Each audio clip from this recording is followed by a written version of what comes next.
morning. Can you hear me?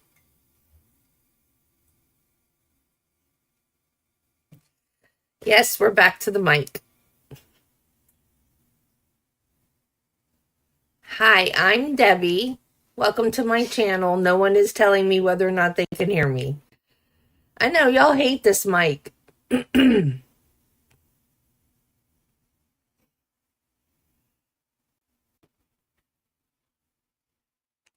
Hello.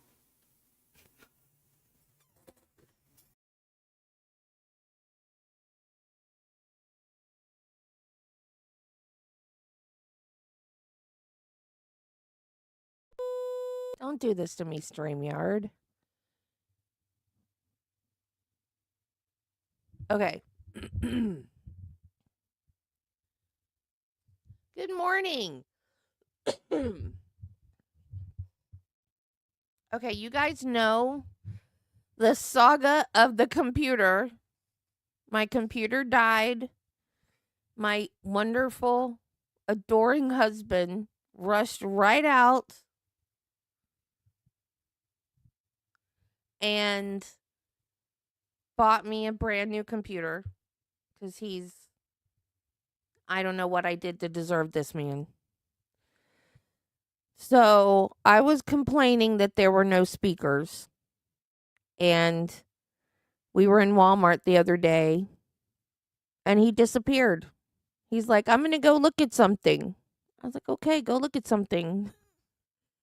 He came back and put speakers in the cart. So now I have computer speakers. So they're great speakers. I love them. I adore them.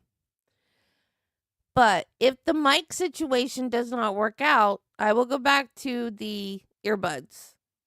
Also, I might have to mute the mic while the audio is playing through the speakers. So if this does not work out, I'll go back to the earbuds. Y'all just let me know. Okay. Good morning, Wiggles, Judy, Jennifer. My favorite people. Where's Marty? Oh, that's right. He's hungover because yesterday was his birthday. Oh, goodness. I hope you had a good birthday. In the 18 months prior to Schaeffer's murder, Bardo had been arrested 3 times on charges that included domestic violence and disorderly conduct. Okay.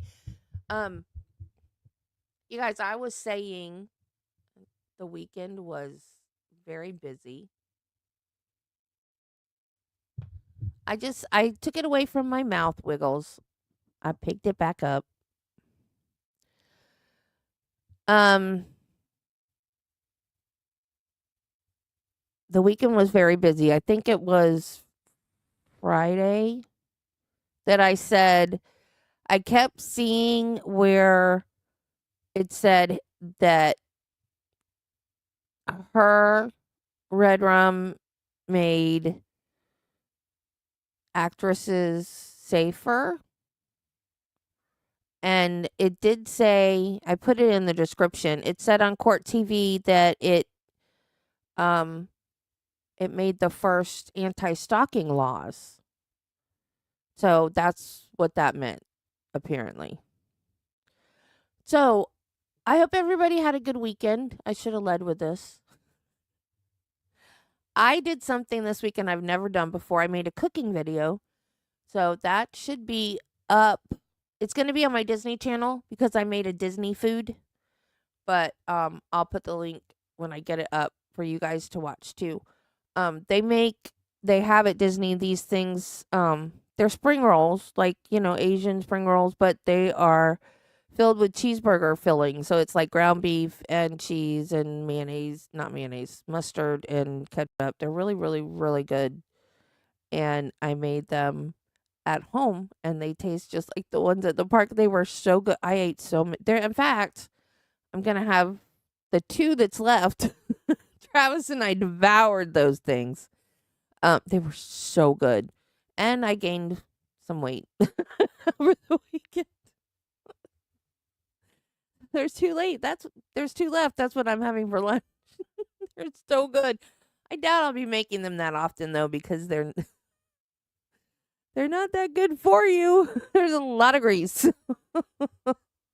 But they were really, really good. And the sauce wasn't in the recipe book. I was like, come on, that's the best part. But it's Big Mac sauce. So I found a copycat Big Mac sauce recipe and I did that. And oh my gosh, they were so, so, so good.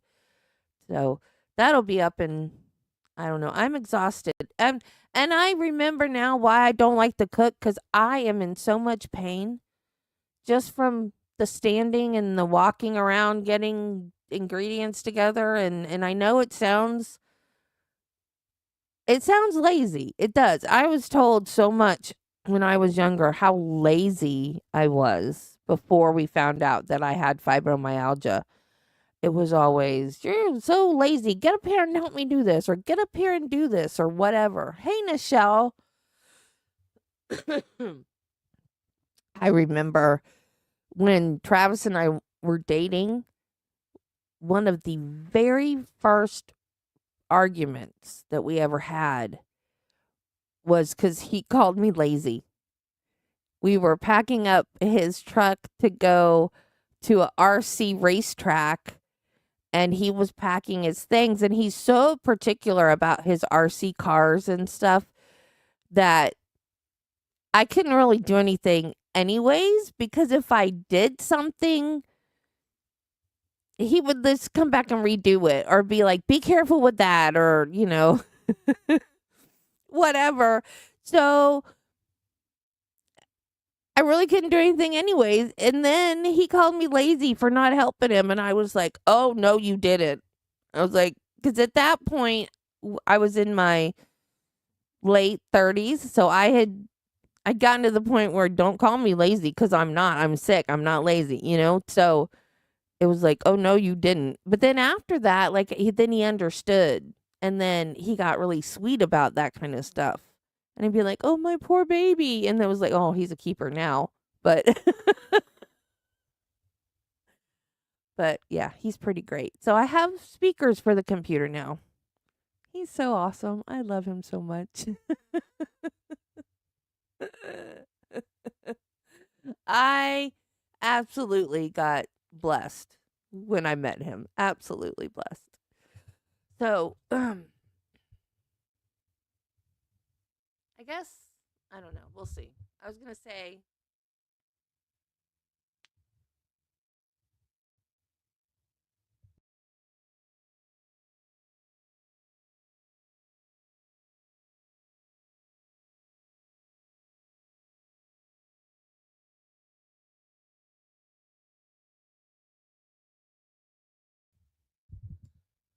it said my mic was unplugged. It's not unplugged. What in the heck?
Okay, what about now?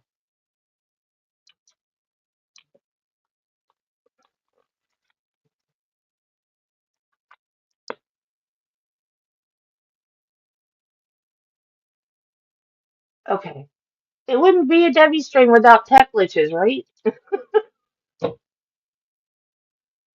I guess maybe this mic just doesn't work anymore. That was weird. It was just like your mic was unplugged. No, my mic was not unplugged. Maybe the mic just doesn't work anymore. That's weird. Okay, well, whatever. Yeah, don't call me lazy. If I can't do it, if I know it's gonna cause me pain, I'm not gonna do it. Why?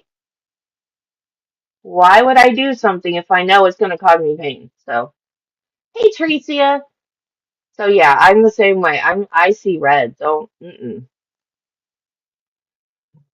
Okay, so Robert Bardo. This is another one that's on because it's so old. That's on Court TV's website. But since I have the new computer and I don't have a bunch of other crap clogging up the computer,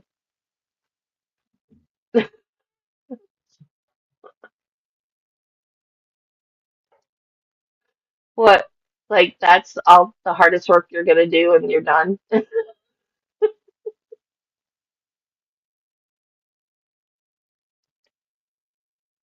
I didn't even do that. I have no children.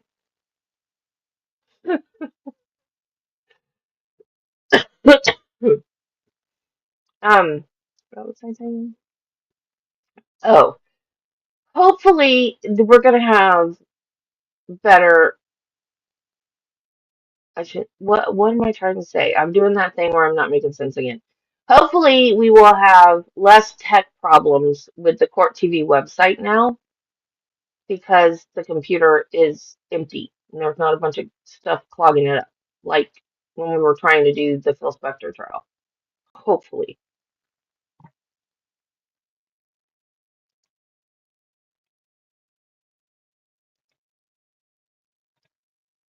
So they are calling this the Obsessive Fan Murder Trial.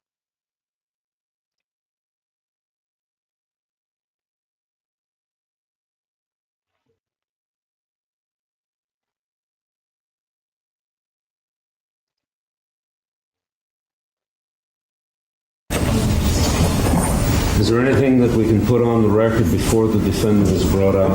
Yes, Your Honor. All right.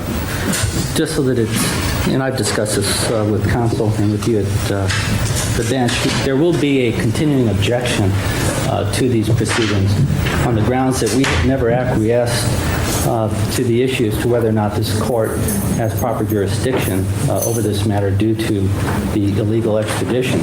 Now, we have filed motions in the past, they were denied, but rather than make a objection from time to time throughout the proceedings, I think it'd be sufficient that all parties know and understand. What illegal extradition? What the heck? Oh my God. This is spicy already. What the heck? What illegal extradition? That there is a continuing objection. All right, but this court, I take it you mean the Superior Court of Los Angeles County? Absolutely, Your Honor. All right. All right, we'll proceed with the trial. Thank you, Your Honor. May I start by entering into the court's file some further discovery I had given to Mr. Galindo on a previous occasion, pages 13 through 18, 13 through 1326.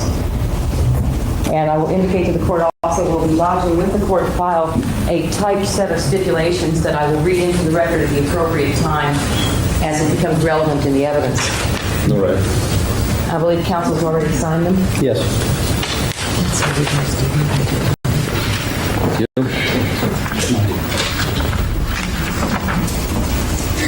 And Mr. Galindo has signed these, and I have signed them as well.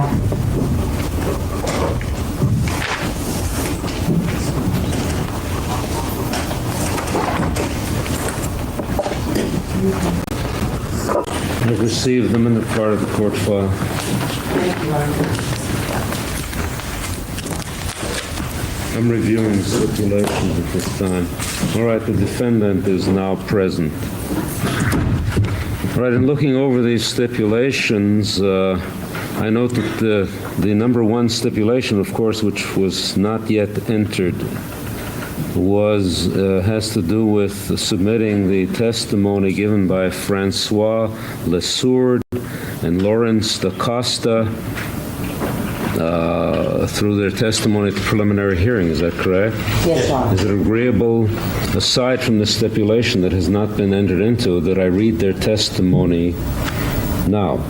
Yes. All right. As agreeable. As a matter of fact, For the record, I have not read the transcript of the preliminary hearing in this matter deliberately because it came here as a court trial, and I've also not, since I found out it was going, I have not read anything in the newspaper about it, nor have I watched anything on television. Immediately upon it coming on, I would walk out. All right? My knowledge of this case, and I think I should put this on the record, is only the events that I heard about at the time the events that we're going to be trying occurred, and that is imperfect. My impression is, just for the record, so that you know what to counter, and my impression is that the young lady was killed at her house and that there will be evidence that perhaps the defendant found out where she lived through DMV records. That is the total knowledge I have of this case. All right. All right, ready for trial then? yes, Your Honor. All right. Defense ready? Yes, Your Honor. All right, let's then proceed. Thank you, Your Honor. The people call Mr. Jack Eggers. There's a motion to exclude any of the witnesses that there are, and you haven't believed there are. Are there any other witnesses, Ms. Clark? Yes, there are, Your Honor. There is one witness present, I think, that Mr. Galindo had earlier agreed could remain. The other one will now. Would you identify that witness, please? Ms. Bardo Okay. and Mr. Brad Silverman. Let's do the witness. Sir, would you please raise your right hand? You do solemnly swear that the testimony you may give in the cause of any court support shall be the truth. I thought it was Martha Clark. I do. Isn't that her name? They did okay? Sir, please give me my phone, please your mouth, and state and spell your first and last name for the record. My name is John F. Egger, E-G-G-E-R. Thank you. Thank you, Beauty.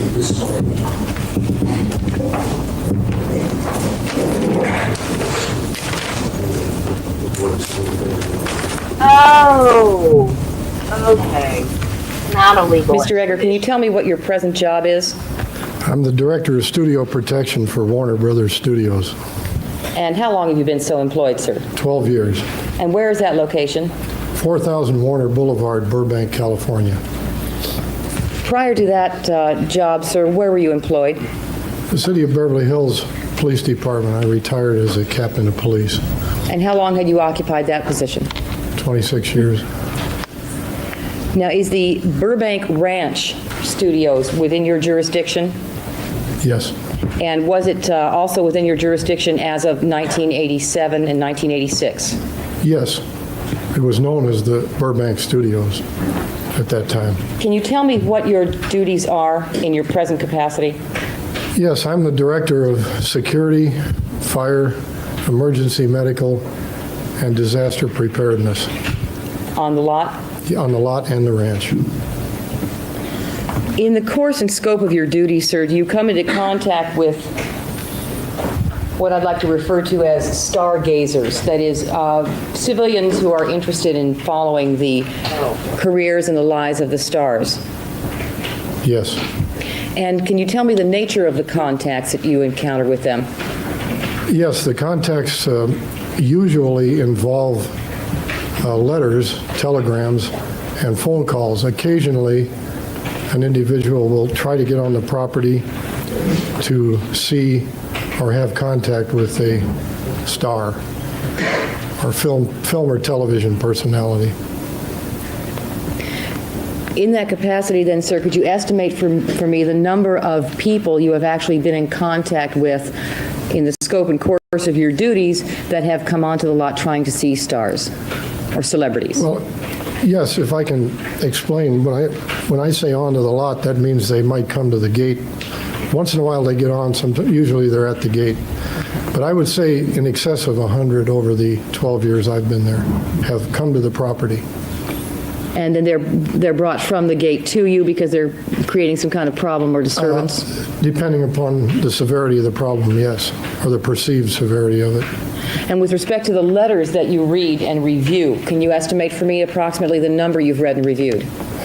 That's probably 500 would be a good guesstimate on that. Upon reading these letters, and I'm referring now, and I understand you are as well, sir, to letters written from fans to celebrities, on reviewing those letters, do you ever forward them to any other agencies based on what you see? Yes, I do. Who is that? What agencies? Federal Bureau of Investigation, United States Postal Inspectors, and once in a while, the local police in Burbank. And do you ever follow up with them to determine what the results were obtained as a result of your passing on that information? Yes.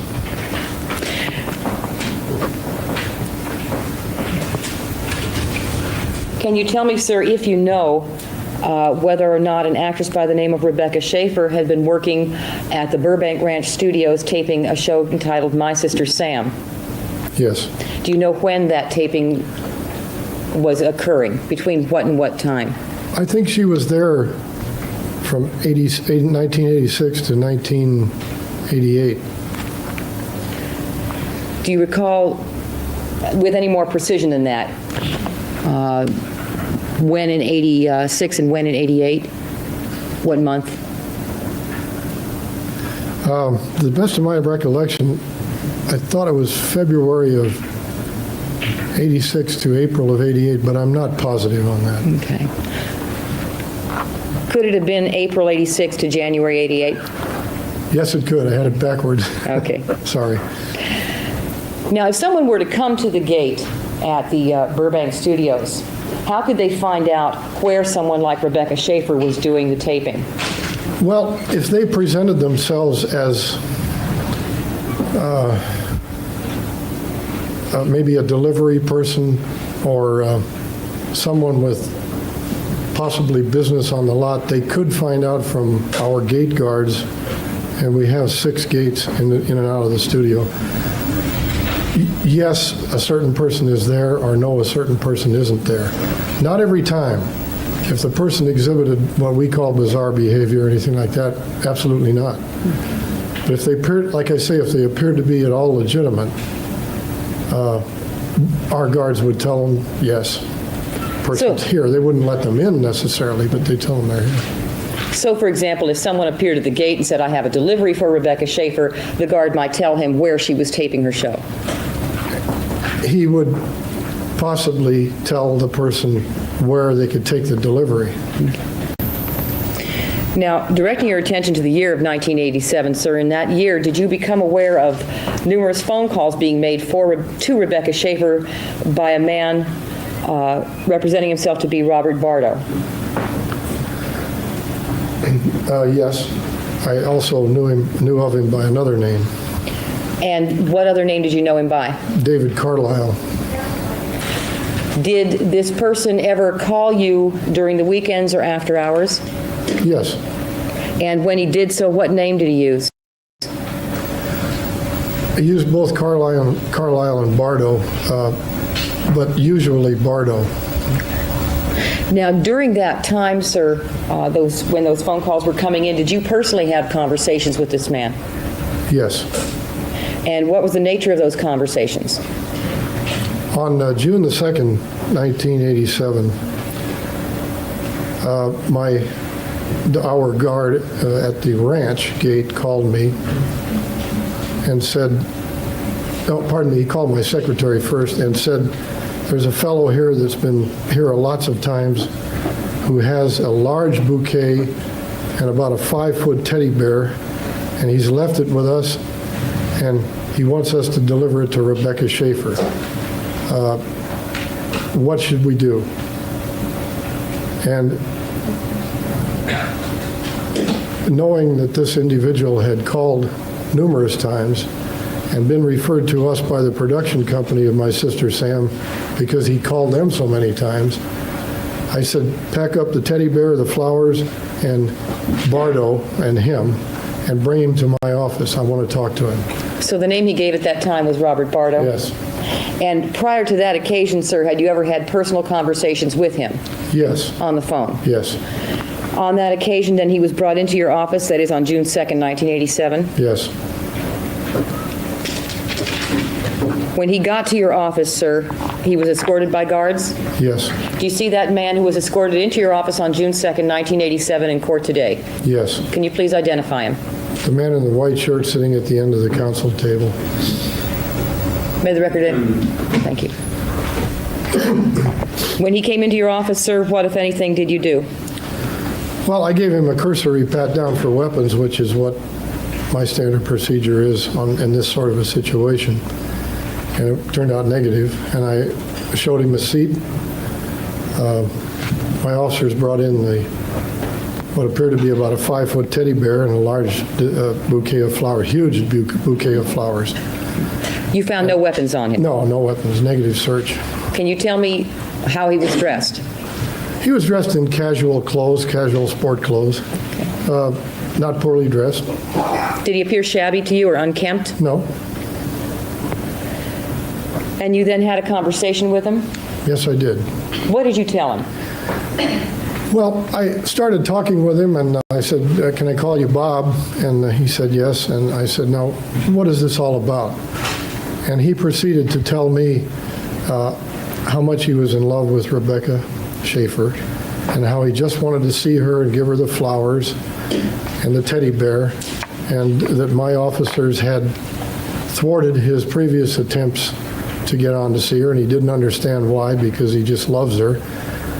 And a conversation like that, him reiterating his affectionate feeling towards her, and I sort of steered the conversation away a little bit because I wanted to find out something about him personally, i.e. where did he come from, and how did he get where he was, and where he was staying, and where he lived. And I found out from him that he had come from Tucson, Arizona. He told me a little bit about his parents, and that he was staying in the Howard Hotel on Whitley Street in Hollywood, which is just above Hollywood Boulevard. He said he steered the conversation back to his affectionate feeling towards Ms. Schaeffer, and still couldn't understand why we wouldn't let him in to see her. And I explained to him that we just can't do that. I tried to be very businesslike and nice and friendly with him, and which I was. And in fact, he commented one time, he said, you're certainly nice, and you're nicer than your guards who won't let me in. And I said, well, if I have to be, I'll back them up and you won't get in. I let him know firmly that he wouldn't get in. But we talked generally like that for quite a while. I'd get back to his personal life. I was trying to find out if he had ever had any psychiatric trouble or anything like that, negative on that. He responded to your question about whether he had psychiatric problems in the past Yes. as no, he did not have any. Right. When he was speaking to you, sir, did he have good eye contact with you? Yes. Yes. How was his speech? His speech was very normal and very in a low tone, but very intelligible. I had no difficulty understanding him. I did not pick up an accent of any kind at that time. And it was generally a good conversation. Do you want me to proceed with? Let me ask you one more question, sir. Did he exhibit any signs of hostility? None whatsoever. Any notions of violence about his behavior with you? No. Did he seem to indicate to you that he understood what you were saying Yes, definitely. and pay attention to what you said? Yes. Would you say that the conversation you carried on with him was an intelligent conversation? Yes. As of that time, sir, approximately how many starstruck fans had you interviewed in the course of your duties at the Burbank Studios? Well, possibly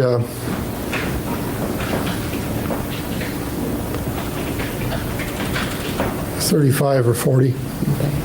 and then you've interviewed another 40 or 50 since then? Yes. Compared to those others that you have seen in your office, how would you describe the defendant? The defendant was, I'm going to object, Your Honor. I don't believe this witness has the expertise to do that type of a qualitative analysis and a comparison of different people whom he has defined as, quote, starstruck. Well, I am not taking his testimony as an expert except insofar as he's experienced in this area, and I'm taking it as a layman's opinion comparing people that he has seen in a same or similar situation. Very well. And in that light, I would overrule the objection. Go ahead. would you repeat the question? Yes. Could you please tell me, in context of all the people that you've seen in the scope and course of your duties at the Burbank Studios, and I'm talking about the people that you come in contact with that are interested in seeking out celebrities on the lot, how does Mr. Bardo compare? He was one of the most lucid and intelligent types of people that I've dealt with. Did he seem calm to you? Yes. When he indicated to you that he had no previous psychiatric background, did you have any cause in what you saw in his behavior with you to doubt that? None whatsoever. At the conclusion of your conversation, sir, what did you do? Well, after quite a bit of talk, because there's a reason I wanted to have a fairly lengthy conversation, I proceeded to tell him that the best thing for him to do would be to stay away from the studio and not try to get near Rebecca Schaeffer. And I said, how did you get out here today from Hollywood? And he said, I came out on the bus. I said, well, I don't want to see you go back on the bus with that 5-foot teddy bear and all those flowers. So how'd it be if I drove you back to Hollywood to your place? And he said, great, would you? And I said, yes, I would. And I proceeded to put him in a company vehicle that I drove. And I drove him back to his place on Whitley Street in Hollywood, dropped him off. I'm sorry, I sir. had additional conversation in the car with him. And what was the nature of that conversation? Well, I told him that I thought the best thing he could do would be to go back to Tucson where he came from. I tried to talk to him like a friend or an uncle or something because he was a young fellow. I believe he was 19 at the time. And he said, I'm going to do that. And he thanked me very much when he got out. And all in all, it was for what it was a pleasant encounter. And I felt that I'd accomplished something by getting this fellow to agree to leave town. And he subsequently called me the next day, 2 days later. He said, I'm at the bus station. I just wanted to call you, Mr. Egger, and tell you that I'm going back to Tucson. Thank you very much. You've treated me like a father. Is that Marcia Clark? He called her Miss Clark, and it sounds like Marcia Clark. But I've never seen her with red hair.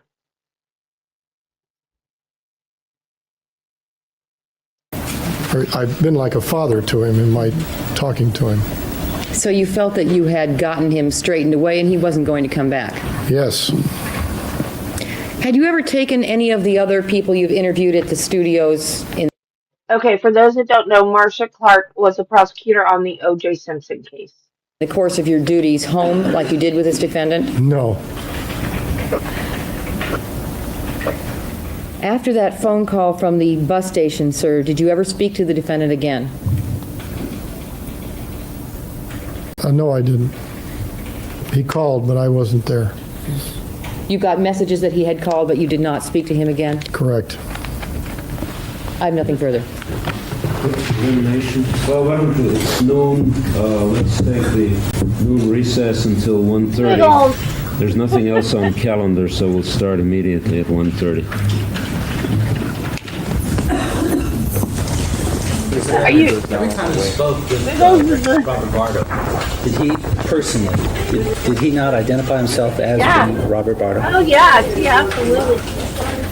She quit. Yes, I believe that he did. She quit after the OJ trial. Yeah, she should have gotten the conviction.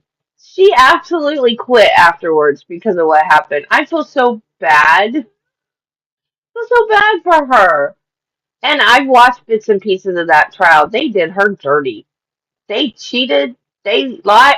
I mean, that trial was the worst travesty in the American justice system. That's just, ugh, awful. Awful, awful. It's a stain on the American justice system. When you had a conversation with Mr. Bardo, did you take notes? No. How long was your conversation? What conversation are you referring to, sir? How many conversations did you have with Mr. Bardo? On the telephone or the one in? Yes. Talking about the one in person. As far as the telephone conversations, that was good. There was no way for you to verify who, in fact, the person was. It was good. The acting was great. It was, for the most part, I think, pretty true to what actually happened. But whose idea was it to cast Cuba Gooding Jr. as OJ? He did a great job. He did an excellent job acting wise, but the body type was wrong. Cuba is short. He's not. Yeah, yeah. And the gloves, those stupid gloves. And I will say this anytime anyone brings up the OJ trial. I brought it up this time. But anyway, those gloves were frozen. Anytime you freeze something, it shrinks. They were, because I guess they had blood on them or some type of biological evidence, so they froze them. Then they thawed them out and had him put them on. They shrunk. Of course they didn't fit him.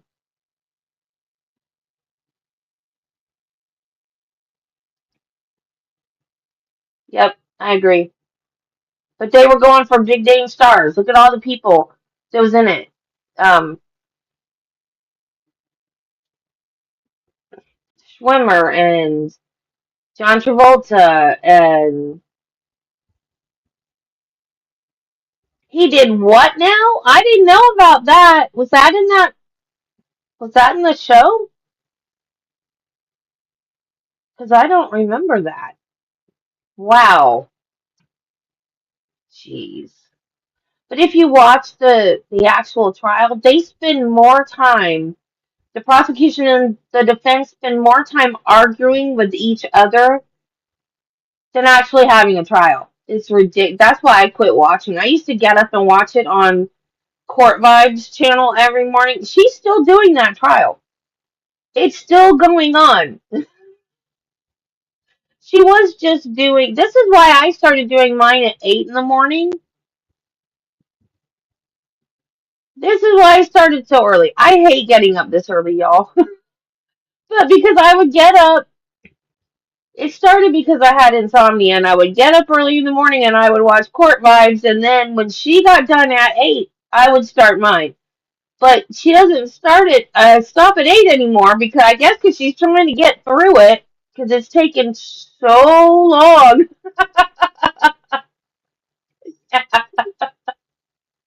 It's taking so long. She finally gave up quitting at 9, and now she goes longer. I don't know. I keep hearing this theory. Would it be his son with, no, it wouldn't be his son with Nicole. It would be his son from his previous marriage? I don't know.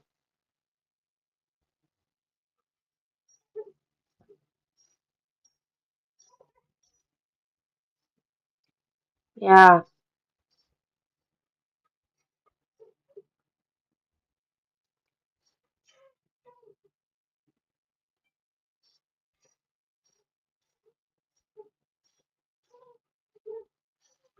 I think by the closing argument, she was fried. She was just like, I don't care, I'm done. What, Bill? I gave you a cookie. Go lay down. Um, Also, back to the Bardo trial, they don't have opening statements. So we don't get a good overview of, I mean, of course, we know that he was obsessed with her and went to her house and shot her, but we don't get opening statements where we get like a timeline of events and everything. I double checked, it's not on the website. We've got closing arguments at the end, but we don't have opening statements. Yeah, I've heard that theory from other people too, Judy. But what's the motive? This, like, cause what, she made a fool out of my dad or what? Because they played several 911 calls during the trial of her hiding in a bedroom while he's banging on the door and screaming at her. So I don't think it's a stretch to believe that he would be jealous.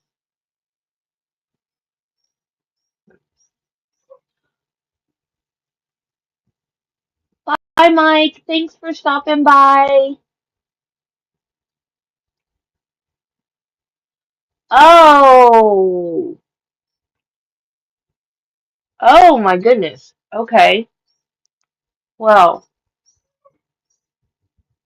okay, that's a pretty good motive. I mean, you know what I mean. Love and money are both good motives. Was on the other end of the telephone line. Wouldn't that be true? Not necessarily, no. Tell the court, how did you determine that the person or persons on the other line who you may have spoken to were in fact Mr. Bardo? Well, the calls that I had, or phone conversations that I had with him after my personal contact with him, I recognized his voice. How many phone calls That's what I thought, did you too. receive after having personal contact with Mr. Bardo? I personally talked with him once or twice, I believe. There was a number of calls came in for me from him. I wasn't in, and I did not call him back. As a matter of fact, there wasn't even a number for me to call him back. So then, if I understand your testimony correctly, there are only 2 telephone conversations subsequent to your in-person conversation with Mr. Bardo, correct? To the best of my recollection, yeah. So any phone calls, and, excuse me, and it was your personal contact and conversations with Mr. Bardo which allowed you to determine when, in fact, a phone conversation with an individual on the other line was with Mr. Bardo, correct? Your subsequent phone calls, yes. That's how you determined Yes. the identity of the person you were talking to, correct? Yes. So that any phone calls you received prior to your personal contact with Mr. Bardo, you really have no way of knowing whether or not it was Mr. Bardo on the other line or someone else. Well, there was, not exactly. There were similarities that I remembered from the phone conversations that having to do with the conversation when I saw him in person. But I wouldn't say that could be a positive way of determining. No. Exactly. In all honesty, this is something that you reconstructed after this case came to light, correct? No. Did you have notes or some memorandum which you utilized to tie this in together to say, hey, this person who says he's David Carlisle is in fact Mr. Robert Bardo? Well, in my conversations in person with him, I asked him about the David Carlisle name, and he said he'd used that. Okay. And you made a memorandum of this, I No. take it? Okay. You indicated that you had a conversation with him, and you defined him as being intelligent, I believe. Yes, I said that. And you use this based on your conversations with everybody else who you've identified as being starstruck, correct? Well, I don't understand that question, sir. Yeah, well, what I'm getting at is that your definition of intelligent, what do you base this on? Are you grading on a curve, or what are you doing? No, not grading on a curve.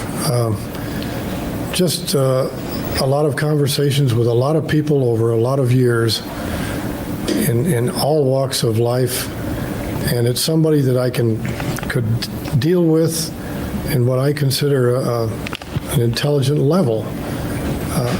It wasn't somebody that I had to pry his name out of him or anything like that. It was just an open conversation, and he appeared to me to be, and I use this as my word, intelligent, because we carried on a very normal conversation. Okay. You don't profess to have any expertise, do you, as far as determining or identifying people that may be suffering from some sort of mental illness or another?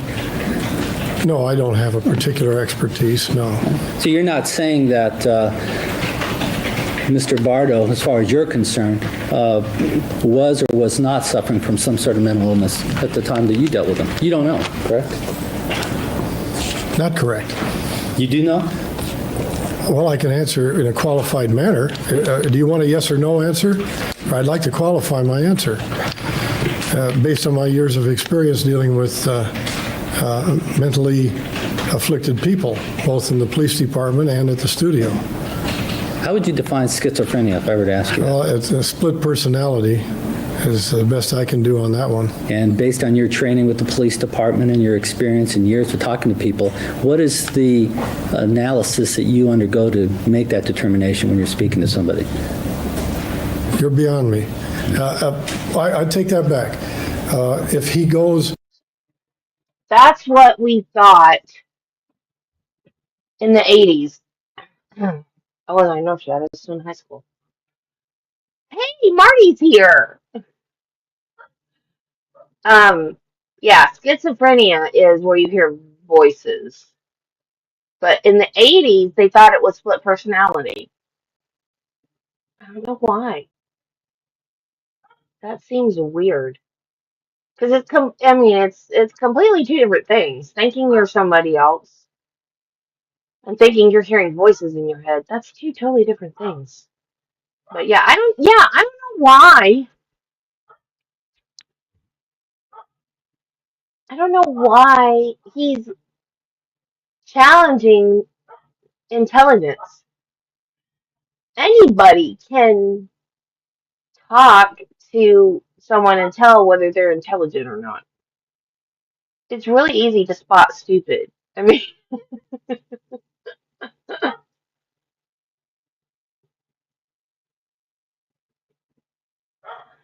okay, so maybe not as short as I thought, but still too short to play OJ.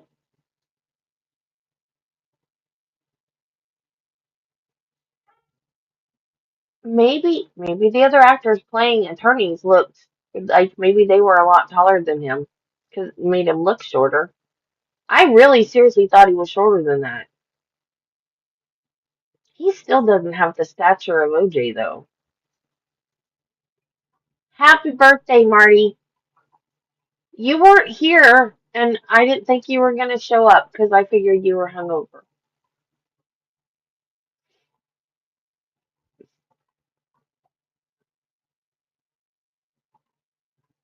I don't remember. Oh, no, that was the Menendez brothers.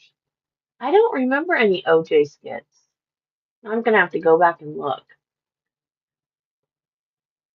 But yeah, they usually do skits at whatever big trial is going on. They did the Menendez brothers, they did Amber and Johnny Depp. I have to go back and look.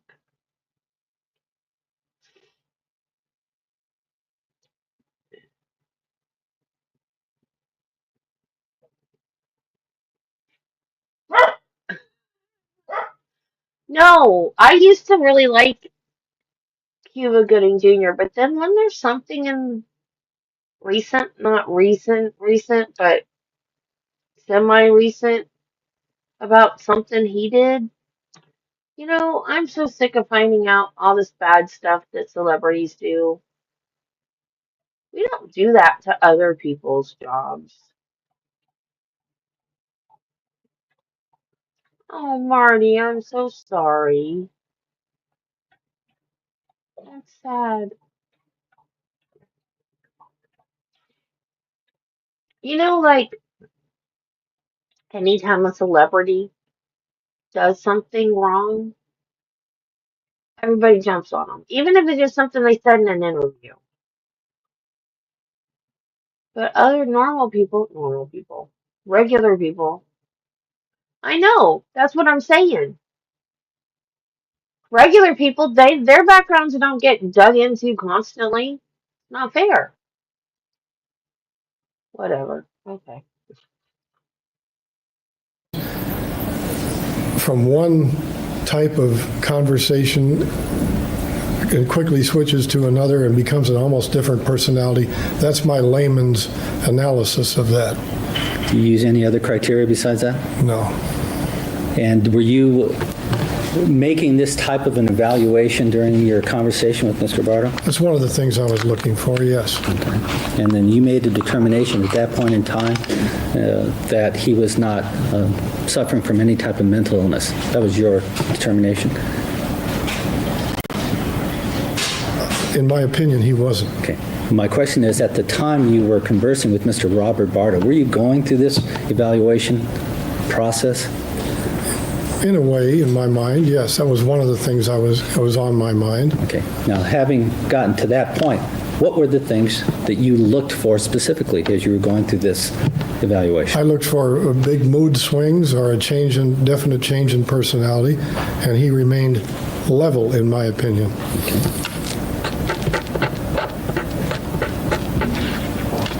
You said that his speech was normal. How do you characterize abnormal speech? I remember that joke. Well, he didn't have an accent. Is that your definition for normal? No. Normal is that he used good grammar, correct grammar, I should say, and he seemed very alert and responsive.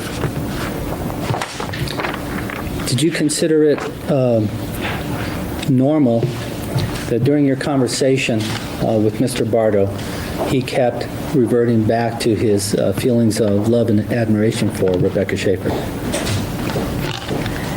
Yes. Is that fairly common in your experience? Yes, when someone is in love with someone else and they want to talk about it, that's usually the way it goes, in my opinion. Did you take Mr. Bardo on a tour in Burbank Studios? No. Did someone in your direction take him on a tour prior to your delivering him back to his hotel room? No.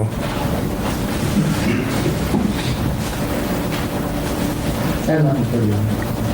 Very briefly. When you saw the defendant in person, he identified himself as Robert Bardo, is that correct? Yes. When you spoke to him on the telephone, he identified himself alternatively as David Carlisle and Robert Bardo? Yes. Did the voice always sound the same? Yes. Did the topic always remain the same? Yes. That was his ability or lack of ability to see Rebecca Schaeffer. Yes. So that you were able to identify that it was the same person, no matter which name was given of the two I've just mentioned, based not only on the sound of the voice, but the topic addressed? Yes. Did he, when you spoke to him on these various occasions, recall who you were from conversation to conversation? Did he recall? Yes. Did he address you by your title? Yes. Did he do that repeat at each conversation? Yes. And when you actually met the defendant in person, did you recognize the voice as the same one you'd heard on the phone, or did it sound different? It sounded the same. And he admitted to you using the name of David Carlisle as well as the name Robert Bardo on the telephone? Yes. When you are evaluating people, in addition to the experience we're talking about with Robert Bardo, in your capacity as chief of security, are you looking to assess dangerousness or potential for violence? Yes, I am. So when you say that you're attempting to evaluate mental state, essentially you're looking to evaluate whether or not there is a present danger. Yes. And when you did have your conversation and, quote-unquote, your interview with the defendant, were you looking to assess what his potential for violence or danger was? Yes. And what was your determination? I didn't see any from my criteria. Now, you're not trying to tell us that you're a psychiatrist or that you're qualified in any expert manner, are you? I'm not. No. But based on your years of experience, from a common sense point of view, you look to see whether there are any obvious signs of mental disturbance. Yes. And you limit your testimony to that. I do. And so when you interviewed the defendant on June 2nd, 1987, you did not observe any obvious signs of mental imbalance. No, I didn't. And when you inquired from him as to whether or not he had a psychiatric background, he denied it. That's correct. And there was nothing in his demeanor to indicate that that was false. That's correct. I have nothing further. You did reach the conclusion that it was not dangerous, correct? In my opinion, yes. You also said based on your criteria. Yes. Well, based on any criteria, did you ever reach the opinion that he was dangerous or potentially violent? Well, yes. You did based on your conversation with him? No. Based on I didn't understand your question, if that's the way you meant it. I thought you meant at any time. No, I'm referring to based on what you experienced, your interaction with Mr. Robert Bardo. You said that you went through a mental process where you evaluated him, his potential for dangerousness. Well, this was potential before for violence. OJ. You made or This reached was the the 80s. conclusion that he was not dangerous. I did. That's further on. Oh, God. Just need to clarify. You said that it referred to you by your title. Yes. How do telephone calls like that get to you? Do you What? answer the phone directly or No. does someone refer them to you? It depends upon the time of day. During the working day, my secretary screens my calls usually. Or one of the other people in the office. There's usually 5 or 6 people in the outer office. You know whether or not it is her habit to, assuming it is a lady, to tell the person that's calling that the call is being referred to the chief of security? Not unless the call comes in for the chief of security. Did the person whom you've identified as the defendant on these phone calls before the personal interview ever give any indication when he was talking to you that he knew he had talked to you before? Yes. Okay. Did anyone give him your name, to your knowledge? To my knowledge, the production office of My Sister Sam, the TV show, where he started calling to begin with, referred him to me. All right. And by name, Yes. Mr. Eggers? Did he Mr. ever Eggers, call you? Chief Eggers, whatever. Did he ever call you directly after that? In other words, was he given your phone number? Well, my phone number is the security number. You know. Okay. Yeah, it's not a private personal number. Well, you said he was calling first at My Sister Sam. Yes, the production office. Did he continue to call there and then he was referred to you? Or was he given your number, the security number? And did he call that direct? Or do you know? I don't. Well, yes, from prior conversations and looking into things, yes.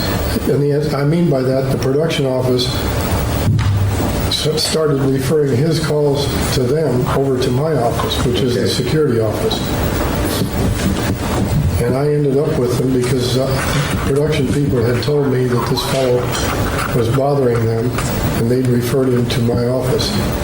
Every time you talked to him, did he call the My Sister Sam office first and then he was referred? Or did he ever, to your knowledge, call you directly? He started calling me directly All right. because he told me that. All right. Okay, I have nothing further. Anything on my examination? No, Your Honor. All right, thank you. People called Donna Gilliland.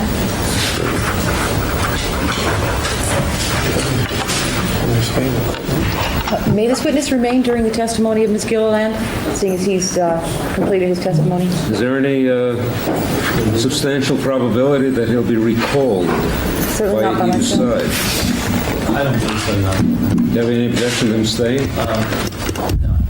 All right, you may stay, sir. Donna Gilliland, Gilliland. Ms. Gilliland, can you tell me presently how you're employed? I'm secretary to I Jack don't know Yeager, what's the wrong director with of him. studio protection at Warner Brothers. Okay, and do you see that gentleman in court now? I just saw him leave. He just stepped outside. And how long have you been so employed? It'll be 5 years soon, January. And what are your duties? typing, answering phones, coordinating meetings, Do you screen the phone calls for Chief Eggers? definitely. Were you employed in that capacity in 1987? Yes, I was. And in 1987, do you recall getting a call from the production secretary of My Sister Sam indicating that a man was calling repeatedly to talk to Rebecca Schaeffer, and they referred it to you to take charge of it? Yes.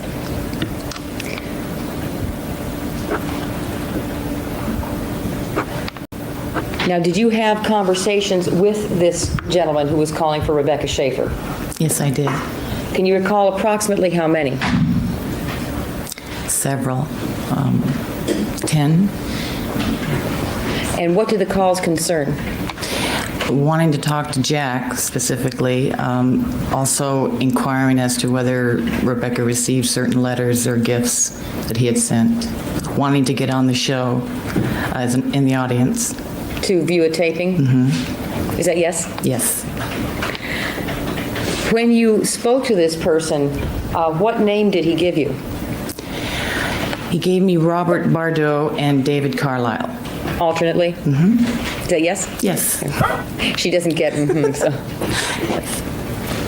All right. When You say alternately, and that's two witnesses. You mean one day he would use one name, and then the next day, the very next time he called, he'd use the other name, or was it just a random interspersing of the two It seemed to names? be random. Okay, thank you.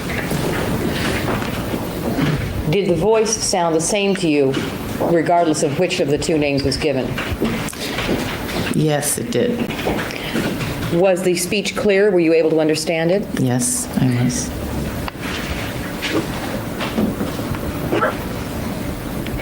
And did you report these calls to Chief Eggers? Yes, I did, every time. Can you describe to me the content of the conversations that you had? Was there any feeling for Rebecca Schaeffer expressed in them? Not to me, there wasn't. He did not go into any detail about really any feelings about Rebecca. Was this person polite? Yes, he was.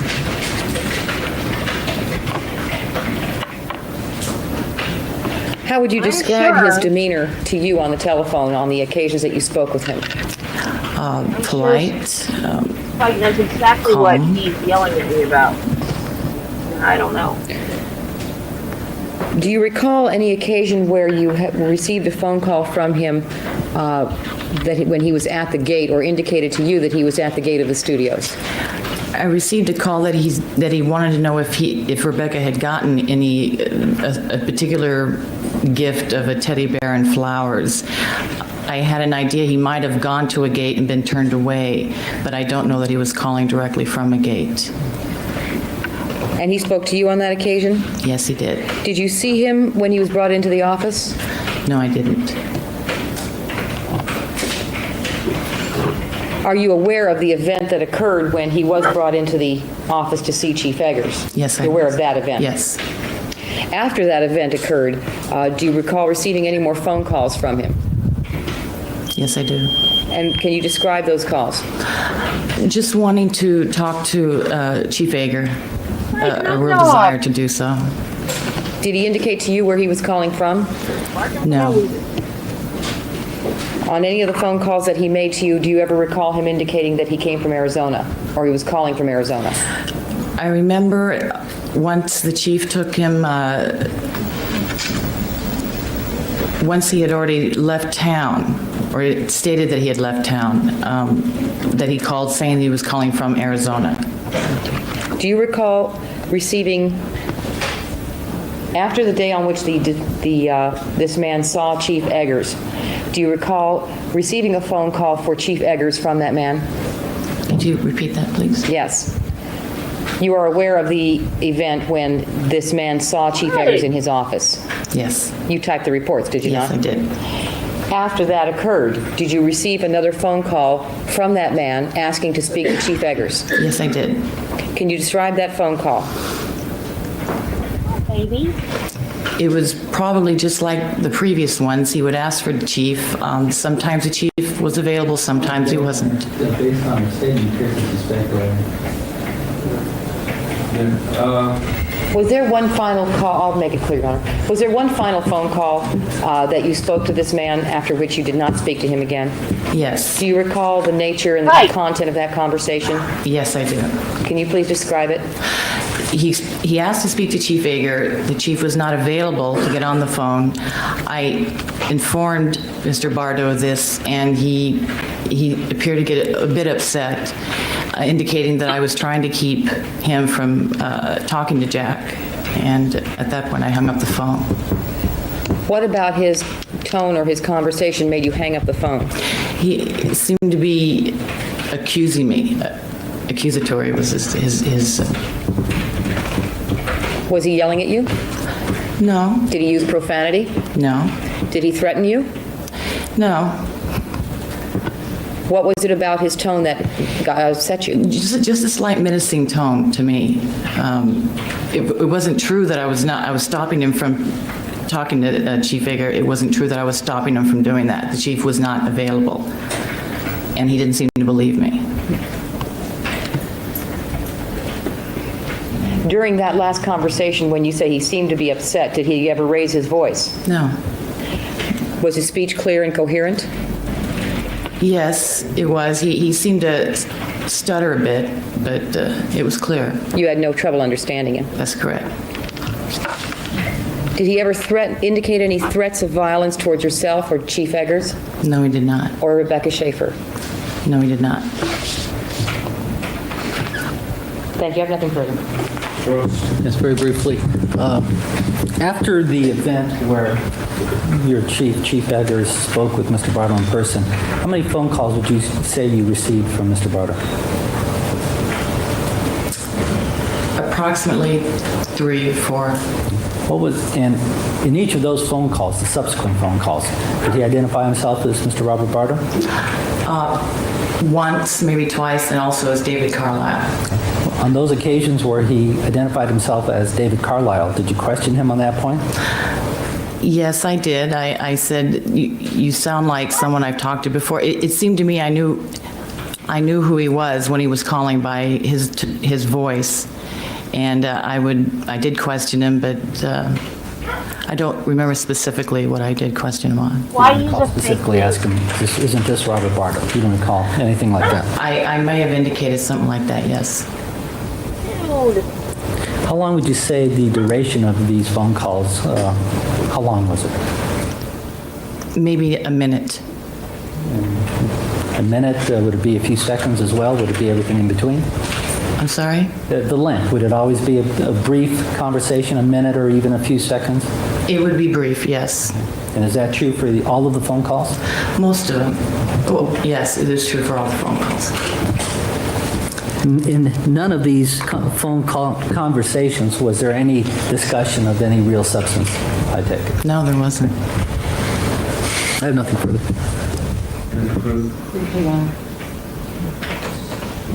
Was it on this one conversation that you confronted him with actually being David Carlisle or Robert Bardo?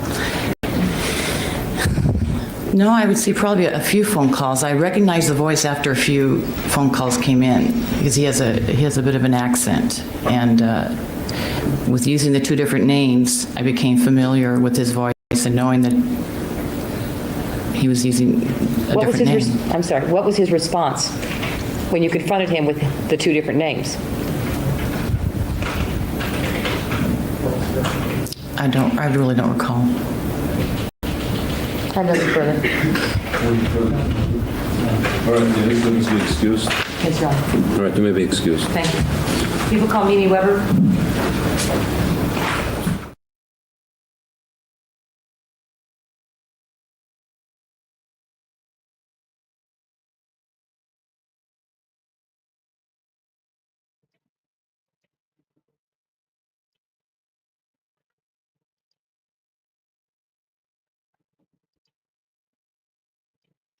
What did I just do?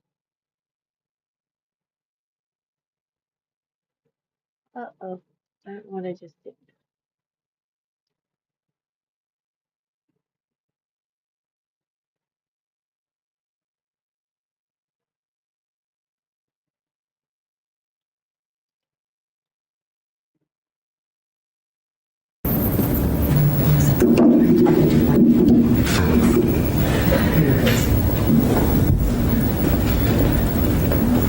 Ms. We're Weber, on can you Court tell us what your TV's job has been since website. 1986? I was This is Court TV's website, Marty, so it's going to have commercials, but it's only going to have commercials when it switches videos. And so I have to now remember how to switch from one video to the next.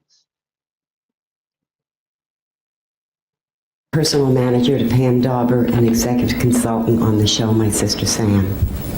Were you listed on the credits as executive consultant on the TV show My Sister Sam? Yes, I was. Now, do you keep a phone book detailing the phone calls that you receive? Yes, I do. For how long have you kept that book? Since 1958. Wow. Did one person in particular, since the conclusion of the taping of My Sister Sam, call repeatedly to speak to Rebecca Schaeffer? Yes. Can you tell me, ma'am, when the show concluded taping? First or second year. First year, I think was February. The second year, I think was January. When was the final conclusion of the taping of My Sister Sam? Would be January of 88. After that date then, after January of 1988, did you receive phone calls from one person who was consistently asking to speak to Rebecca Schaeffer? Yes, I did. Were there any phone calls of that nature before the end of the taping of the show in January of 88? I think so. Made to you? Made to me. Do you recall them? I have them in my book. Okay, let's go through them. You Okay. indicated that you have this book and you allowed me to photocopy the pages, is that correct? Yes.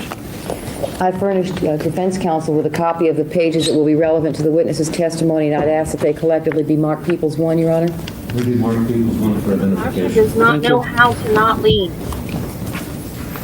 Ms. Weber, you just pulled down a notebook, a spiral notebook, and I'm going to show you the front page of the item that's now been marked as People's 1. Can you tell me if it's a true and accurate copy of the book you're now... Yes, it is. Yes, Marty. Now, you have one book that is dated from August 31st, 1988 to November 23rd, 1988, and you have another book that is dated from November of 88 until February of 89. Is that correct? That's correct. I'm showing you the other face sheet. Does that appear to be a true and accurate copy of the book dated November 25th, 1988 to February 12th, 1989? Yes, it is. As you refer to pages, I'm going to be showing you these copies and asking you to verify that they're true and accurate copies. Is that all right? Oh. And Yeah. you're going to refer to those books now to refresh your memory? Yes, I am. Those are the telephone books you just described for, is it not? Yes. Can you indicate, ma'am, when was the first of such calls to Rebecca Schaeffer that you received? On Thursday, October 27th, 1988. The first call I received was at 10:48 in the morning. He asked for Rebecca. I told him she wasn't there. He left a number for her to return a call. He then called again at 11:05 and professed that he was a very good friend of hers and it was urgent that I get this message to her. I then called the number that he left, and there was no such person there. However, I thought I had better tell Rebecca. Let me ask you a question, ma'am. There is the entry that you are referring to in your phone book. What is the name listed in that entry? David Carlisle. And then, excuse me, next to that you have Rebecca with a phone number, Rebecca with a phone number. and that phone number is the one that you got from David Carlisle? Yes. Did you speak to this person yourself? To David? Yes. Yes, I did. The page I'm holding in front of you appears to be October 26th, the Wednesday. Is this a true and accurate copy of the page that you're now referring to as the first of these phone calls? Right. Except for one thing, if you notice, this was Thursday, the 27th. Ah, yes. And your Xerox missed the second phone call, which is out in the margin. Okay. I'm going to write that in now for the benefit of counsel. 48, what should I write it? 11. Verbatim? Pardon me? Just 11:05 is all I'm writing in, Oh, Your I Honor. see. 11:05. As you have it, which was cut off in my copy. And have I done so now? Yes. All right. So you got 2 phone calls from David Carlisle on October 27th. I like her hair like Yes. that. And what was the request made by the person who called and identified themselves as David Carlisle? He said that he was a good friend of Rebecca's and that I should please get a message to her to call him. It's very important. Was there anything distinctive about that voice? Yes, he had a southern accent. And there were 2 such calls on that date? Yes. Did you speak to him on both occasions? Yes, I did. Arizona has a southern accent? And you later indicated you talked to Rebecca Schaeffer? Yes, I called Rebecca at 11:34 and told her about the calls. And she said, I don't know anybody by that name. And so if anybody calls, I don't want them to bother you. Just tell them to call my agent, Cynthia Wilkerson, at Triad. And you're referring now to an entry on the date of Thursday, October 27th. Right. The page I'm showing you, there's an entry for Rebecca Schaeffer at 11:34. Right, And then it says recall Rep Triad Cynthia Wilkerson. right. And this is a true and accurate copy of that page, ma'am? Yes, it is.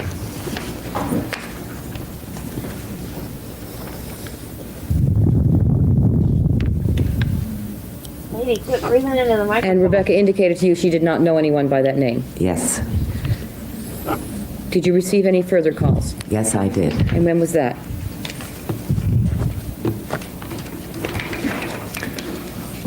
On November 1st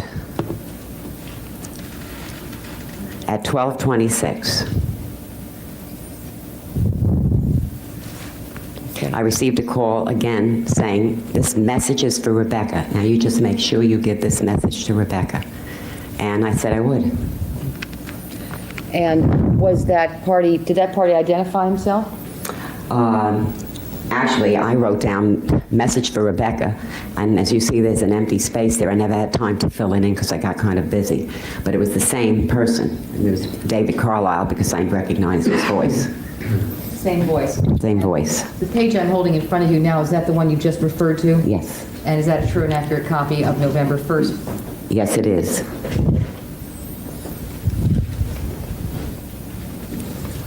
What was the tone of voice in this third phone call?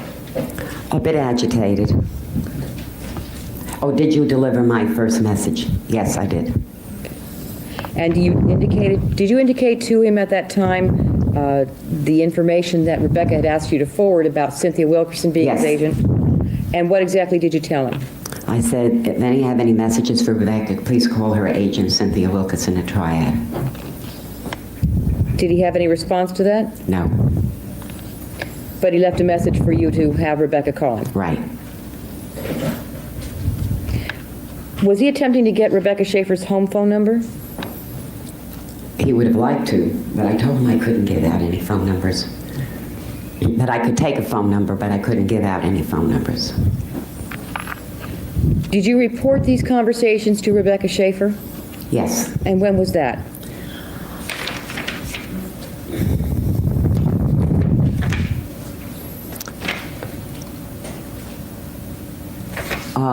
On November 7th, I called Rebecca. Rebecca and I shared birthdays 2 days apart. And last time I had talked to her, she said, well, let's do something about our birthdays. And I called her on November 7th, which was my birthday, at 3:03 in the afternoon. And she said that we'll make plans to have dinner. And I said to her, you know, that guy keeps calling. She said, I don't know who he is, and just dropped it. And asked about having dinner that night when she called me again. Yep, it did. And we made a date for a few days later. Okay, and the page you're referring to refresh your memory with respect to that conversation is this a true and accurate copy of that I'm holding up in front of you now? Yes, it is. Okay, and that's for Monday on November 7th? Right, and if you'll notice, there is no time in there. As you can see by the page, there were a lot of calls that day, and I never logged the time. There is an entry on the page following this that is in front of you now. Rebecca Schaeffer at 3:13. Right. Is that the phone call you're referring to now? Yes, in other words, when she called to say, happy birthday, dinner tonight. And then when I called her back, it was agreed that I couldn't do it that evening and that we would do it a few days later. All right. Are these pages I'm holding up true and accurate copies of the original you're now looking at to refresh your memory? Yes, they are.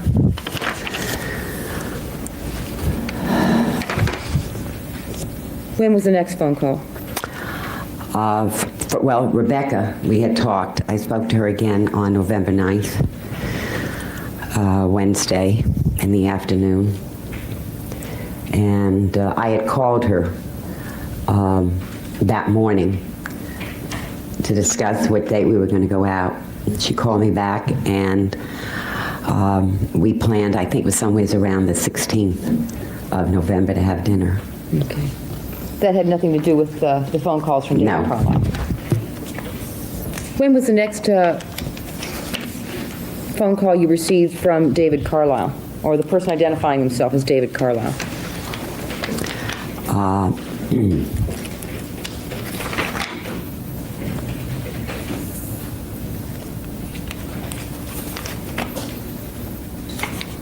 Now, in this entry on Wednesday, November 23rd, at 10:55, I have guy with southern accent. Again, not filling in because I was getting one call after the other and I knew who it was. So I just wrote guy with a southern accent. And that indicated to you it was the same person who had called earlier and identified himself as David Carlisle, is that correct? Yes. And what was the nature of that In fact, conversation? excuse me, I heard his voice on the answering machine. If you see that I do an L/W, that means left word. And when he left a message on the machine, he just said, I'm just calling for Rebecca Schaeffer. Did you give her my message? And he never said his name. Showing you a Xerox copy of a page that appears to say Wednesday, November 23rd at the top. Is this a true and accurate copy of the original you're looking at? Yes, it is. So you just took a message on that date. Yes, I did. When was the next phone call?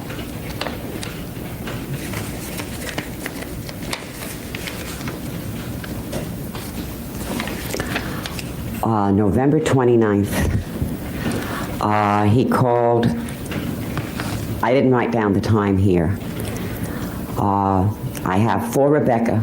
Told him that I gave her the message. He became very agitated. And I said, all I can do is give her your message. I cannot make her call you. And that ended that. I hung up.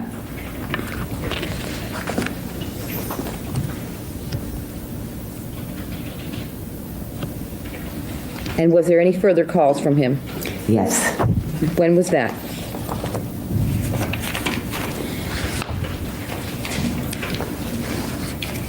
The last call I had from him in checking my books was January 23rd, 1989 at 11:03 in the morning. He told me that he was calling from Atlanta and that he had to talk to Rebecca. And again, I said, and this time very firmly, obviously, Mr. Carlisle, if she is not returning your call, obviously she has no reason to talk to you, and obviously she isn't a very dear friend of yours.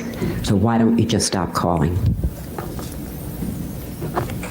And what was his response? I think he hung up on me. Now, on that last occasion, did he give his name as David Carlisle? Yes, he did. The page that you're looking at now, ma'am, that has the entry David Carlisle? Yes, it does. And the Xerox copy I'm holding in front of you, is that a true and accurate copy of the page you're looking at? Yes. Going backwards just a little bit, the phone call on November 29th.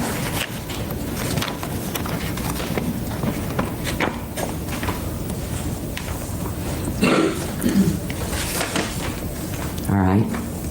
Is that entry also indicated with David Carlisle? Yes, it is. And that page that you're looking at, is the page I'm holding in front of you a true and accurate copy of that? Yes, it is. Now, did you have any conversation with Rebecca Schaeffer concerning her new phone and address Yes. later in the year, directing your attention to December 1st?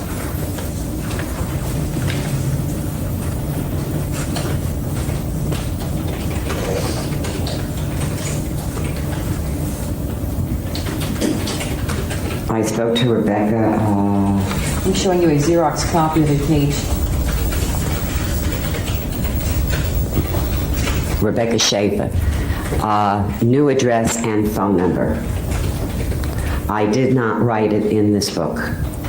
I wrote it on another piece of paper because I don't usually put confidential information in here. Was this December 1st of '88? December 1st of '88, correct. And again, the Xerox copy of the page I'm showing you, is that a true and accurate copy of the original you're using to refresh your memory? Yes.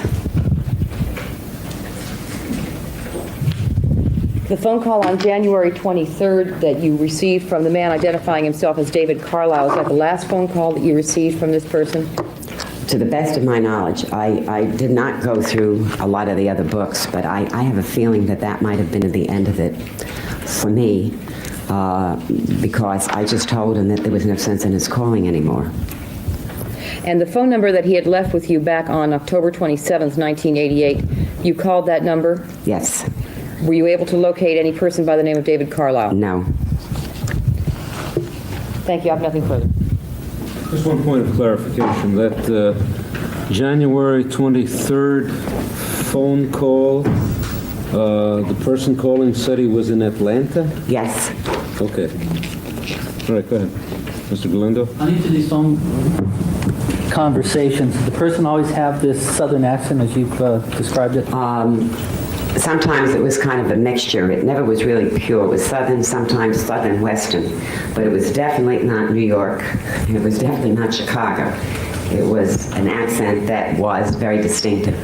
And in each of these phone conversations, were you engaged in a conversation for a matter of a few seconds, for a matter of several minutes?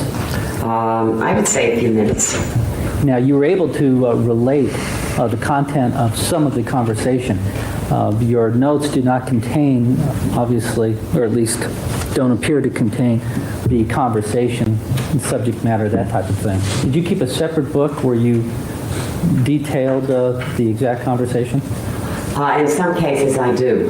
In something like this, I would not have, because there was really no reason for me to. When did you start piecing together your recollection of the content of the phone conversations? Well, I happen to have reported those phone calls to a friend in the FBI who had been involved in a case that represented Pam Dauber about these strange phone calls that I was getting. And he said, oh, well, it's probably some kind of a nut. And I said, well, if I hear from him anymore, he said, well, if you hear from him anymore, try to get a location on him and get a number on him, and we'll check it out. Who was this person with the FBI? Ralph DeFonso. Did you make any other type of written report of some sort? To anybody? Yes. No, I didn't. Now, what about the detailing of the conversation? In other words, this occurred a few years ago. You were able to recollect the exact conversation that occurred. How were you able to do that? I have a great memory. Yeah. And when did you start to reconstruct the content of these phone calls? Well, that particular name bothered me a lot. It was the morning when I was told that Rebecca was killed. And did you start to then piece together what had occurred, at least in your mind? I just started to wonder about it, yes. Did you start to then go back over your phone book, your phone messages, scan them for clues? Not at that exact time, no. It was too emotional a time to look through a phone book. Okay. When did you start to do that?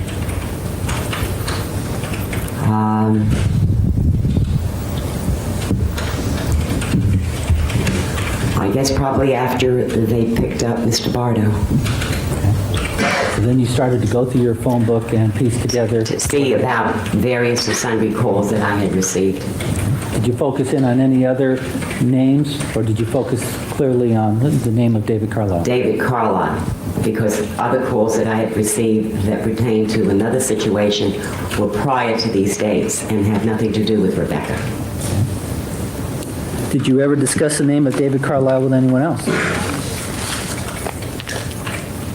Other than Rebecca, Yes. I mentioned it to Ralph DeFonso at the FBI. And other than Mr. DeFonso, how about Mr. Eggers or anyone else? I may have said something to Jack. I don't remember. You know Mr. Eggers, I take it?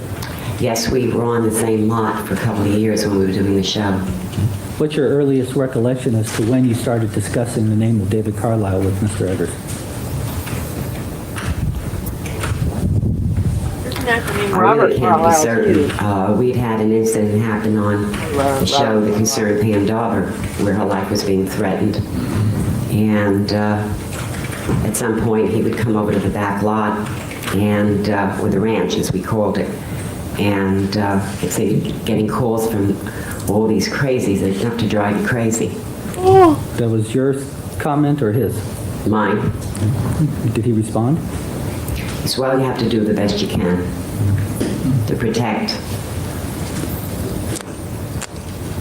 Now, do you have a distinct recollection as to when that was, when you started talking to Mr. Eggers about David Carlisle? I know you have a good memory. I'm just curious as to if you have a distinct recollection as to the date. No, I don't. Do you have any recollection at all as to any dates or times when you spoke to Mr. Eggers at all, on any occasion, about the name David Carlisle? Well, I remember at one point, I think he came over to see if everything was all right. And I mentioned to him that these calls were coming in, and I told Rebecca, and Rebecca said, I don't know him, and there's no reason for me to talk to him. He mentioned that a fan had come to the lot with a big teddy bear and big flowers, and that happened from time to time. And he told me of the disposal, how he had him over to his office and then drove him back to his motel. When you say that happened from time to time about the bringing of the teddy bear and the flowers, you're saying with other persons, or you're saying specifically with this one individual? Well, just particularly this one individual, but a lot of times fans showed up with flowers or a gift, but they were very satisfied to just leave it at the with the guard at the gate. They didn't make a point of having to get onto the set.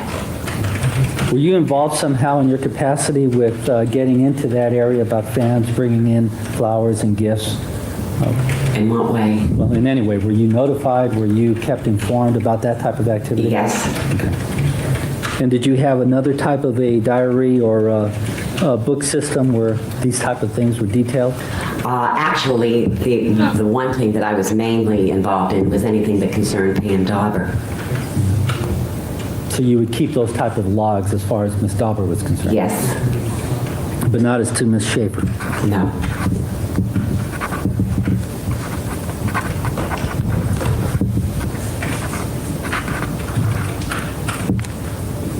When you spoke to Mr. Eggers about the phone calls that you had received on behalf of Ms. Schaeffer, did you, I wasn't clear on that, did you mention the name of Mr. Carlisle? Yes, I did. And did he, other than that one incident where he told you he had met with Mr. Bardo, bringing in the flowers and taking him to his motel room, did he ever mention a connection or the fact that he had received phone calls from Mr. Carlisle as well? He may have. The main thing he instructed me to do is to be very alert, and if anything happened that I felt was out of line or suspicious, to let him know right away. You say he may have, so I take it from that you have no distinct recollection of... Well, not specifically, no. But you mentioned the name of David Carlisle to him. Yes? Of that you're sure? Yes.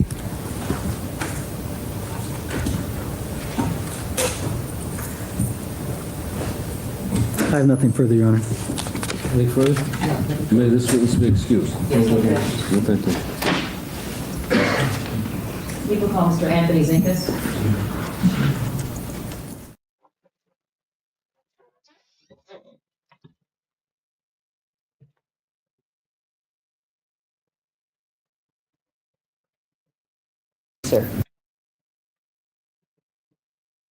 Before the accident, I was heading home from work.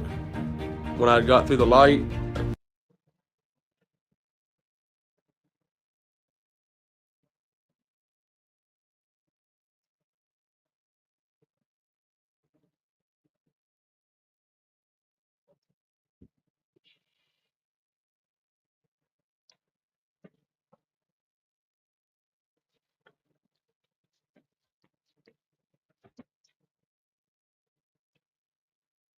Agency, And what is the name of that agency? Anthony Agency, And where is that located? in Tucson, Arizona. Are you listed in the Yellow Pages Yes, I am. in Tucson, Arizona? Yes.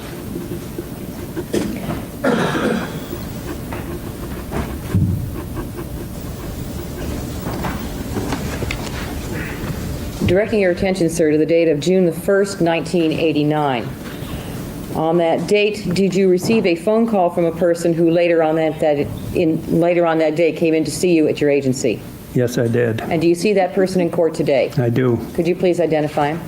The gentleman with the white shirt seated at the defendant's table. No necktie. Indicating the defendant for the record, Your Honor? Yes. What date was that he came in? June 5th. 1st, I'm sorry, June 1st. That's not a serious 1989. question, right, Wiggles? And on the telephone, did he indicate to you what it was he wanted? Yes, he wanted to locate a woman that might be in the Los Angeles area. And did he give you the name of the woman on the telephone? No. Did he indicate what his relationship to her was on the telephone? Yes, he said the person being sought was a friend of his. And later on that day he went into your office? Yes.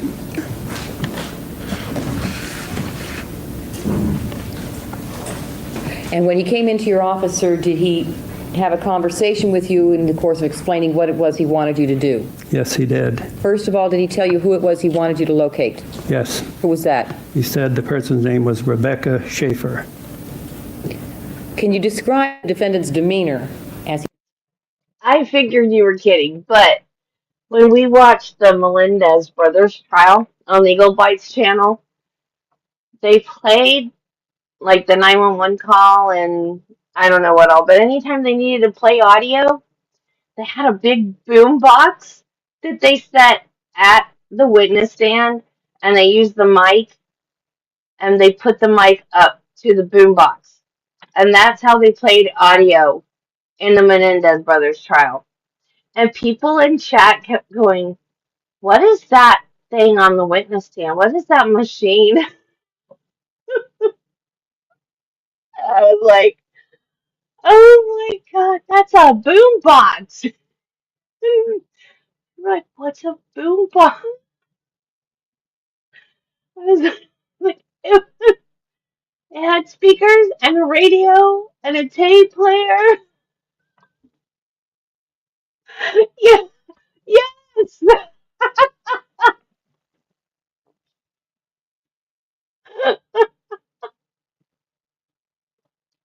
I love.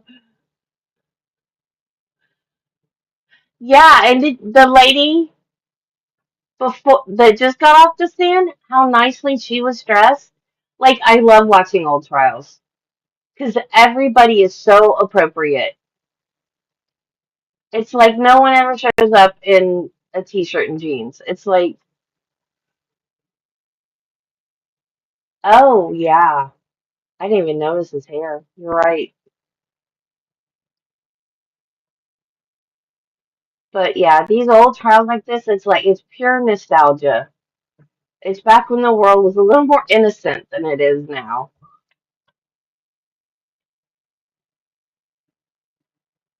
He presented himself to you? Well, he was a man that had a pleasant manner, almost affable, friendly, he was smiling. He seemed to be quite interested in this woman. Was there anything that you could detect that was hostile or violent in his manner? Yeah, No, mine did the too. reverse was true. Polite? Very polite, yes.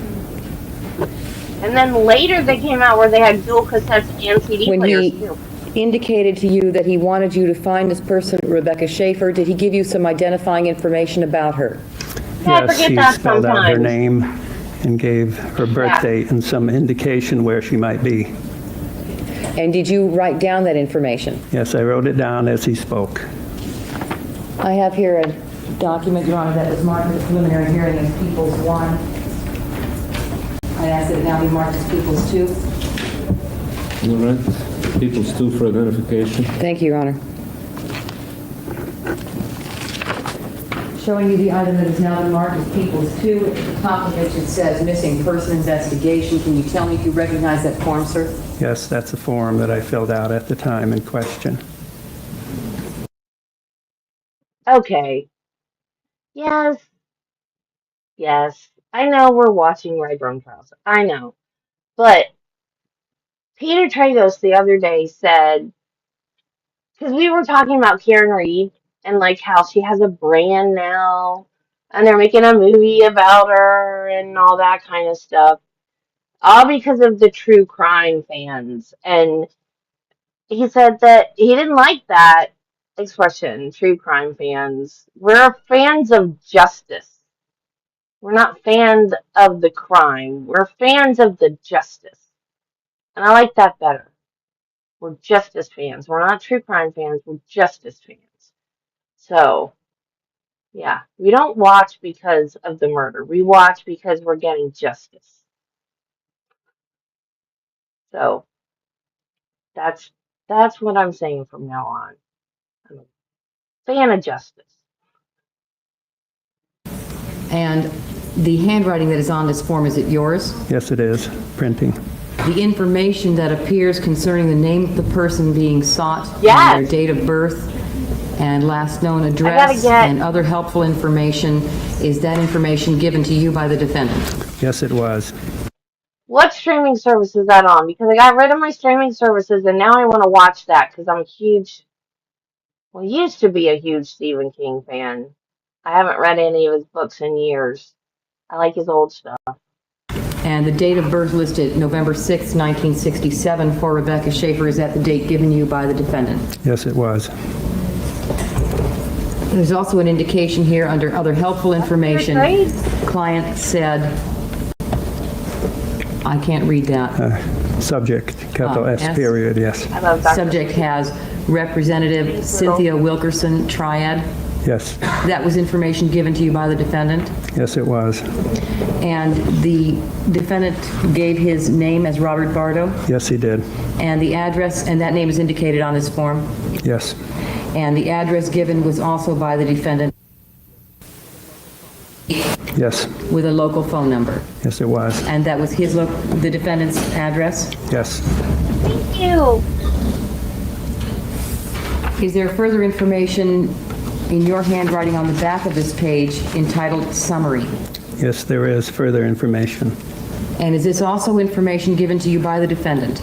Yes, Can you tell me, you have a copy of it there, sir? yes, I do. And the copy I'm showing you, is that a true and accurate copy of your record? It's identical, yes. Can you tell me what was the additional information that you reflect on the back of this page entitled Summary? The top of the page said summary, excuse me, client wants mailing address of subject to send a present. Next paragraph, met her at Universal Studios, showed large photo with personal words from, I think it said subject, but it's cut off here. Client spoke to subject's office and says he may get address through them. Client thinks subject may be in a small apartment where a man helps her in her garden. Did he indicate to you then that the subject being sought was involved in the entertainment industry? Yes, he did. Did he indicate to you where she was at the time he was with you? That is on June 1st, 1989. He mentioned that she was in Italy. Did he say what she was doing there? I don't recall. Now, did you recognize the name Rebecca Schaeffer? No, Did the man show you, when you say a photograph, was that kind of like a publicity photograph? Speaking of Waukesha. Sorry, I keep pausing and I keep thinking of things to say. Waukesha. You guys, I did a short last night. I don't know why I forgot this. I should have led with this morning. Morgan Geyser. Do you guys remember Morgan Geyser, the Slender Man stabbings? They let her go, remember? They let her out of the mental hospital, and she was supposed to be on strict release. Like, what's it called? It's not parole because she wasn't convicted. She was found not guilty. Ugh, excuse me. Not guilty by reason of insanity. And we watched her release hearing. She was denied the first time because she said she wasn't delusional. She did it on purpose because she wanted to get out of her house because her dad was essaying her, and then the next time she came back and said, no, I was having delusions and I'm sorry, I'm regretful, whatever. So they let her out. Right. She's at a group home. She cut her GPS monitor off and disappeared Saturday night. Gone in the wind. They have no idea where she is. Like, people, why don't you listen to me? I said don't let her out. Watch my stream. Don't let her out, is what I said. Did I not say that? Did I not say it's a bad idea to let this girl out? But don't listen to me. Yes. I have a photograph here that previously been Oh, they marked did? during People's 11. I asked if you mark People's 3. Oh, good. For identification. I didn't hear that part. Good.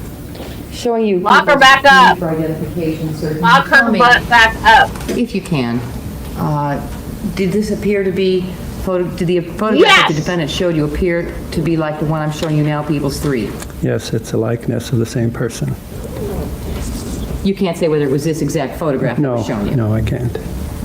She got But the all the way to photograph that you saw had Illinois. writing on the bottom? Yes, it did.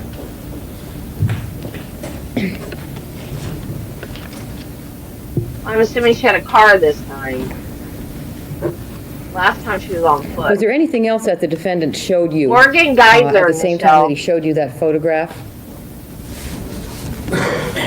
We had letters, handwritten Yeah, she had help letters this that time. he She had said he a- had written to her. Accomplice. And then he also had clippings and perhaps a TV magazine. Concerning Rebecca Schaeffer? Yes.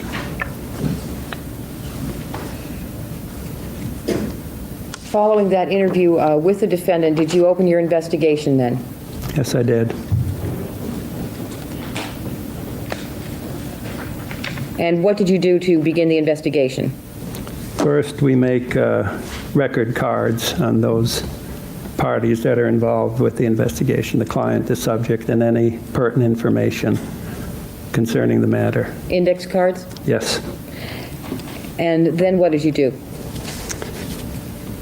Most of the time, when someone is being sought, the first thing to do is check with telephone company information. And do you have some records to indicate that that was done? Yes, I do.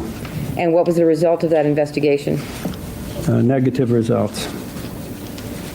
And what else was done? Then, excuse me, an examination was made of the state of California property records. Was that done by yourself, sir? Yes, And what was the result of that? there was no listing. Did you request that some further investigation be done? Yes, And what was that? I asked one of my men to make a driver's license check. And how was that done in your business, sir? Involving California, it's done through a service that provides that information and gets it from the state of California. We don't do it ourselves. So you subscribe to that Yes. service, and when you request it, that service furnishes the information to you? Yes, they do. At some point, did you in fact receive a printout that appeared to be a Department of Motor Vehicles printout concerning your request to locate Rebecca Schaeffer. Yes, I did. Now, I have here a Xerox copy of a printout previously marked as Peoples 2. I'd ask it now be marked as Peoples 4. Maybe mark Peoples 4 for identification.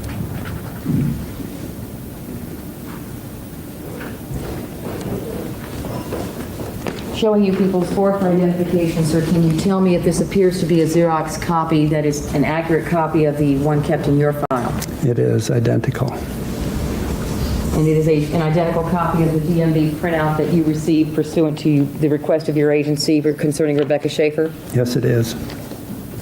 And can you tell me, sir, when this information was received?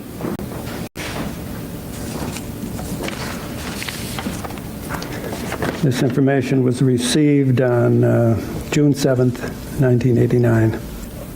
And did it indicate that the most recent address for Rebecca Schaeffer was 120 North Sweetser, apartment number 4 in Los Angeles? Yes, it did show that. He was 40, it's a 42-year-old man that she was with. So And after twice that her information age. was received, what, if anything, further was done? Almost twice her age. He's being charged with criminal trespassing and obstructing In identification. addition, attempts were made to verify the presence of the person being sought in that neighborhood. And why was that done, sir? And they have to do an extradition hearing because she's in a different state. For verification, because there was no verification that the person being sought was at that address.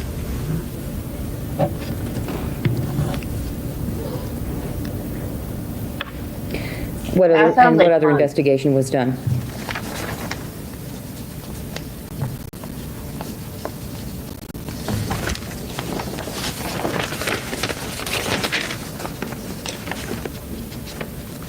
A computer trace was done on neighbors in that particular neighborhood. Also with an effort to verify the information you received from the Department of Motor Vehicles? Yes, Now, do you keep a daily log of the phone contacts that you have with your clients? yes, I do. And did you, at the preliminary hearing, furnish us with a Xerox copy of the log pertaining to this case? Yes, I did. I have that log in my hand, sir. I'd ask that you mark Peoples 5 for identification. Log will be Peoples 5 for identification. It's a, for the record, 3 pages. Showing you Peoples 5 for identification, sir, can you tell me if this is a true and accurate copy of the original that you have? Yes, it's identical. I'm turning the pages. And you blacked out these, the items that are blacked out in these pages? Yes, I did. And the items that are blacked out don't pertain to this case, is that correct? That's correct.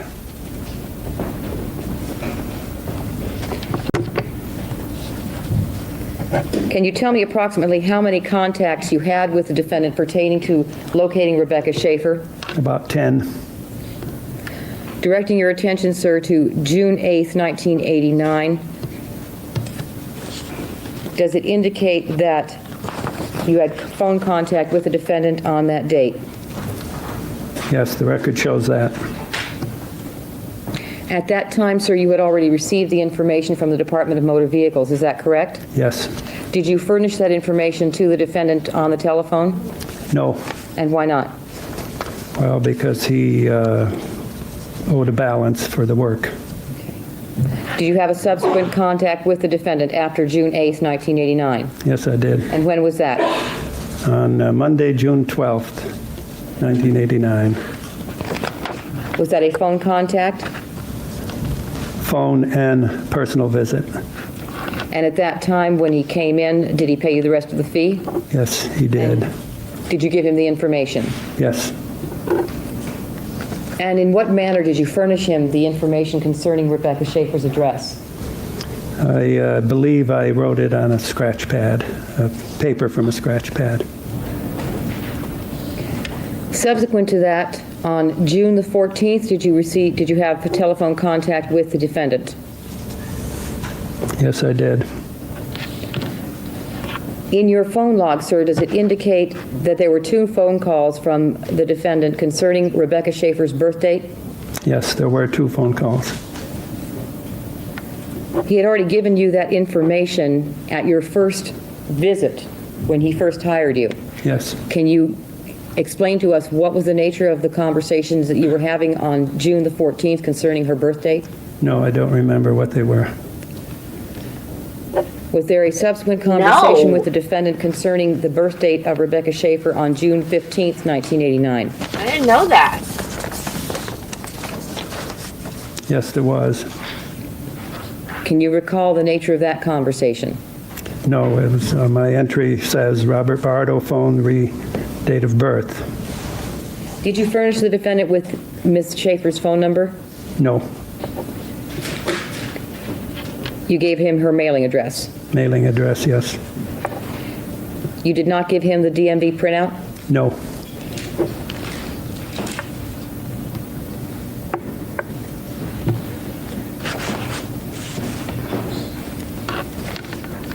During the course of your conversations with Mr. Bardo, over the 10 contacts you indicated you had, was there ever any indication to you that he was violent or posed any menace or threat to yourself or the party he was trying to locate? None. At all times, was your conversation or the tenor of your conversation polite? Yes, it was. Did you ever become concerned about his mental stability? No. And there was nothing, I take it, in his behavior that caused you to have any concern about giving him the information he was requesting? No, there wasn't. I have nothing further.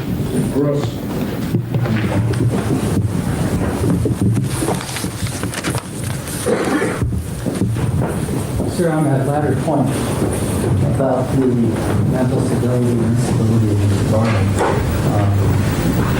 in your confession, would it not be a concern of yours to provide information to someone who might be mentally unstable? Well, if there were, I'm not qualified to judge someone's stability. Like in any one-on-one situation, he manifested no behavioral indicator of any kind. I've learned there are only 3 ways to size up a person, and what they do, what they say, and what they look like. And he didn't say anything or do anything that would show other than, I've had people in there that were suspicious, but he was not one of them.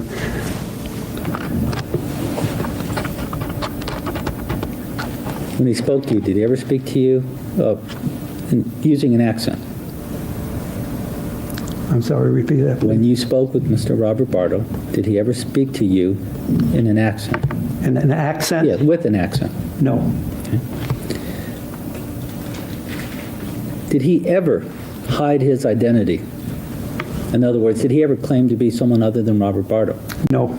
He told you where he lived, did he not? Yes. He never hid anything about his personal identifying information. Isn't that true?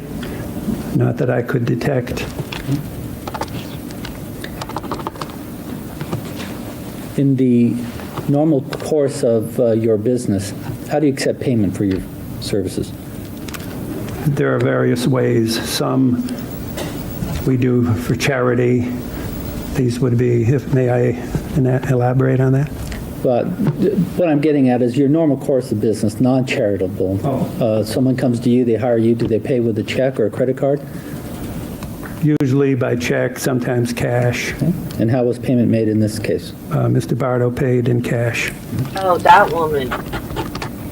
So that was, by your definition, not the usual method of payment? No, that is not my definition. I'm sorry, you said usually people will pay by check. What I'm referring to is I get cash and check.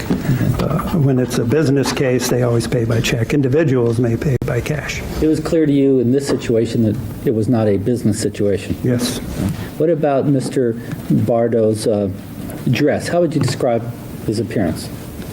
Mr. Bardo looked like he had been working hard. He told me he was a janitor. Did he look unkempt?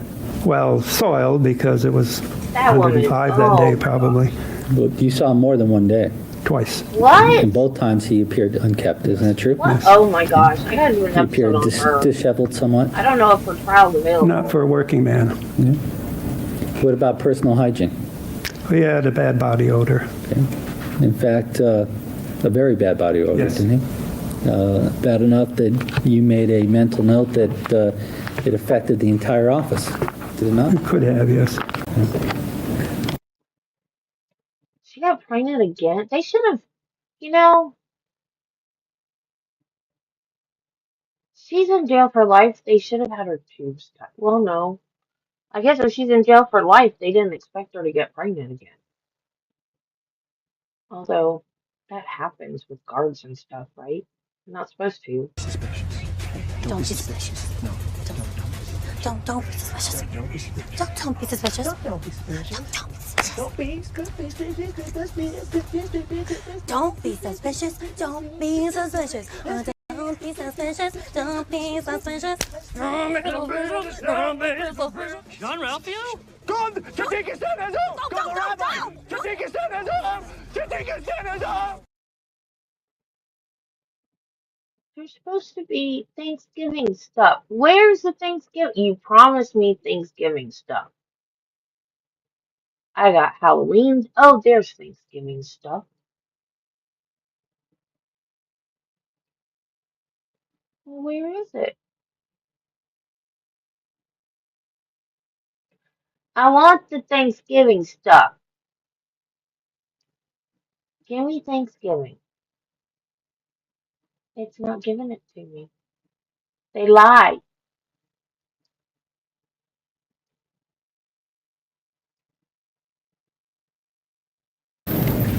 Was that normal in your experience?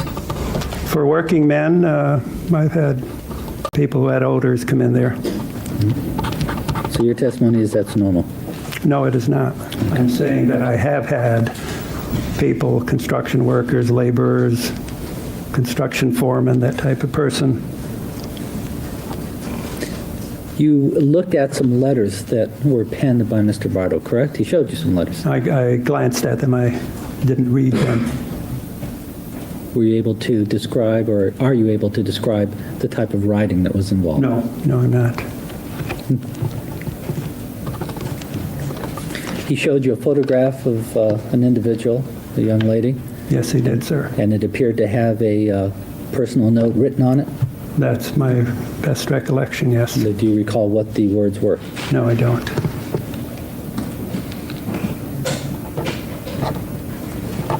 May I have just a moment?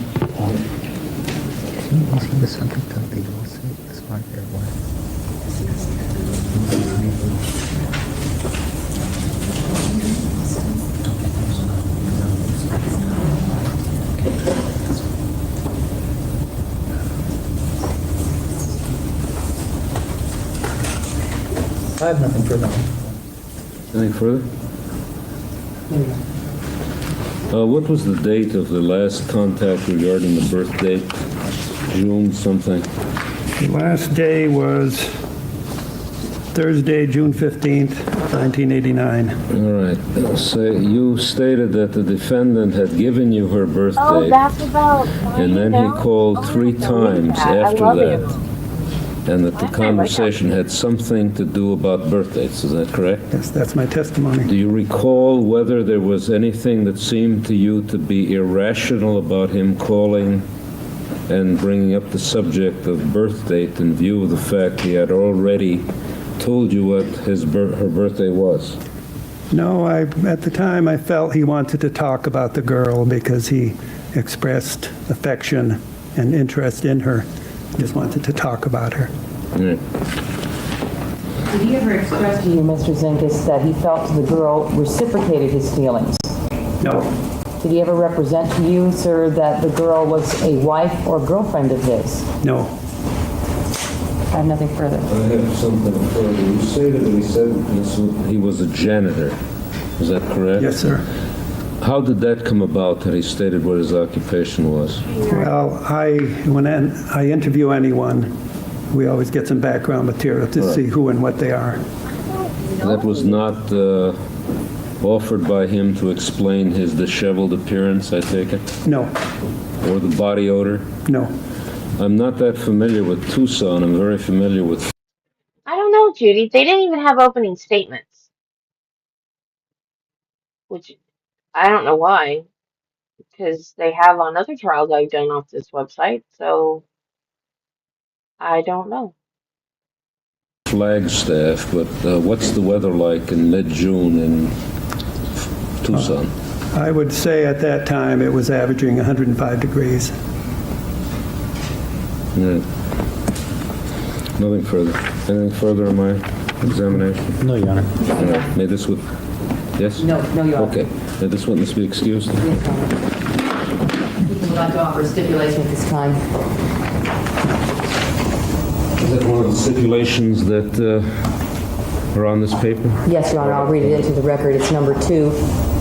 That the defendant was employed as a maintenance worker for Jack in the Box in Tucson, Arizona from November 1986 with sporadic leaves of absence until he gave notice on July the 1st, 1989 of his intention to quit and go to California. The defendant then worked until July 13th, 1989. Counsel may be so stipulated. Yes. Court accepts stipulation. Thank you, Your Honor. Next witness. Thank you. He will call Mr. Edward Bardo. Edward Bardo? Is that his dad? Edward Bardo.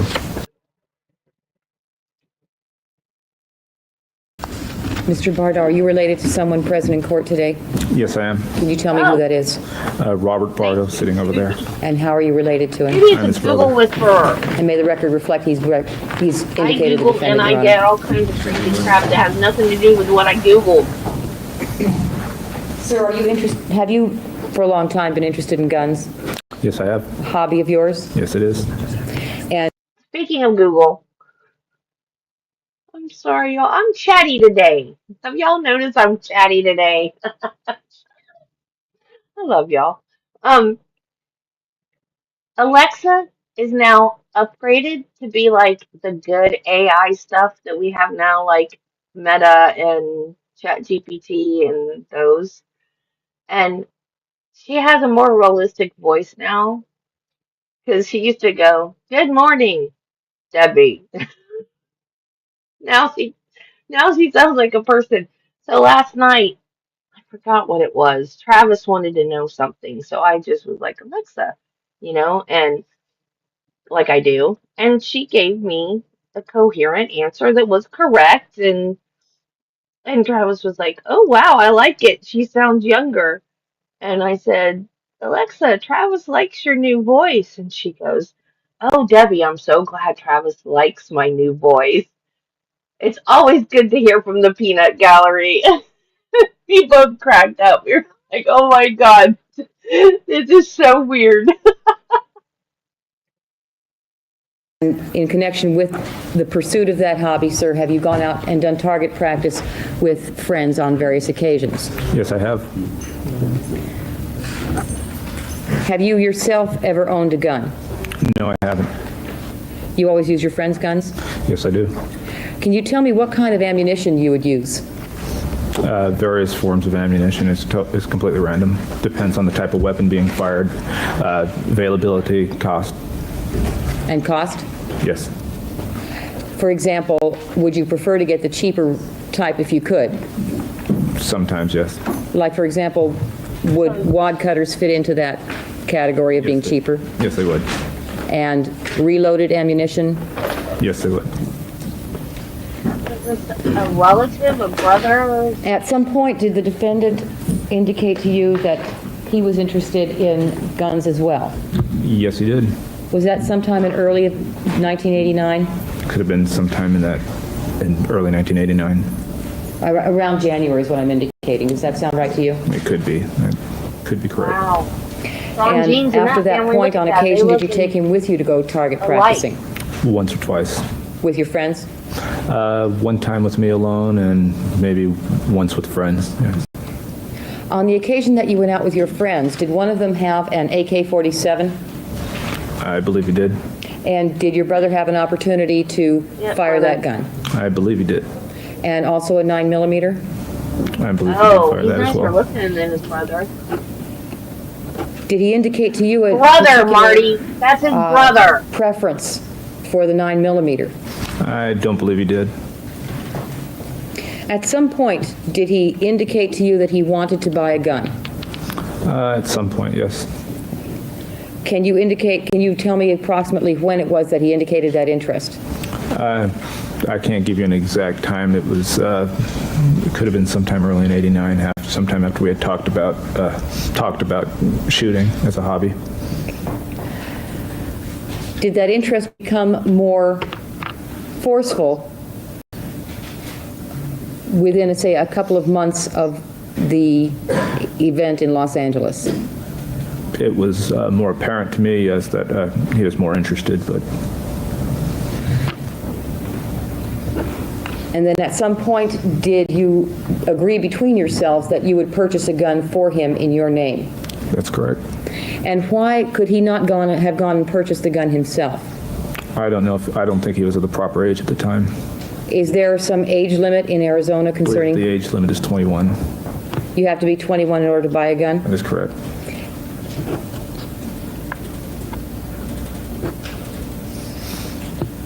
About how long before you actually purchased the gun on July 7th, 1989, did you two agree to purchase a gun for him in your name?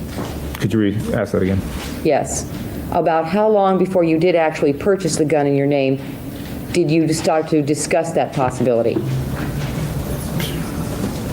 I'm not quite clear what you're asking.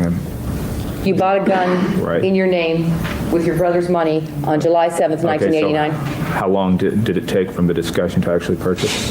When was it first raised? How long before the actual purchase was that idea raised? I'm not quite sure. A month? 2 months? It definitely probably within a month or 2 months at the time of purchase.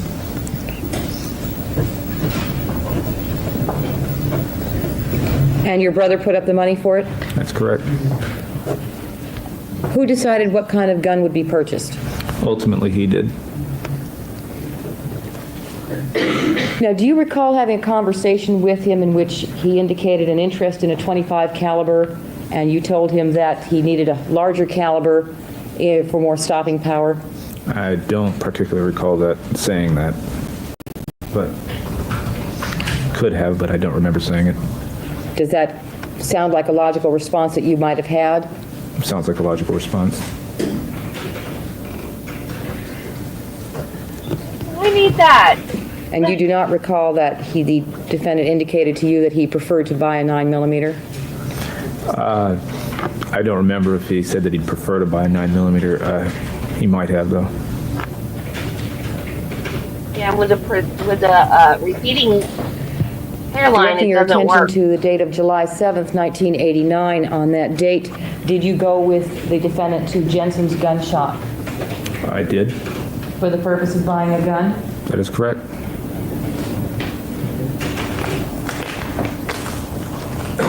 And when you were in the store, did the defendant select the gun that you were going to buy?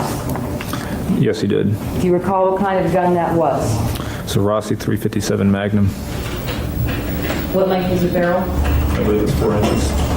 And color of the gun? It was a blue weapon.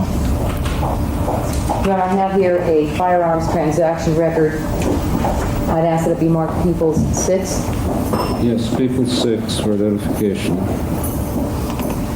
Showing you, sir, the item that is now marked as Peoples 6 for identification. Can I ask you if you recognize this form? Yes, I did. Is that the form that you partially filled out on the date of July 7th, 1989 in order to purchase the weapon indicated in there? That's correct. Directing your attention to the top half of this form, that is the part that ends with the large line in section B. Is all of this your handwriting at the top? It is. And your signature right there? It is my signature. And the identifying information on it concerning height, weight, and race, is that yours? That's mine. And the date of birth, is that yours? Date of birth, what is that? That's correct. The bottom part of this form describes the gun that you purchased, is that correct? It does.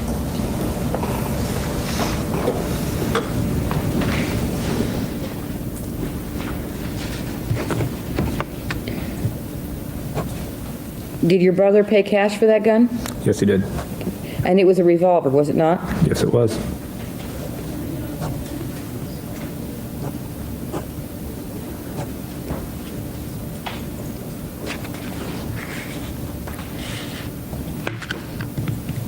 have here a gun that we are going to ask be marked as a facsimile. We're not contending this is the murder weapon.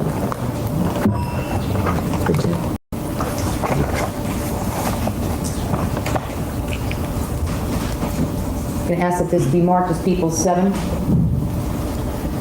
The gun itself? Yes, Your Honor. He probably doesn't want to be testifying. People's 7 for identification. He realizes he Showing you messed the gun up. that has now been marked as People's 7 for I helped identification, his sir. brother get a Can gun. you tell me Then used to if kill this someone. appears similar to the gun that you purchased for your brother on July 7th, 1989? Yes, it does. And they probably did, well, we can prosecute you too. You know what I mean? Did you purchase a holster at that time, sir? I don't believe I did. Do you recall using or obtaining a holster for the gun at some point? It's a possibility that I may have obtained one from a friend that happened to fit the weapon. Oh, it's a possibility. I have here a holster, Your Honor. I'd like to show it to the witness before I mark it for identification.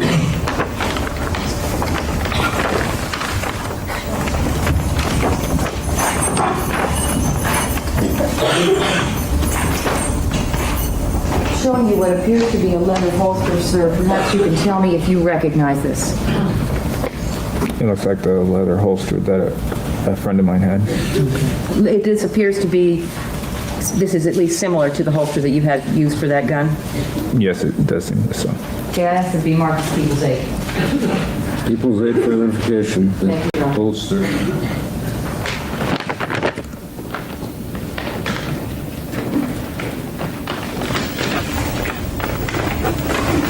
Now, did you take the gun home that same day? Yes, we did. And where was it kept?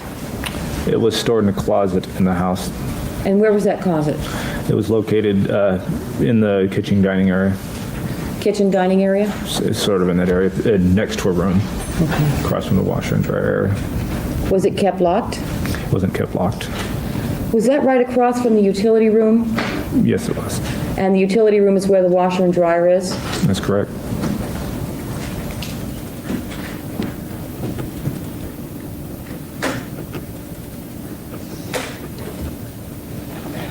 Was any ammunition kept with it? No.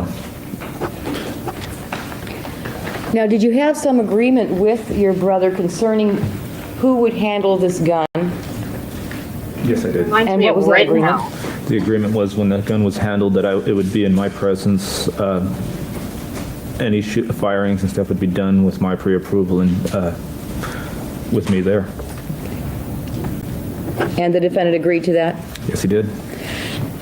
Oh, Now, from the time you brought it home on July Yep. 7th that's until weird. July 17th, did you have occasion to take the gun out and look at it Yes, we did. daily?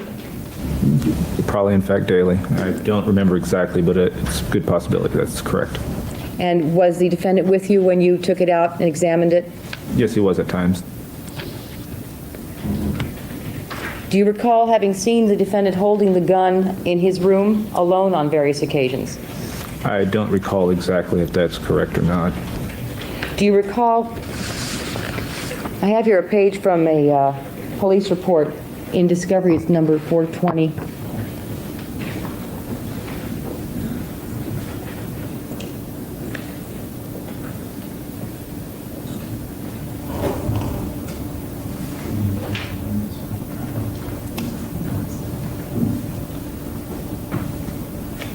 I'm going to show you this police report. I believe I've shown it to you previously, where it indicates I have seen my brother holding the gun while he was sitting in his room. He would be just staring at the gun like he was in a trance. I knew the gun was empty, so I didn't worry about him. Do you recall making that statement to Detectives Paul Coulter and Frank Boland on July 19th, 1989? No, I don't. Is it possible that did you tell the truth when you spoke to Detectives Boland and If that's an Coulter? accurate transcript of what I said, I had no cause for lying then or concealing anything, so it should be a truthful statement if that's what I said. And it is possible that you did see that? but you do not recall at this time? It's a possibility.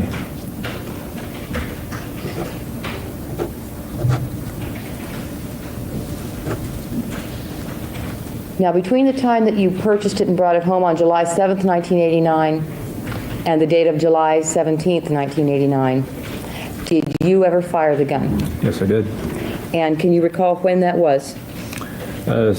Sometime previous to that date, I think it was the Sunday before. The Sunday before your brother left for Los Angeles? That is correct.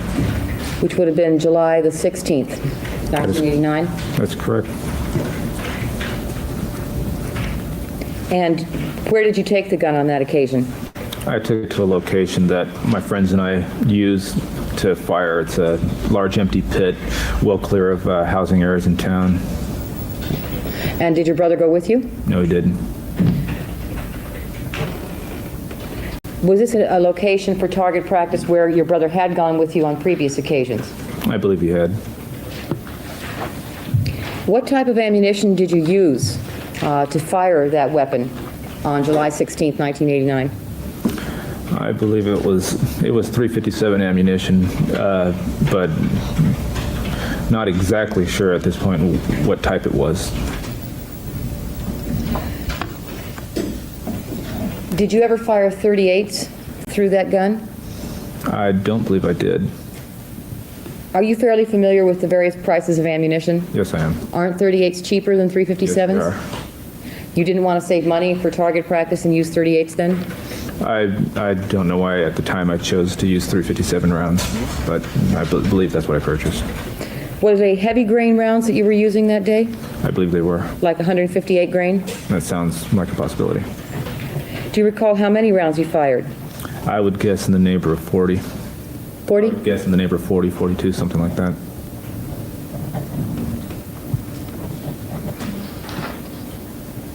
After you finished firing that day, can you tell me if you noticed anything unusual about the gun? Yes, it seemed that the weapon suffered undue wear from the heavy firing and had some frame deformation that prevented the cylinder from sliding into the weapon as easily as it had when it was new. And as a result, did that make the trigger action rougher? Me either, Riggles. It did. I would imagine if I made it a little rougher. Harder to pull the trigger? Never fired yes? one. Yes. Did you clean it after you test fired it that day? Yes, I did. Did you ever teach the defendant how to clean a gun? I don't believe I did. Do you have a gun cleaning kit in your house? No, I don't. Then whose did you use on that day? Friends that I went shooting with.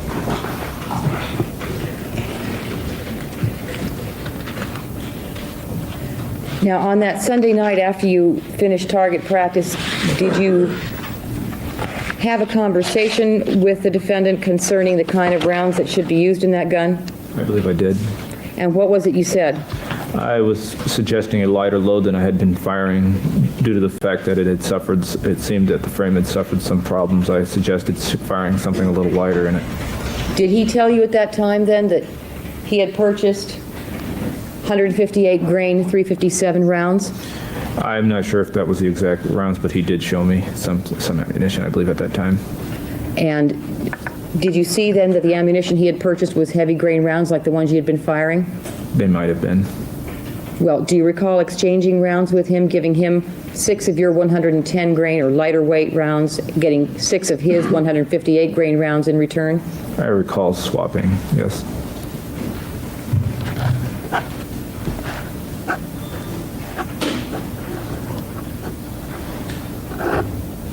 Do you recall whether or not these were semi-jacketed hollow point hydroshocks? They might have been.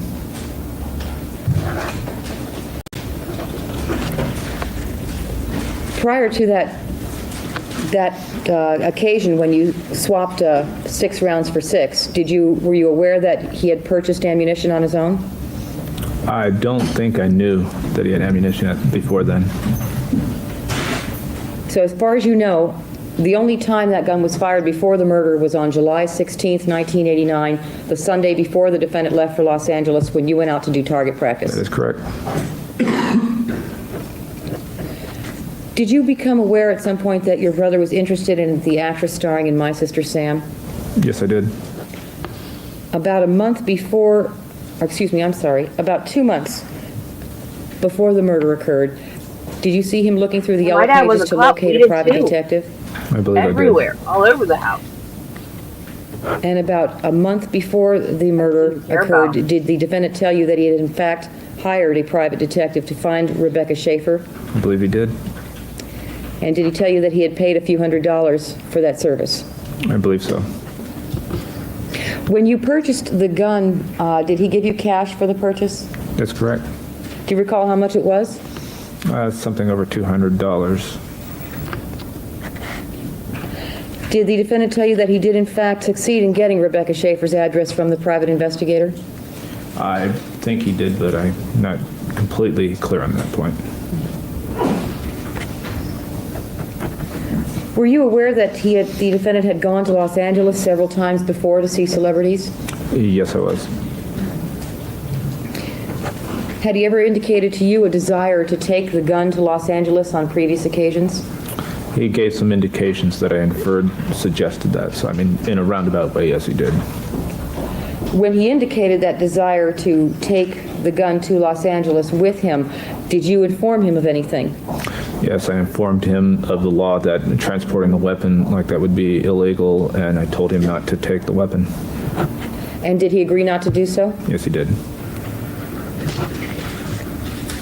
Did you ever instruct him in the safe handling and operation of the gun? Yes, I did. And demonstrate it with him in the house when you had the gun there? Yes, I did. Did you do that more than once? I believe I did. Did it appear to you, at least, that the defendant understood? Yes, it did. Directing your attention, sir, to July 17th, 1989. During that time frame, sir, were you in school? I believe I was. Were you in classes all day? I think I was in classes probably most of the way through the morning since it was summer school. July 17th, 1989, I believe being a Monday, you would have been in school all day that day? It's a very good possibility. Then would it be your habit after you come home from school to study at night? A lot of times, yes. And on occasion, after coming home from school, would you take a nap? Yes, I would. On that particular occasion, on July the 17th, 1989, do you recall seeing your brother leave for Los Angeles shortly after you woke up? Yes, I do. Had you seen him at all earlier that day? I don't believe I did.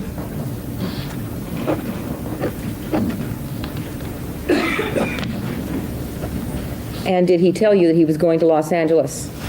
I believe he did. And his father was, your father, was taking him to the bus station? Yes, he was. Was the defendant's behavior unusual in any respect at that time? No, not really.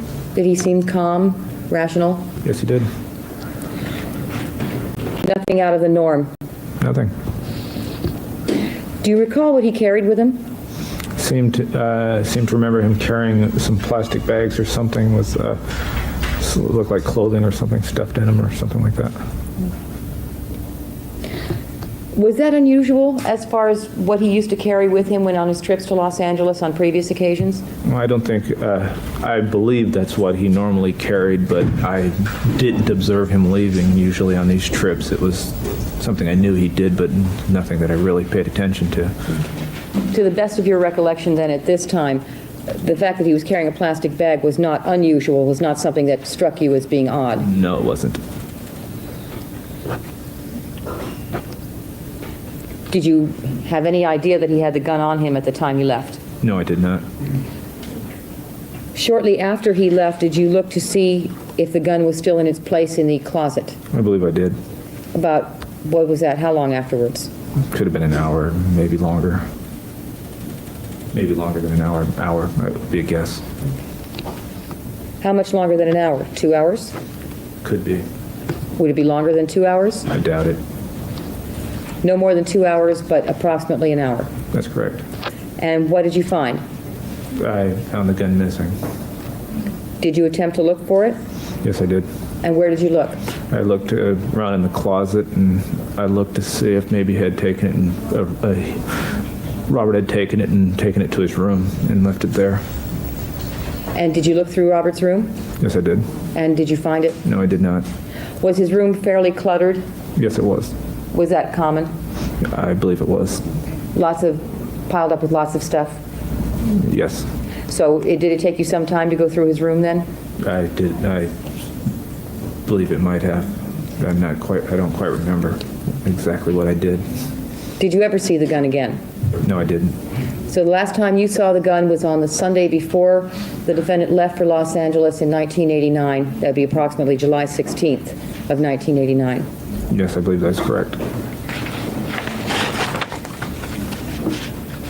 I have nothing further.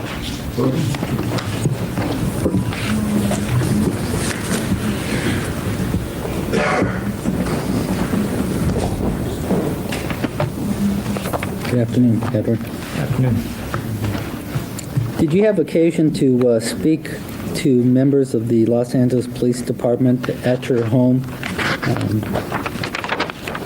Yes, I did. That occurred approximately July 19th, 1989?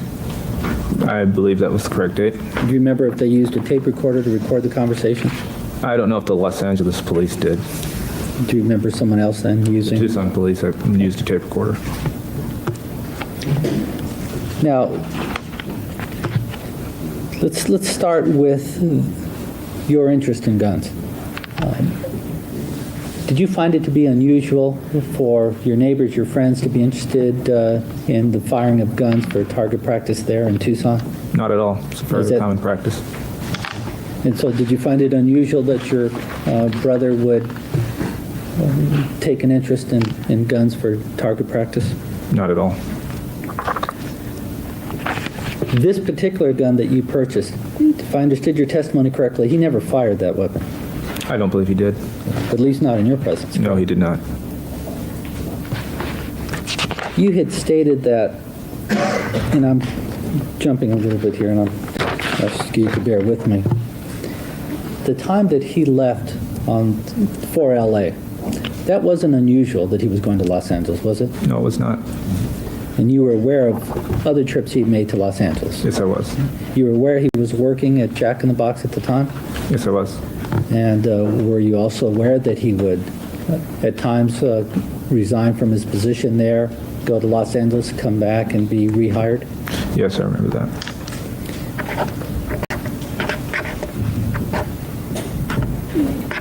The fact that your brother, did you know your brother to have any type of luggage or formal luggage that he would take with him? No. His normal practice would be to use these plastic bags that you described earlier, correct? That seems to me, that didn't strike me as odd at the time, so I believe that that's what he used. On this particular occasion, on the last trip to Los Angeles, the district attorney asked you if he appeared to be rational at the time. You remember that question? Yes, I do. Did he ever appear to you to be irrational during the periods of time that we're discussing here? Do you understand that question? Yes, I do. No, he didn't. It would have struck me as odd if he had acted in any way irrationally. Okay. Now, were you aware that, or did you discuss the fact that your brother had bouts with depression and some did you discuss some other mental issues with the police when they came to interview you at your home? I might have.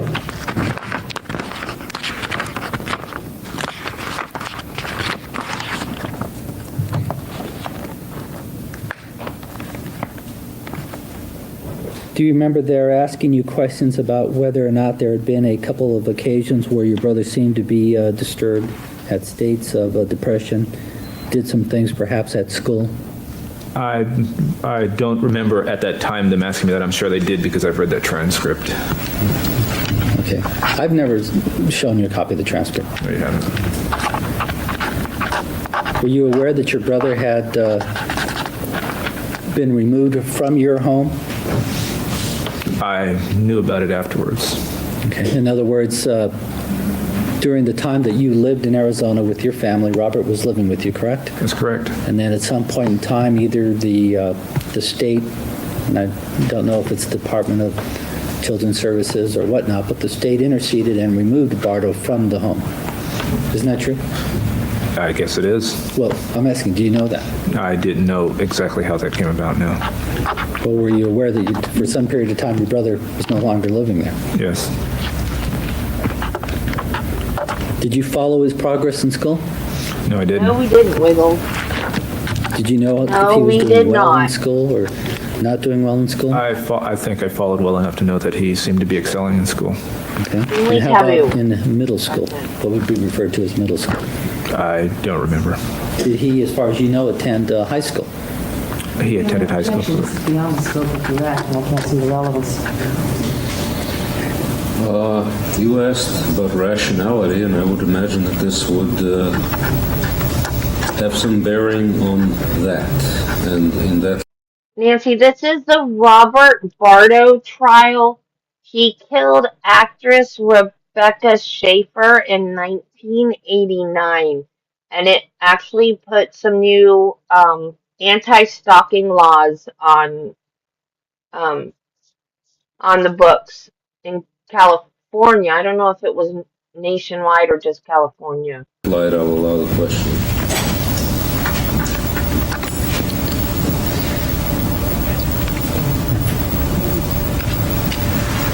Did he attend high school? He did for a while. And then what happened? I believe he dropped out. As far as you know, did he have a counselor at school that was counseling your brother? I believe he did.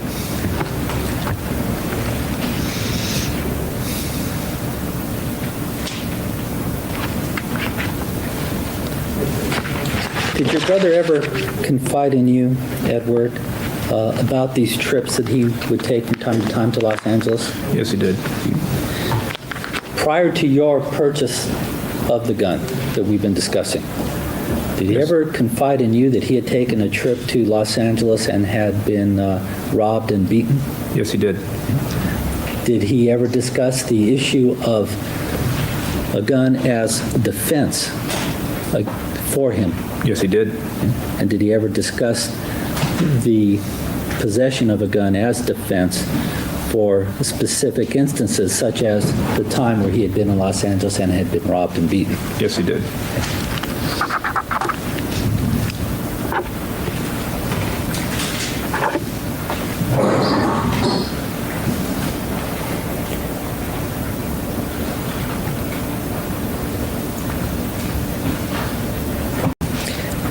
Other than talking to you, speaking to you about the gun as a defensive weapon, did he ever speak to you in terms of the gun as merely a hobby or target practice?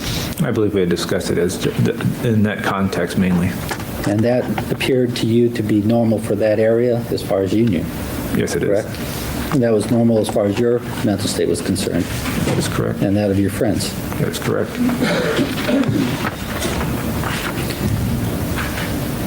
When the police spoke to you, Your Honor, I wonder at this moment, could we approach the bench?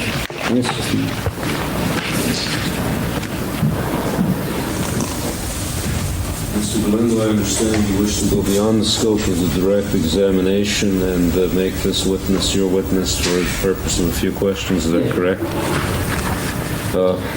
All right. You may proceed. Edward, the police spoke with you on July, the date that I referred to, I believe was July 19th, 1989, about some psychiatric care that your brother had received. Do you remember that conversation? I believe I do. Okay. You were aware, were you not, that your brother was receiving some psychiatric care in conjunction with problems he had at school? Yes. Okay. Were you also aware that he had been, when he had been taken out of the home, he had been referred to a specific psychiatric care facility in the Tucson area? I believe I was aware. Did you ever visit him when he was there? No, I didn't. Did you ever follow on the progress of the care, psychiatric care that your brother was receiving? No, I did not. Did your mother and father discuss this with you at all? No, they did not. We didn't talk about it back then. You have another brother, Jeff. Oh, do did you we not? find a judge that Nancy doesn't think is hot? Has Jeff ever received a psychiatric care? Yes, he has.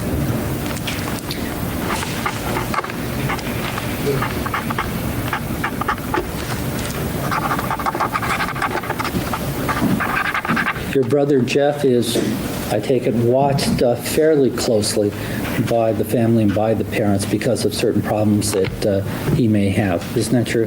That's correct. And just so that the record's straight, what is the age of your brother Jeff? I believe he is 24.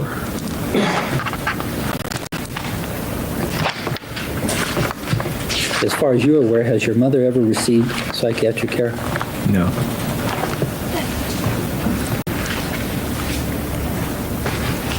When your brother Robert discussed with you the incident where he had been beaten and robbed in Los Angeles, did he appear to you to be shaken by that incident? Yes, he did. This is on cross, or? Well, this Right, was but- direct. Okay.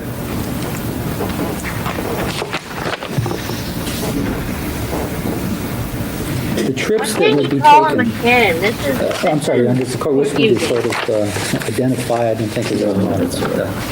Unless there's an objection, then you may have to. On these trips to Los Angeles that your brother would take, as far as you knew, were these trips well planned, thought out, or were they spontaneous? More spontaneous, it appeared to me. Okay.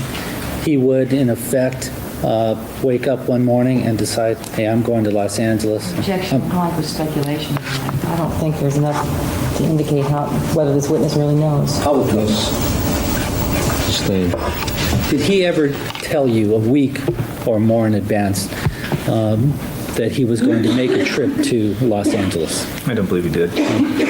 Whenever you would observe that your brother would leave for Los Angeles or engage in a trip to Los Angeles, how would you learn? Usually after he left or moments before he left or something, I would see some indicator. Okay. And that was the exact way that you learned about this last trip to Los Angeles? That is correct. And so that method was fairly common, correct? Yes.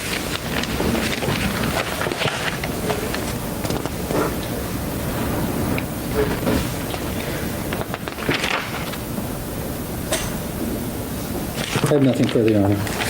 Please, Rick. Briefly. Sir, do you also have another brother named James That is correct. and a sister named Arlene That is correct. and another sister named Janet? That is correct. And is there another sister named? Yes, there is. Her name? Kathy. Thank you. Did any of those people ever receive psychiatric care to your knowledge? I'm not quite sure if they had. I would guess that none of them had. No. Have you ever had any psychiatric care? No, I have not. So to the best of your knowledge, neither yourself nor the other siblings I've just mentioned have ever had psychiatric care. That's correct.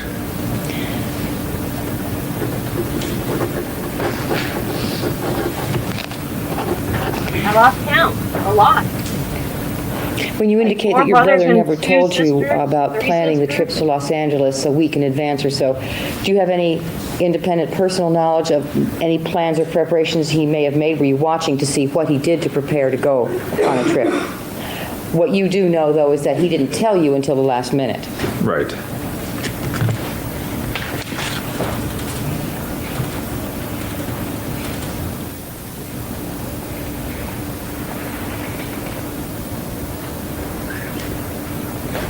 I have nothing further. How about your father? Has he ever had psychiatric care?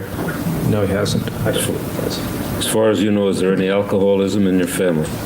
He had my father had a case of alcoholism.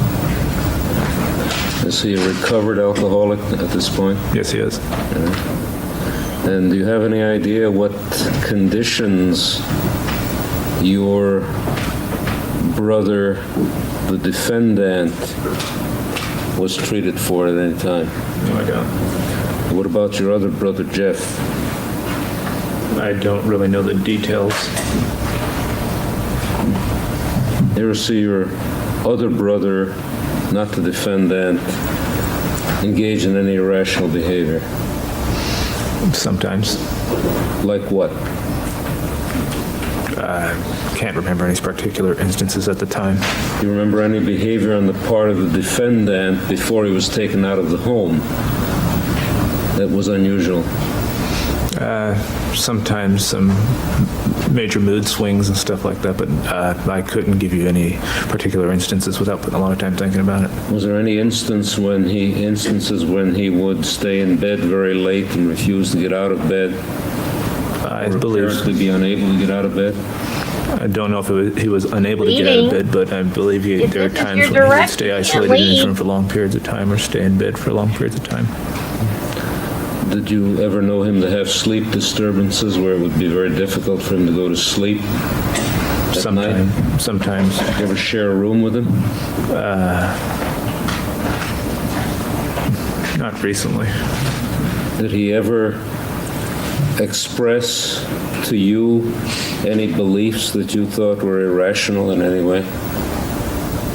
If he did, I cannot mention any particular instances. All right, I have nothing further. Anything further? In other words, did the defendant ever report any hallucinations to you? No, he didn't. Or any delusional talking to you? No, he didn't. I have nothing further. Did your brother appear, let me rephrase that. Was your brother in the habit of opening up to members of the family, discussing his personal thoughts and desires? No. What? Well, objection, that calls for speculation. I think that if the question's confined to this witness, that's one thing, but with respect to the other members of the family, I think that calls for speculation. Yeah, confine your answer to anything that might have been said or not said to you. During the time that you were living with Robert, you would be present, were you present at times when he would be engaging in discussion with other various members of the family? Not while I was there, no. Pardon me? Not that I had seen, no. Did he ever discuss with you his feelings about Rebecca Schaeffer? To a small extent, yes. Did he share with you letters he had written? For the most part, no.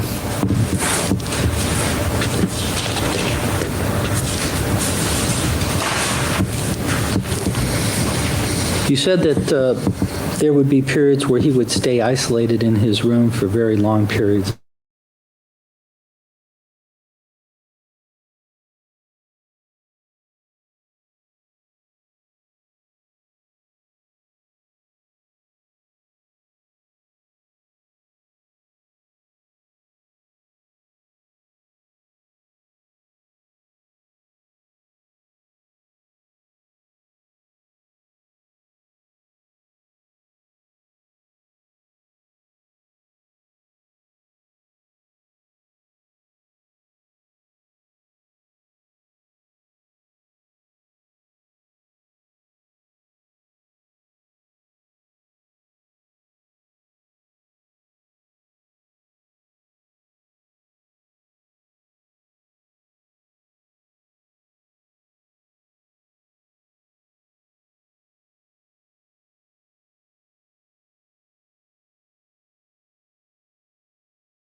Okay.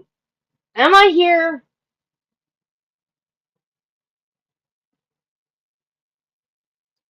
I guess not. That was weird. That's never happened before. It kept saying the page didn't exist. I'm like, I know StreamYard exists. Why? Why is it telling me it doesn't exist? I know it exists. I use it every day, and I pay for it. You know it's real. Now I gotta find the trial again.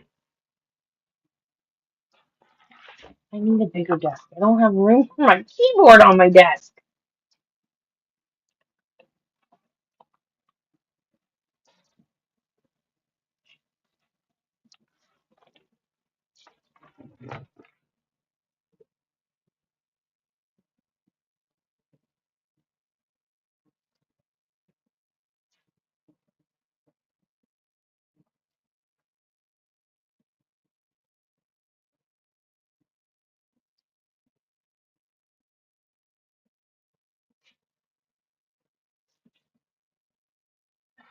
I hate this commercial.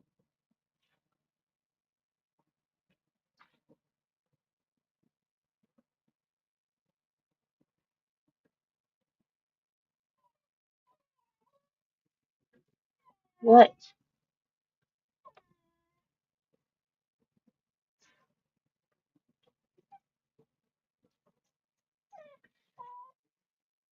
Spike, I'm trying to fix the problem. I don't have time to mess with you right now.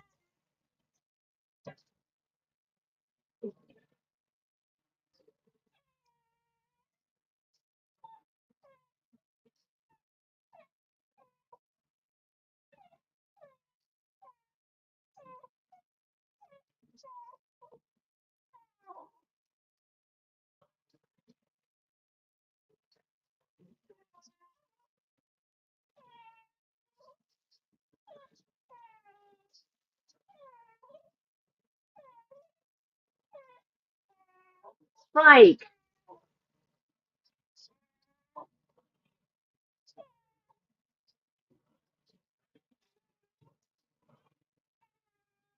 am I? I thought I fixed it.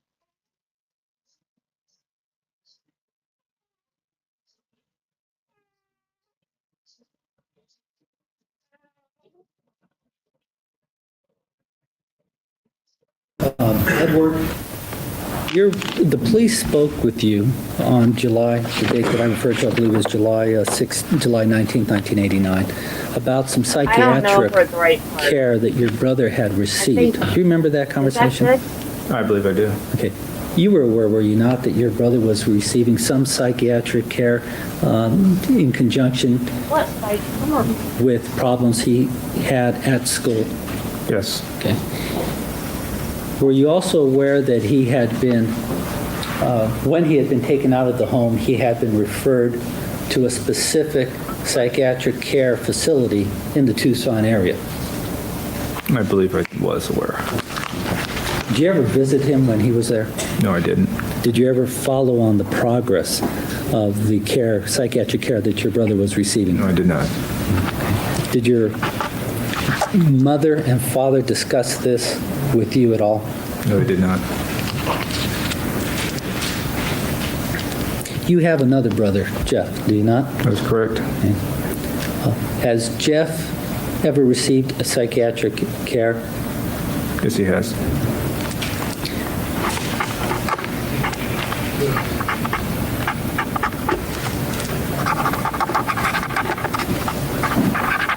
Your brother Jeff is, I take it, watched fairly closely by the family and by the parents because of certain problems that he may have. Isn't that true? That's correct. And just so that the record's straight, what is the age of your brother Jeff? I believe he is 24.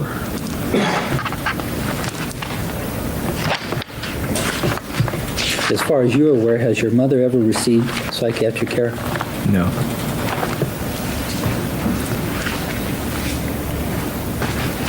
When your brother Robert discussed with you the incident where he had been beaten and robbed in Los Angeles, did he appear to you to be shaken by that incident? Yes, he did. This is going across, or? Well, this Right, was right. direct. Okay.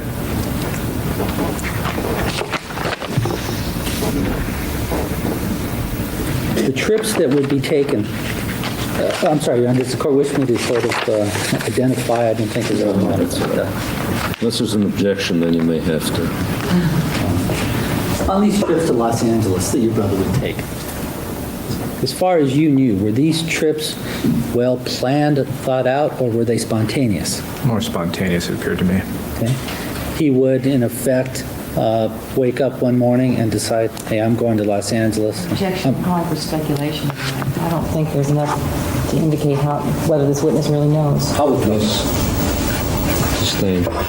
Did he ever tell you a week or more in advance that he was going to make a trip to Los Angeles? I don't believe he did.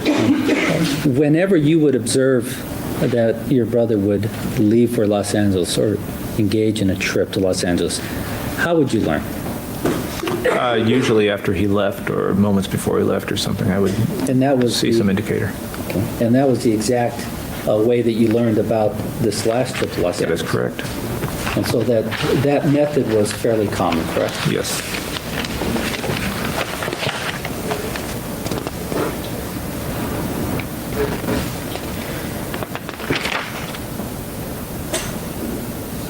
I have nothing further, Your Honor. Please, Rick. Briefly. Sir, do you also have another brother named James That is correct. and a sister named Arlene That is correct. and another sister named Janet? That is correct. And is there another sister named? Yes, there is. Her name? Kathy. Thank you. Did any of those people ever receive psychiatric care to your knowledge? I'm not quite sure if they had. I would guess that none of them had. No. Have you ever had any psychiatric care? No, I have not. So to the best of your knowledge, neither yourself nor the other siblings I've just mentioned have ever had psychiatric care. That's correct.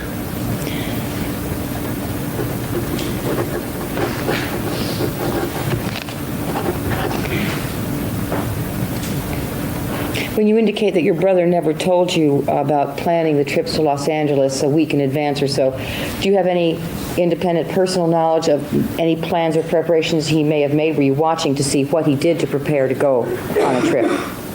What you do know, though, is that he didn't tell you until the last minute. Right.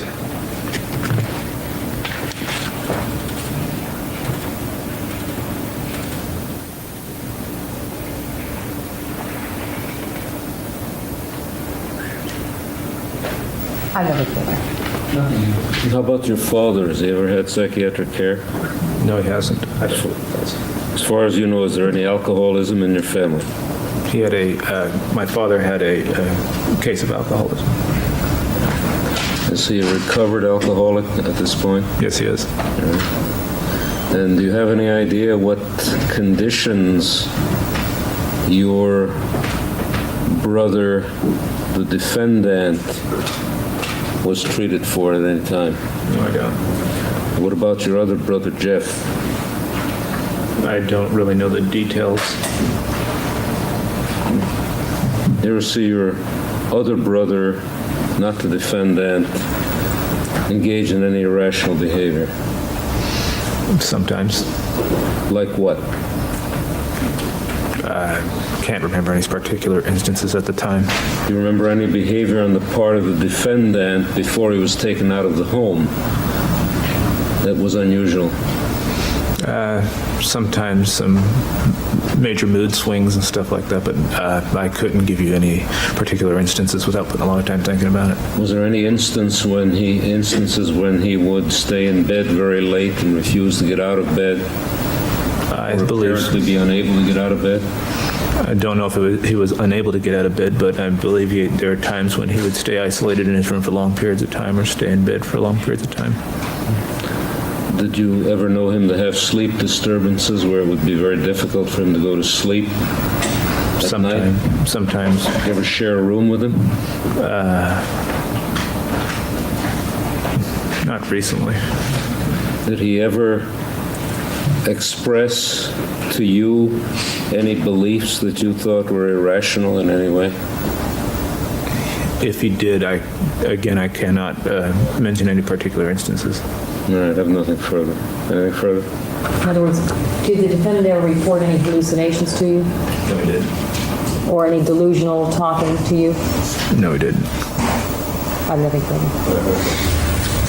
Did your brother appear, let me rephrase that.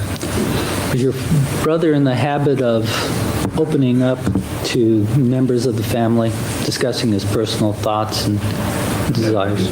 No. What? Well, objection, that calls for speculation. I think that if the question's confined to this witness, that's one thing, but with respect to the other members of the family, I think that calls for speculation. Yeah, confine your answer to anything that might have been said or not said to you. During the time that you were living with Robert, you would be present, were you present at times when he would be engaging in discussion with other various members of the family? Not while I was there, no. Pardon me? Not that I had seen, no. Did he ever discuss with you his feelings about Rebecca Schaeffer? To a small extent, yes. Did he share with you letters he had written? For the most part, no.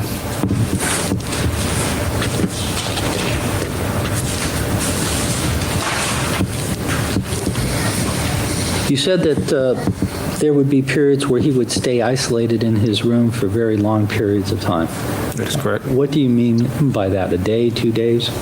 Sometimes I wouldn't see him for, well, again, totally from my point of view, it seemed that, I couldn't see him for a couple days at a time. I wouldn't see him, whether or not he was isolated completely in there, that was just from my perspective. I wasn't there all the time watching. But you do recall that for periods of time, there would be episodes where he would sort of be secluded somewhere, if not in his room, just isolated. It doesn't mean he's mental, it just means he don't want to be around other people. Tend to be a usual occurrence as far as you could determine? Yes, it did.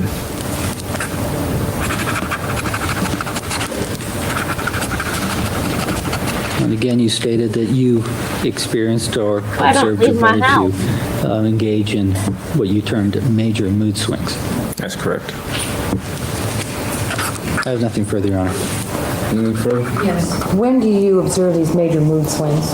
Just now and again, as when I do see him, sometimes he would seem to get really angry and then calm down shortly afterwards. And what did he do when he was angry? Exactly. He would sometimes yell. Ever get violent? Usually nope. not, but I Exactly. don't remember. And when do you recall this happening? Just various times while he was living there, while I was living there. I do not have any specific instances that I can give you in time. In an approximate way, can you tell me if you recall him having those mood swings shortly before he left for Los Angeles? He may have had something like that happen shortly after, but I can't remember a specific instance to pin down. I agree.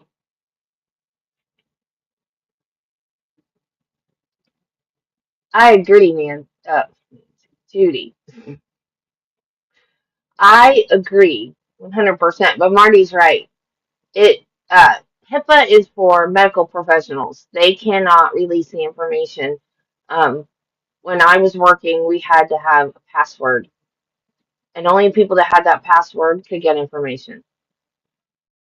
But yeah, it's the medical professionals is the only ones that apply to HIPAA. But also with HIPAA, you can tell people your medical stuff, and then they can repeat it. That's not illegal. But if like your relative goes and says, "My brother's in your under your care or whatever, can you tell me about his case?" They're not allowed to do that. Back then, they could. They could say anything. And there are still some people that can sweet talk medical professional into doing it now. Like, oh, I'm his best friend, I'm like family, or, oh, we work together, we're like brothers. No. No. You're not supposed to do that, but some people still will. Gotta have a password or whatever the facility's got. In that time period, but might have. Do you recall him always having those mood swings as long as you knew him? Not as long as I knew him. And you're not getting More in any recent memory. information. More in the last couple years? That's correct. During the period of time that you thought he was isolated in his room, what was your schedule, your daily schedule like? Well, a lot of time spent in school, so from morning to afternoon, sometimes into evening, I was up at the university, and then a lot of evenings I was home or at the university studying for most weekdays and sometimes weekends. So you were out quite a bit. Yes.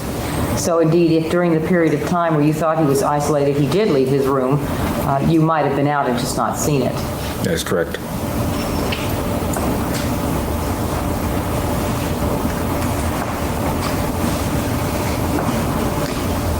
Other than major mood swings, like he would yell and then calm down, is that the only example of irrational, quote unquote, irrational behavior that you ever saw? Again, I might have seen others, but I can't give you a specific instance offhand without really trying to do a memory search. Is that the only thing that comes to mind? Offhand, yes.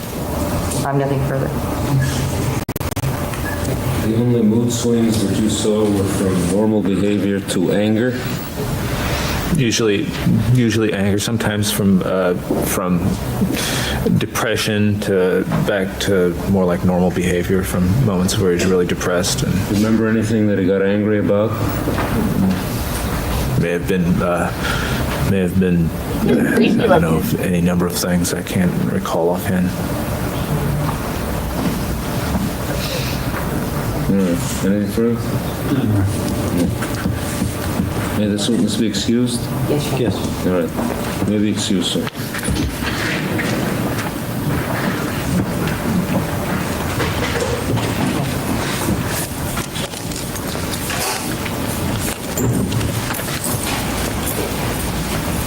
We'll take a recess then until tomorrow. Calendar's reasonably heavy, but I'm going to set it for 10:30 in the hopes that the attorneys, not you people, but the attorneys who appear regularly won't lock their car in their garage tomorrow, okay? May we approach on a Sure can.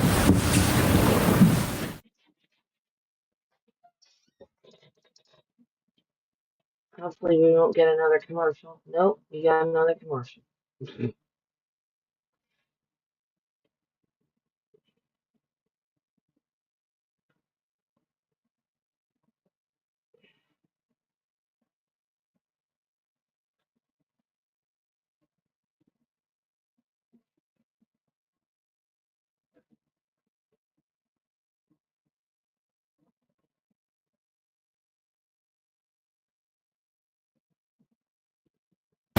I'm going to inform counsel that I'm ordering you both to be in this court at 10 o'clock. You're both in trial. This case will take precedence over any other matter that you happen to be engaged in tomorrow, 10 o'clock.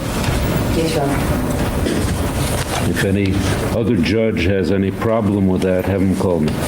Okay, thank you. You may proceed. Yes, Your Honor. I'd like to begin by reading in a stipulation, if I may, that pertains to the testimony yesterday of Edward Bardo. Counsel may be stipulated that Joey Aceto was employed as a salesman for Jensen's Custom Ammunition at 5146 East Pima in Tucson, Arizona, as of July 7th, 1989. Pursuant to his training and instructions, he always completes the required alcohol, tobacco, firearms form 4473 when a firearm is sold. That on July 7th, 1989, acting within the scope of his duties, he filled out Section B of the form that has now been marked in evidence as People's. Your Honor, I did not... I surrendered that item to the clerk. I don't know what number it's been marked as at this point. The exhibit's marked. That should be 6. Wait a minute. No, 5. 4. 6 is the firearms. Wasn't 6? Wish I could read my own writing.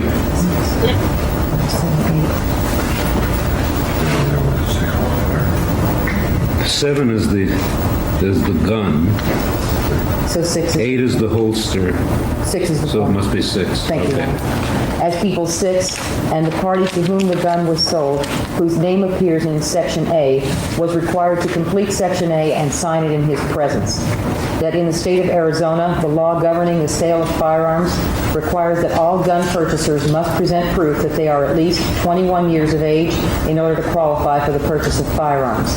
That Jensen's Custom Ammunition has always stocked all varieties of ammunition, including but not limited to Federal Hydra-Shock semi-jacketed bullets of 110 grain and 158 grain weights, and lead non-jacketed bullets such as wad cutters. Okay, the court accepts the stipulation, but I need some clarification. You are... The middle paragraph of the stipulation relating to the law of Arizona, are we stipulating that that is in fact the law of Arizona, not just that Mr. Joey Aceto so testified? Yes, Your Honor, that is a stipulation that it is in fact the law in Arizona. Is that agreeable? All right, fine. All right, proceed. Thank you, Your Honor. The people call Mr. Officer Norton. Sir, would you please state and spell your first and last name for the record? John Norton, John, Norton. Thank you. Mr. Norton, you are no longer Officer Norton, is that correct? That's correct. You have retired. Yes. As of July 19th, however, 1989, were you employed as a police officer for Tucson Police Department? Yes. And what were your duties? I was on foot patrol. Directing your attention, sir, to the date of July 19th, 1989, at approximately 9 a.m., were you on duty and located at that time at the Carl's Jr. at Congress and I-10? Yes, I was. And did you get a report from a citizen while you were in that facility? Yes. Can you tell me what was reported to you, sir? It was a young man approached me and told me that there was a male subject on the freeway entrance ramp that was acting strange. And based on what you heard, what did you do? I left Carl's Jr., and when I got out front, I could see the subject, Mr. Bardo, walking up on the exit ramp from the freeway. And I continued towards him, concealing myself as best I could behind power poles or hedges or fences, whatever I could find that would give me a little concealment till I could get closer to see what he was doing. So, based solely on the fact that a citizen reported that a man was acting strangely, you decided to take some precautionary measures to see what was going on? Yes. And then you indicated that you looked at the off-ramp and you saw the person that you pointed to in court today on that off-ramp? Yes. And for the record, may the record reflect that the witness has identified the defendant, Your Honor? Yes. And what did you see? I saw him walk up the ramp and then back down and then back up and then back down, walking in the center of the ramp so that if a car came, he would have been in the way of the car would have had to slow down, go around him or something, or they would have. But there were no, I can't recall any cars coming down there. There was not a problem with the traffic as I was approaching. So you saw him walk up and back twice? Yes. What happened next? The last time I saw him walk up, he looked to the north, which would actually be westbound on our freeway. But he was looking north down the freeway, and he suddenly turned around and abruptly walked off the freeway onto the Desert Inn property, which is next to the freeway. Did you see what, if anything, caused him to walk off get off that off-ramp and walk onto the Desert Inn property? Yes. What did you see? The next vehicle that came off from the freeway down that ramp was a highway patrol vehicle. So did it appear to you then that Mr. Bardo looked over his shoulder in the direction of that vehicle and then walked out of the way? No, he was facing the vehicle. He didn't have to look over his shoulder. So it would appear that he was looking in the direction that the vehicle was coming towards him from, and that he then walked off the off-ramp and onto the Desert Inn property out of the way of the vehicle? That's correct. He didn't throw himself in front of the car? No. What happened next?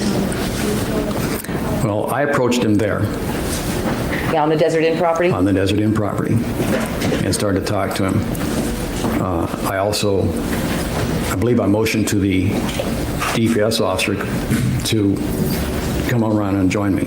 When you say the DPS officer, is that kind of like Arizona's Highway Patrol?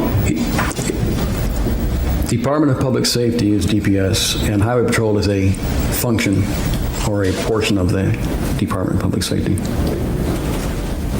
What you said you began speaking to the defendant, what did you say? I asked him basically what he was doing and where he was going. And what was his response? He pointed towards the east and said that he was going that way, and he did that twice. He did that twice? Yes. Because you asked him twice? Right. And what was in that direction that he was pointing? Right at that point, it's just the freeway. You can't see beyond the freeway from there because the freeway is raised. Are you presently aware, sir, of where the defendant was living at that time? Yes. If he had, and at the time you asked him where he was going, he pointed towards the freeway? Yes. If he had in fact taken that freeway, could he have gotten home? If he'd hitchhiked from that location on the freeway in the direction of the freeway, he would go about 1.5 miles or 1.75 miles south on Interstate 10, and it changes, or actually I-19 continues straight ahead, and then I-10 swings off towards the east. And if he stayed on I-19, then it was only another couple of miles or so to the exit to his house. So yes. When he pointed, so when he pointed towards the freeway, had he taken the freeway he was pointing to, he could have gotten home. Yes.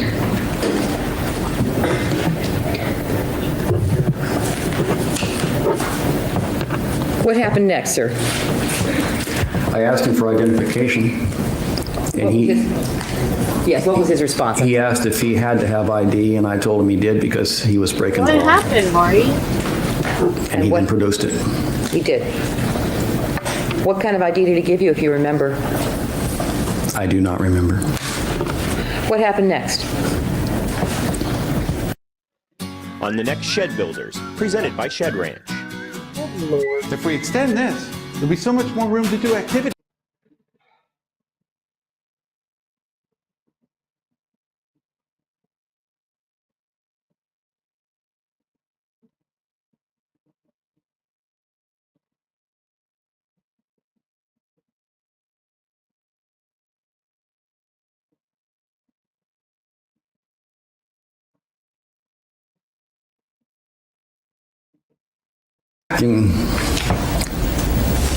Kind of strange, like he was a little disoriented, and I didn't understand exactly what all he was saying because he was mumbling. And I asked him if he had a mental problem, and he paused for quite a while, several seconds anyway, and then he said that he was walking in front of cars trying to kill himself. When you say he looked kind of strange, can you be more precise about what you mean?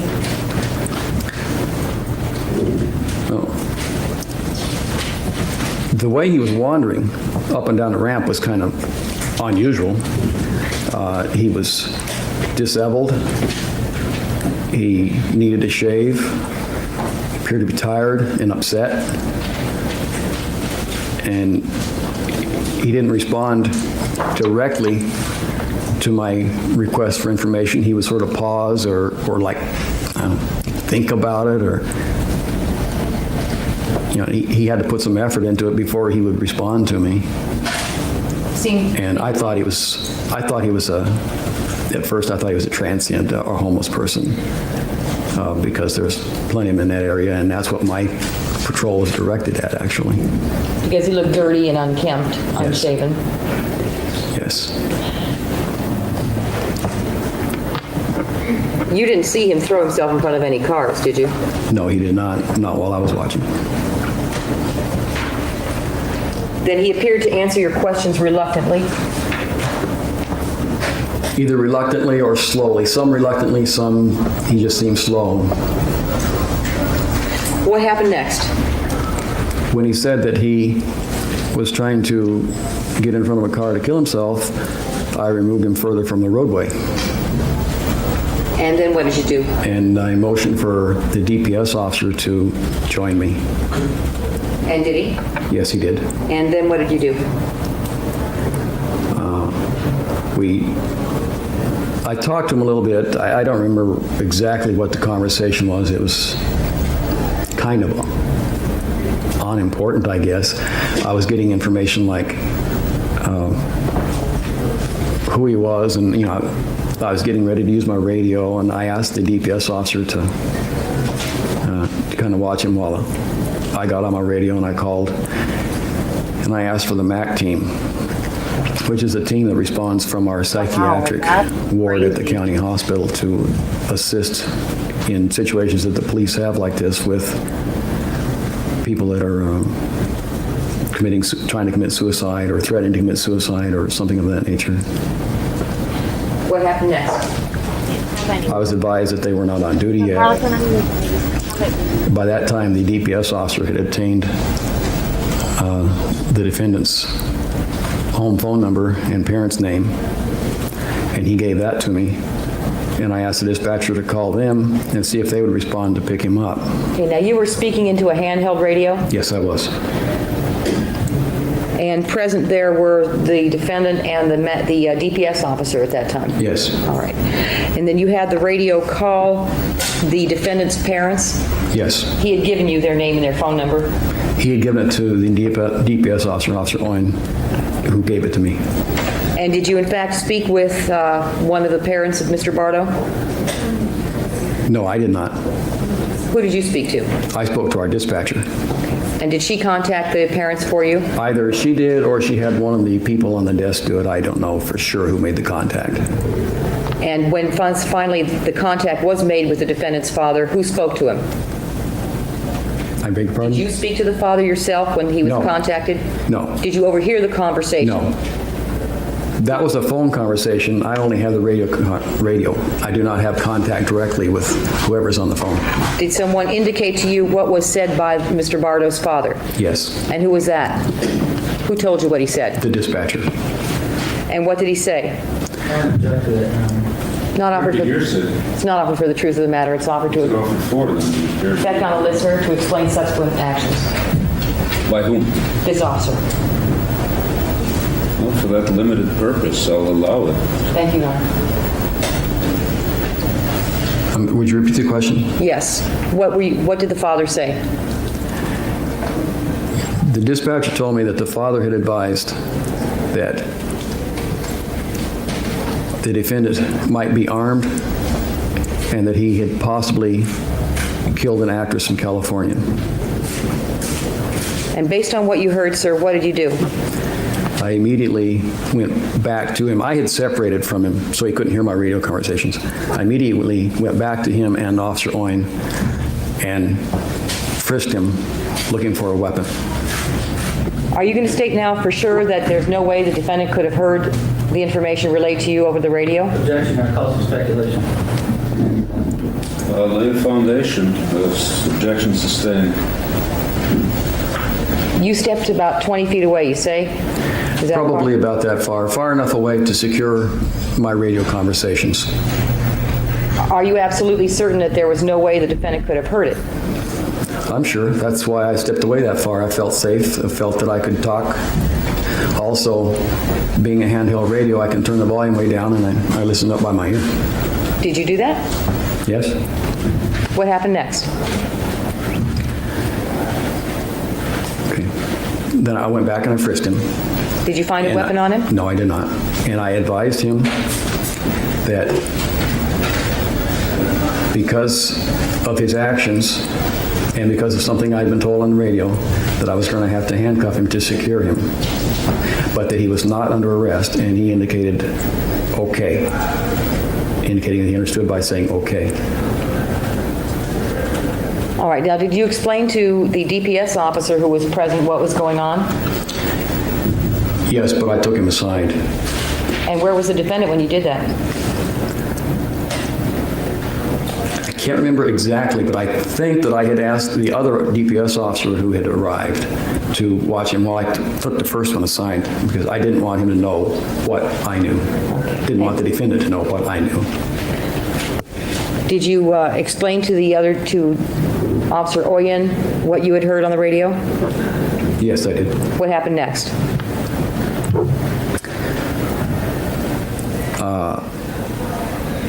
I used my radio, called the dispatcher, and asked if they wanted to have somebody from homicide respond. And the police chief, Chief Ronstadt, was in the area, and he stated that he would respond to assist me. you were speaking over the radio again? Yes, I was. What happened next? He responded, and I explained to him what was happening, what I knew, and he said to take the defendant to the police station, to the homicide detail. What happened next? I left the defendant in the chief's custody momentarily while I went back to talk to Officer Owen and the other DPS officer that had arrived, and asked them to respond to the detective division also. All right. Did you have any further contact with the defendant? Yes. And what happened in that regard? I went back to the chief's car, we placed the defendant in the back seat of the car, and I got in with him. And the chief then drove over to the Carl's Jr. where I had my van parked.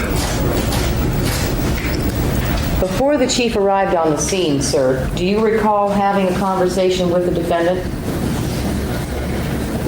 Yes. Do you recall that after you radioed in to see if Homicide Division wanted to respond, do you recall the defendant beginning to cry? Yes, while I was on the radio, he leaned his head on the DPS car and started to sob. And what did you do? I asked him what was wrong, and he said that I had better arrest him now.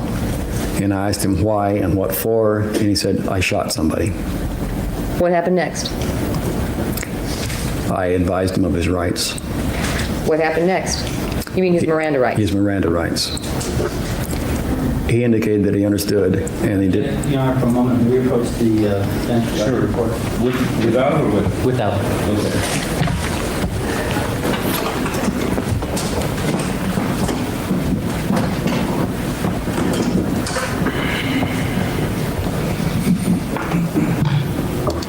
You advised him of his Miranda rights, sir? Yes. And did he, after you advised him of his Miranda rights, did you ask him whether he understood? Yes. And what did he indicate to you? That he understood. And that he didn't want to talk anymore until he... Just a moment. You've answered the question. Yes, sir. Motion to strike that last statement, Your Honor. Partial statement that was... After everything after Ew! he understood. I knew I was eating, girl. Did you continue to interrogate him after that point, sir? I'm not quite sure what you mean. I'll back up, I'm sorry. You asked him if he understood his rights, and he indicated that he did. Yes. And at that point, sir, did you continue to interrogate him? No. What did you do next?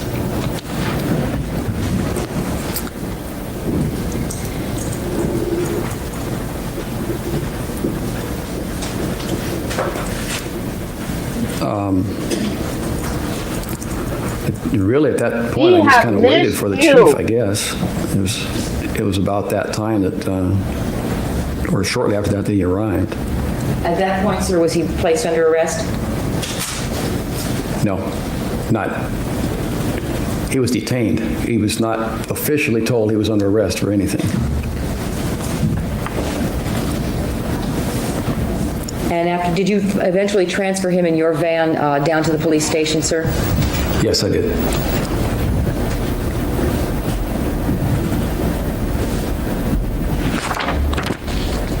I have nothing further. Cross.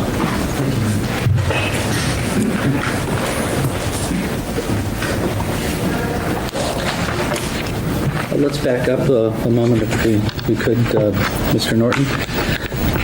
When you first received the information, it was from a citizen, correct? Yes.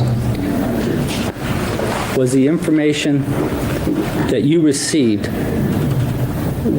did it contain any statements concerning the possible mental condition of the man who was reported to you on the freeway?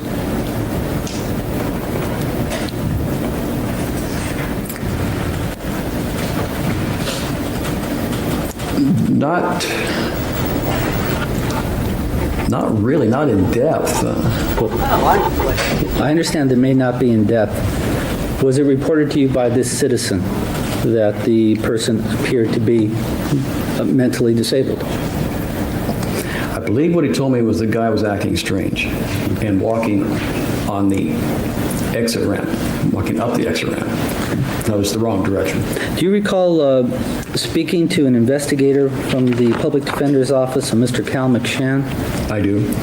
And I believe that occurred on July 12th, just let me double check. 1990? Does that appear right? Probably so. I haven't seen the substance of that.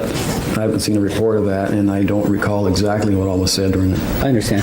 Do you... Your Honor, it's going to be an objection at this point. I've never seen any such report. I don't believe the witness What are you has either. objecting to? I have, if the lawyer is attempting to impeach this witness with that report, I'd like to view the report and see if it's impeaching. Impeach him, but I haven't seen the attempt yet. I can hear it coming, Your Honor. Well, all right, that's not Yeah. premature. March up, Rita. Actually, I have no objection to her seeing the report from... Why don't you show it to her? May we approach momentarily? With or without? Without. Mr. Norton, if you recalled speaking to Cal McShann, you stated, yes, you did recall speaking to him. Is that correct? To the investigator? Yes, from the Public Defender's Office. Do you recall now if you told Mr. McShann that the citizen who came to you reported to you that the man appeared to be mentally disabled? Do you recall that? I may have used those words. I don't recall it exactly. It's words that I had used in my original report also. Now, based on receiving this information from this citizen, you then walked over or drove over to the area, correct? Walked over, yes. Okay. Now, your first initial observations of Mr. Bardo, did that cause you to form an opinion, or in your own mind, as far as the mental condition of Mr. Bardo?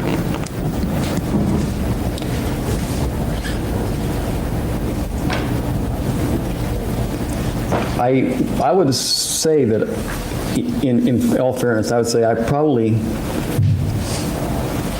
let what the man told me inside Carl's Jr. and my observations before I got to him even, I let it form an opinion.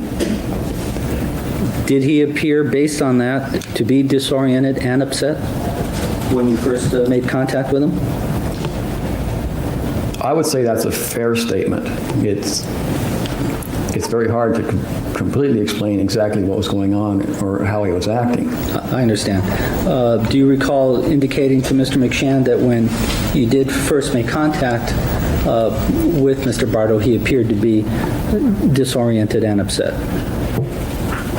Yes, definitely was upset. And how about disoriented? Do you recall that? I could explain it a little bit better, perhaps, if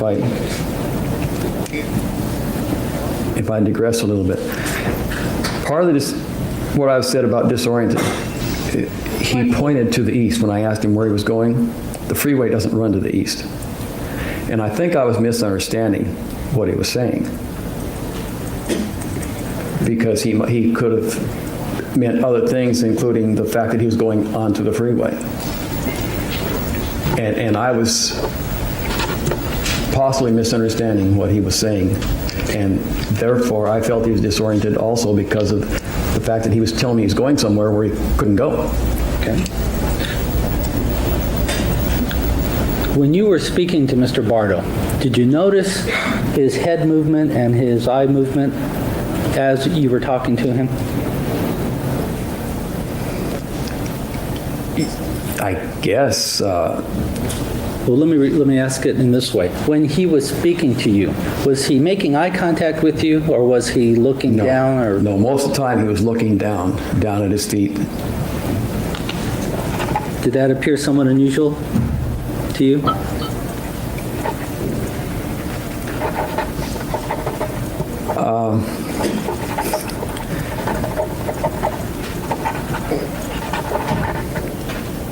Probably so. Most of the people would look at me, but there's a lot of people that do not look at me when I'm talking to them also. Okay.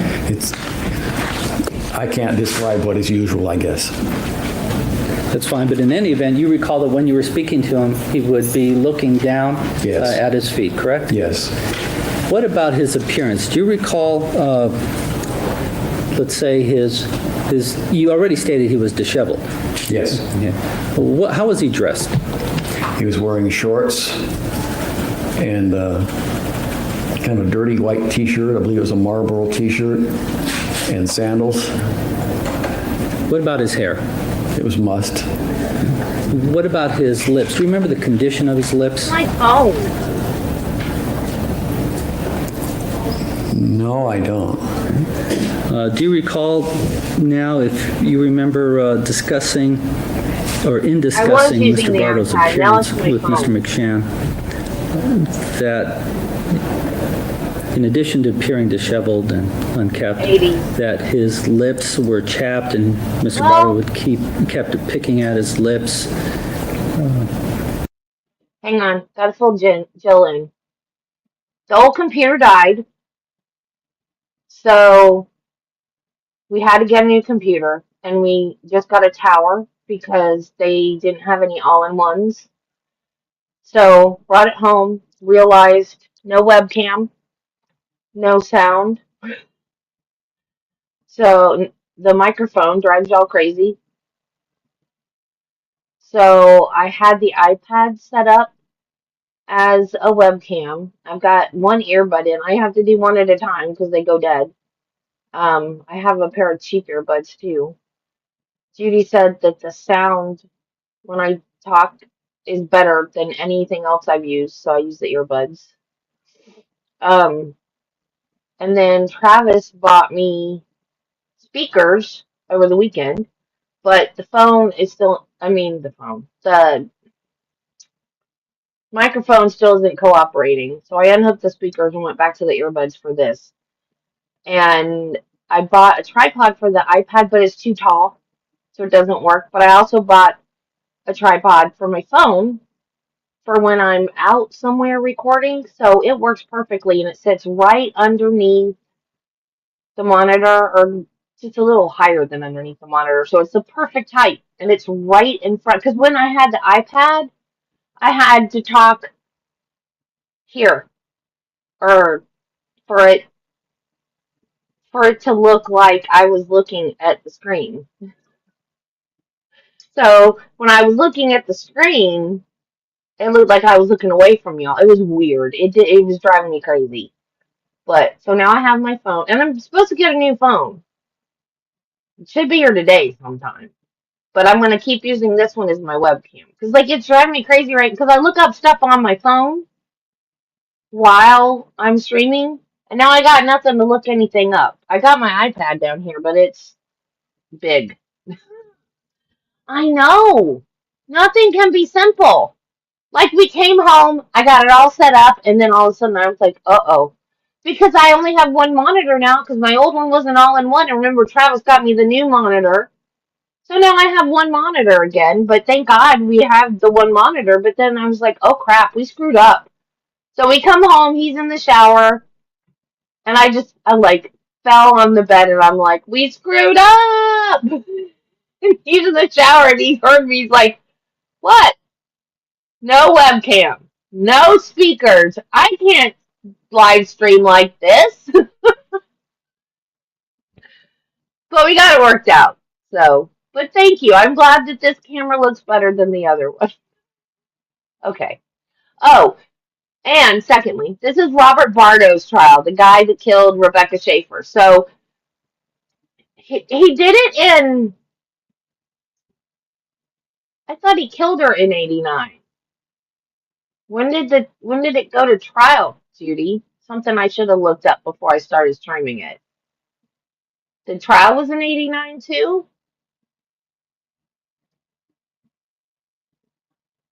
I'm sorry, I don't recall that conversation. Okay.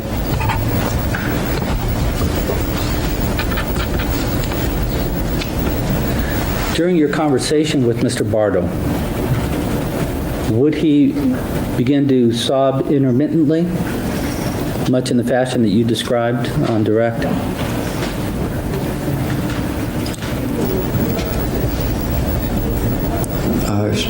Can we call it softly cry? However you recall it. That's what I would call it. Okay. Intermittently during your conversation, Intermittently. correct? Mm-hmm. Would he also be mumbling incoherently during this period of time?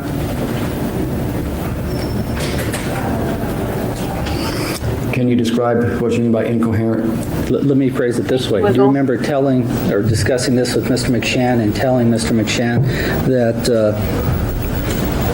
during this period of time when you were conversing with him, he was mumbling incoherently? 90s. He was mumbling, and he's incoherent to me. I do have a slight hearing loss. And when people don't look directly at me, and if they don't speak clearly, it's hard for me to understand. How did he appear? Passive, aggressive, or what? He was passive. Yeah, I wouldn't even have said that. I would have said he was mumbling. Yes, he didn't initiate too much conversation of his own. Mostly he just was passive and responding to what I asked. Now, if I understand your testimony correctly, you feel certain that Mr. Bardo could not hear your transmission when you were speaking on the radio patrol car, correct? That's correct. What difference does that When make? you went back to Mr. Bardo and you handcuffed him, you advised him that he was not under arrest, correct? That's correct. But his response was to you to arrest me now? He said, "You'd better arrest me now." Okay.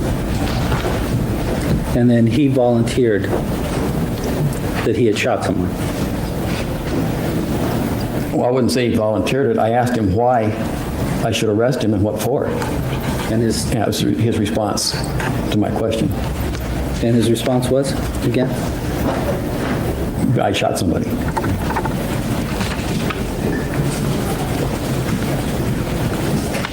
That's not pretty.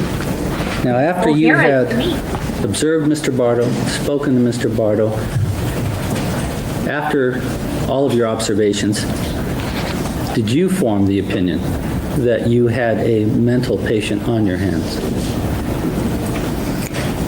Well, again, we would have to describe mental patient, I'm afraid. Let me ask it in this fashion then. When you were speaking to Mr. McShann, did you advise him that the reason that you called the MAC team, MAC, was because you felt that you had a mental patient on your hands? Do you recall making that statement? I may have made that statement to him.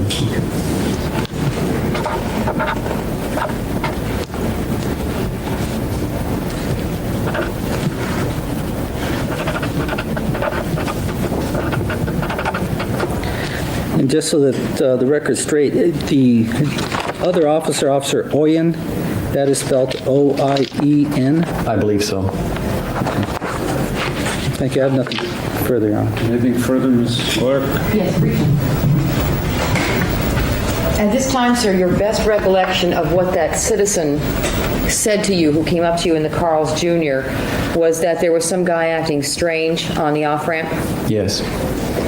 And is it possible that in describing that statement to parties later on, that you made a more articulate framing of that statement in your own words? Object that as being speculative in the way the question was wrong. No, she's asking for his own state of mind, and I think it's not speculative as far as he can tell. Overruled. Yes. And the actual words used then, as you recall it, was that somebody was acting strange. Yes. The defense attorney was referring to a report prepared by the public defender's investigator. Were you ever shown that report, sir? No. At the time that you had your interview with that investigator from the public defender's office, did he go over your statement with you to allow you to make any corrections? No. Did he ever, at that time, show you the notes he was taking of your interview in order to allow you to correct any false impressions that may have been created in your statement to him? No. In fact, did he appear to be taking notes as you spoke? If I recall, he was using a tape recorder, and he may have been taking notes, but I can't recall for sure. Do you recall him using a tape recorder?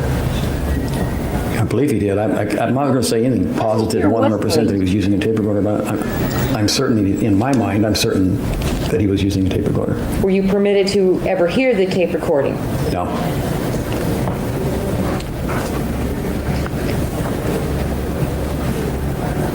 In the report where it indicates that you reported the defendant was mumbling incoherently, in saying that, were you referring to the time you've earlier testified about when you asked the defendant where he was going and he pointed eastward and he pointed to the east and was mumbling something you couldn't understand? Courthouse.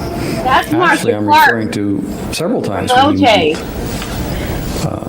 a conversation that he had with in the chief's police car. He mumbled and was kind of looking down, and it's hard for me to understand that kind of. So it's incoherent to me. It may not have been incoherent to the chief. I don't know. In other words, what you're saying is that when he would respond to a question asked of him, he said something, but it was difficult for you to understand. That's correct. Not that he was rambling and mumbling to himself incoherently. That's correct. When you made your statement to the public defender's investigator concerning your belief that you may have a mental patient on your hands, were you aware that the defendant had been up for some 48 hours? No. I'm going to object to that since that's not in evidence. I think it'll be an inference that can be drawn from the evidence, Your Honor. I don't want to bring this witness back again after I've concluded my case. Did you have any information, officer, as to when he had last slept? No, I did not. All right. Let me put it to you in the form of a hypothetical. Previous answer to the other question is stricken. Thank you, Your Honor. Let me put it to you, sir, in the form of a hypothetical. The behavior that you observed in the defendant on the day that you detained him, could it also have been consistent with someone who had not slept for 2 days and was under strain due to a recent traumatic event? Yes.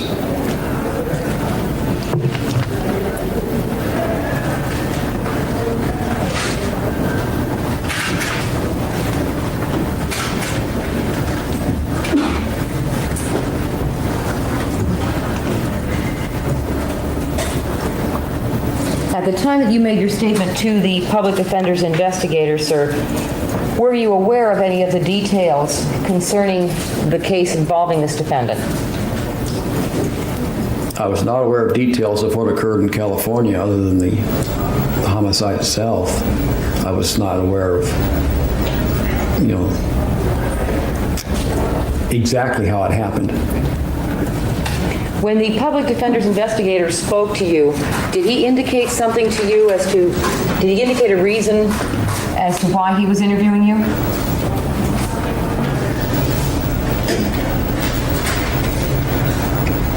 I don't recall a specific reason he was interviewing me. He was investigating the case. for the defense, he indicated to me that there was no question. I object to any statements that he may be offering as to Mr. McShann. I'm offering this, Your Honor, to explain the impact on this listener and this witness's state of mind with respect to what he was given to understand was the purpose of the interview. Well, if what you're going to get to is any statement made by Mr. McShann to this officer during the interview, that'd be admissible. Thank you, Your Honor. To give the context of any answer he might give. Not necessarily for the truth of anything, but I'd have to hear what it is. Thank you, Your Honor. Okay. I need to describe a little bit about my own questions at that time, I guess, of the investigator. I didn't understand why the case was taking so long. And I was a little surprised that it was probably going to go to trial. To go to trial, taking so long to get resolved. To get resolved, and I was a little surprised that the case was even going to go to trial, that there wasn't a plea. And we talked about that in as much as he said that... Who said? The investigator. Okay. That the state was asking for the death sentence, and he wouldn't plead because of that. And that they were trying to get around the death sentence. All right, that'll all be admissible only to give context to any reply made by the officer. Thank you. In other words, the reason it was going to trial is because the people were seeking the death penalty, and that's the only reason. That was my understanding. Thank you. I have nothing further. Nothing further? Based on what you understood were the reasons, that didn't cause you to be less than truthful with Mr. McShann, did it? No.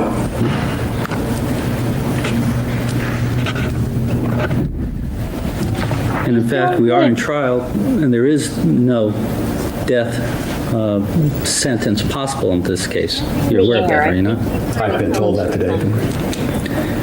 Now, you indicated that based on your observations, you formed the opinion that it possibly, or let me back up, that Mr. Bardo's actions possibly could have been the result of sleep deprivation for 48 hours. They could have been. Could they not have also been the result of some mental condition or mental illness inherent with Mr. Robert Bardo? Could be. You would admit that or agree that there could be a number of reasons as to explain the conduct of Mr. Bardo when you made contact with him, correct? Yes. Including any incoherency on his part, any mumbling on his part, his disheveled appearance, all of those factors, correct? Yes. One last question. In the course of your conversation with the public defender's investigator, did he also inform you that no one was disputing that Mr. Bardo had in fact committed the murder? Yes, he did. I have nothing further. And that also will be admitted solely for the purpose of giving context to the response of the officer. None of that is admitted for the truth. All right, you may step down, sir. May this witness be excused since he's from out of state? No objection. All right, you may be excused, sir. Call your next witness. Might as well get some testimony in.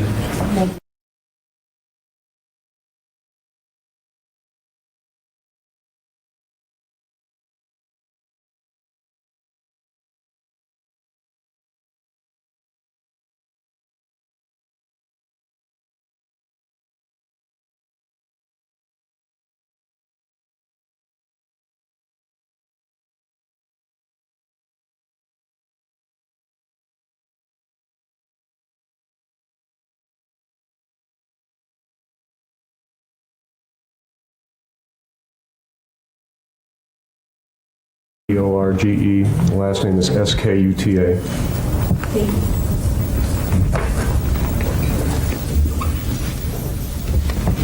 Is it still Detective Scuda, sir? No, I'm retired. As of the date of July 19th, 1989, how were you employed, sir? I was a homicide detective for the Tucson Police Department. And on July 19th, 1989, did you, in the company of other officers, visit the home of the defendant now in court at 1811 West Oakway Drive in Tucson? Yes, I did. I'm indicating the defendant for the record, sir. Did you have contact with him at his home at that time? Not with the defendant, no. I'm going to show you a picture. I'd ask to be marked Peoples 9. Yes.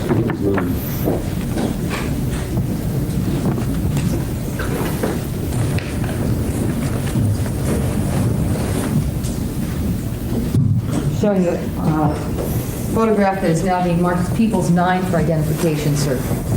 Do you recognize the residence depicted in that photograph? Yes, I do. And whose residence is that? It's the residence of the Bardo family. And is that the residence that you visited in the company of other officers on the evening of July 19th, 1989?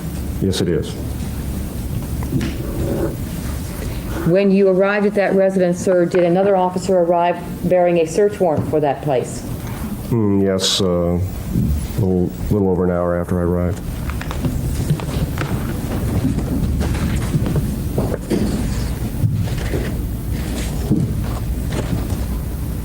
And did you assist in the service of that search warrant, the execution of that search warrant at 1811 West Oakway? Yes, I did. In the course of that search, sir, did you go through the defendant's bedroom? Yes, I did. Was there someone in the residence who indicated to you which bedroom that was?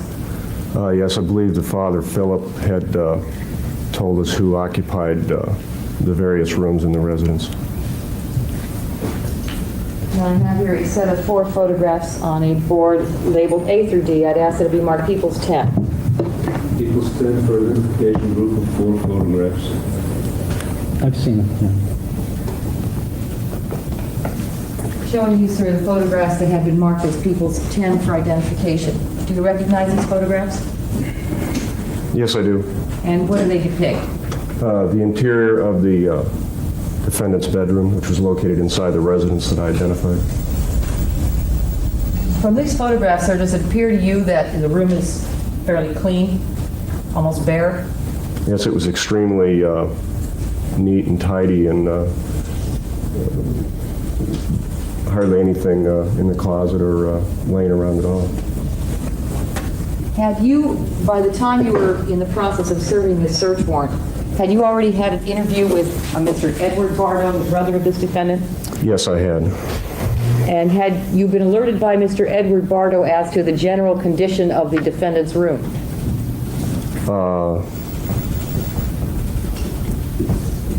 I don't recall whether Edward discussed that with me or not. Did you also have an interview with the defendant's father, Philip Bardo? Yes, I did. And did he describe the usual condition of his son's room? Yes, he did. And how was that? It was cluttered. Did that cause you to have any concern about the condition in which you found the room, as bare as it is, Yes. depicted in these photographs? Yes, it was one of the things that the other detectives and I discussed. It was also unique compared to the way the rest of the house was. I have here another poster board, Your Honor, a series of 3 photographs, A through C. Peoples 11? Yes.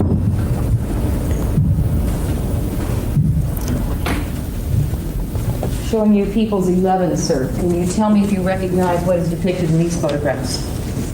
Yes, that is the contents of what was contained on a shelf in the closet in the defendant's bedroom. Videotapes? Yes, some books, videotapes, albums, record albums. We watched her release hearing, Did you Jill. find quite a lot of paraphernalia concerning the Beatles? I did an episode on Videotapes, posters? To be real honest with you, Mrs. Clark, after I did a scan of the room and had some photographs taken, I then went on to other parts of the residence. I didn't go through each of the albums, so I couldn't honestly answer that question. In the scope and course of that search, then, when you went through the rest of the house, do you recall going into a utility room that was off the kitchen? Yes, I did. And what was in that utility room, sir? Washer and dryer and some dirty clothes.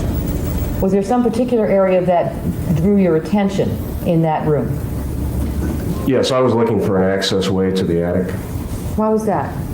Well, I had already been into the bedroom of the Mr. and Mrs. Philip Bardo, and I had found a crawl space access way through the closet of that room, and I had searched in that, which was at the opposite end of the house from the utility room, and I had been up in there and I had searched around with my flashlight, and I needed to get to the other side of the access area to the other side of the attic, so I began searching on the west end of the house, and I found this doorway in the ceiling of the utility room.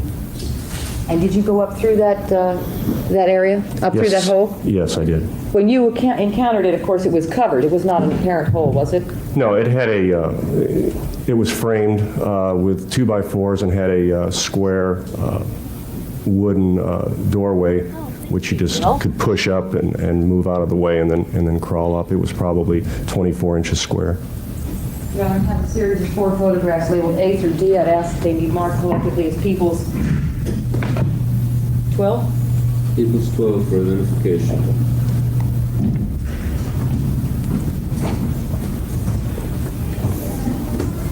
Showing you now, sir, the photographs that have been marked for identification as people's 12. Directing your attention specifically at this point to the one marked as A. Can you tell me if you recognize what's depicted there? Yes, it shows there's a doorway on the left-hand side which leads into the garage area, and then in the ceiling area was the access panel that I was referring to, and below it is some dirty laundry. This is a convenient time. We've hit the noon hour. All right. Ladies and gentlemen, we'll be in recess until 1:30.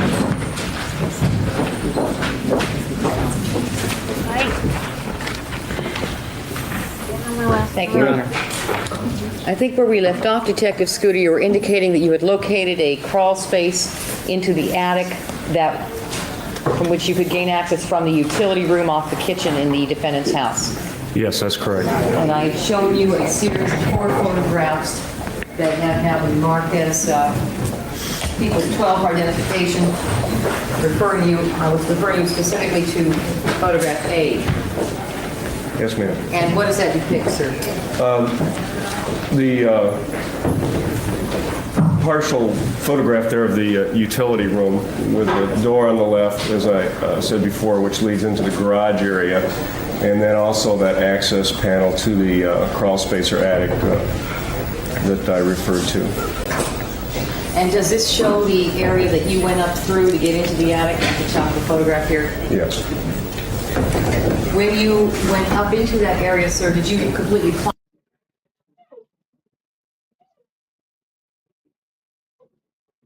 That's the link to my Slender Man with the Morgan Geyser Anissa Weir video.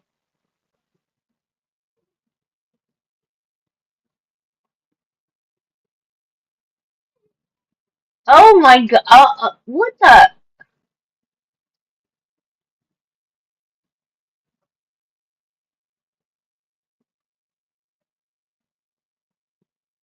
Just when I think people cannot get any stupider.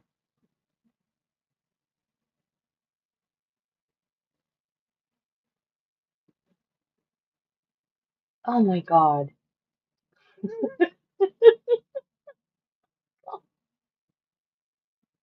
Up there? Yeah, what I did is I got my head and shoulders up in there and with my flashlight, and I looked around to see what the situation was and whether I was going to be able to or need to completely go up into there. I know, And, right? When I first got up in there, I observed and came into contact with an article that I subsequently had photographed and then examined later. You're talking about an article that you had photographs Yes. examined?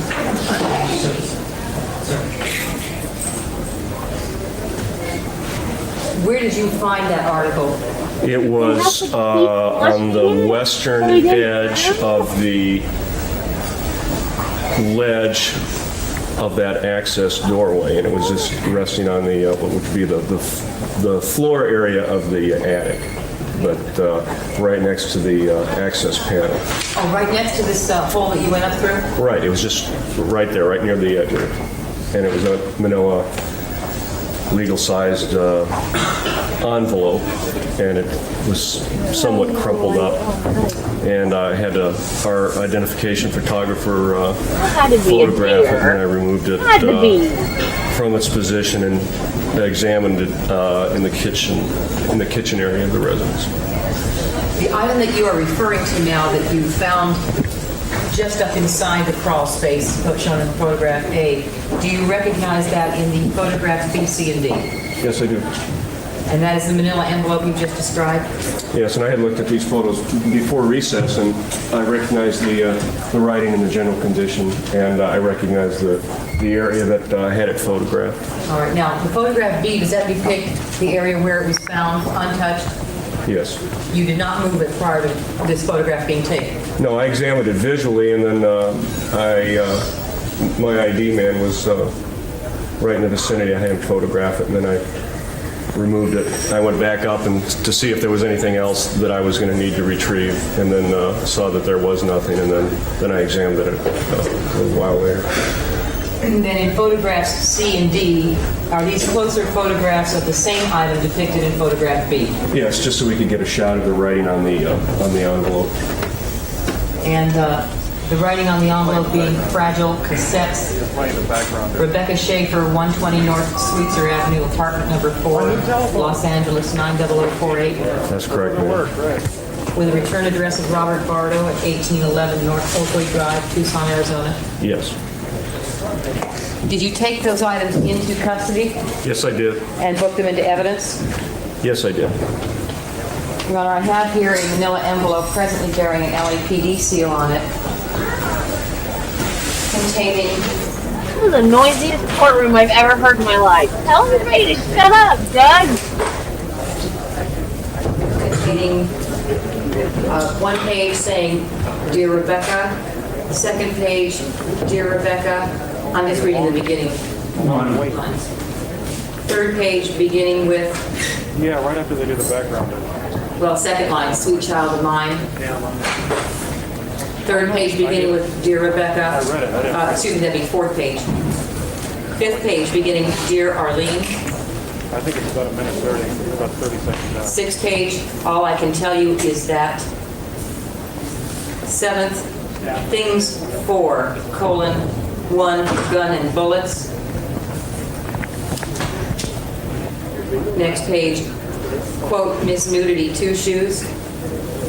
On the back of that page, a figure with X's encircled. Next page appears to just contain numbers.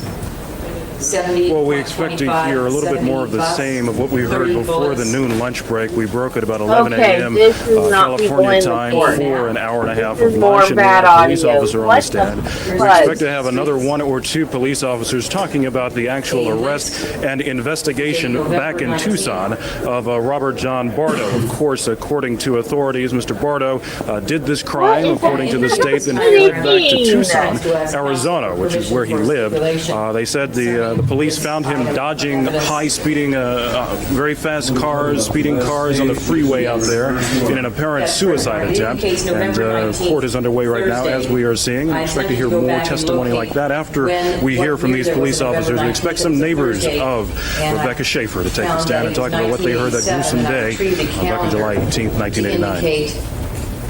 Why are we getting a news reporter? November 19th did fall on a Thursday. And I'd simply ask a stipulation be entered into that November 19th fell on a Thursday in 1987. Right.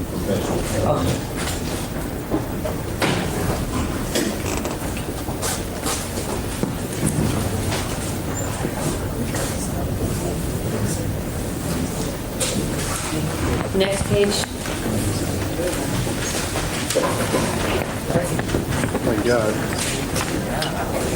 I know, do that one yesterday. Yeah. The 2-minute question. Next page begins with Dear Bono. Following page begins with, "I know this letter is strong."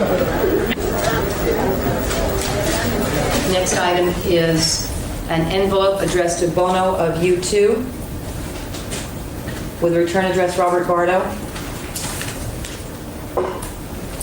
And the last item is a manila envelope bearing the writing, "Fragile cassettes inside, Rebecca Schaeffer." Ask that these collectively be marked People's 13, yes.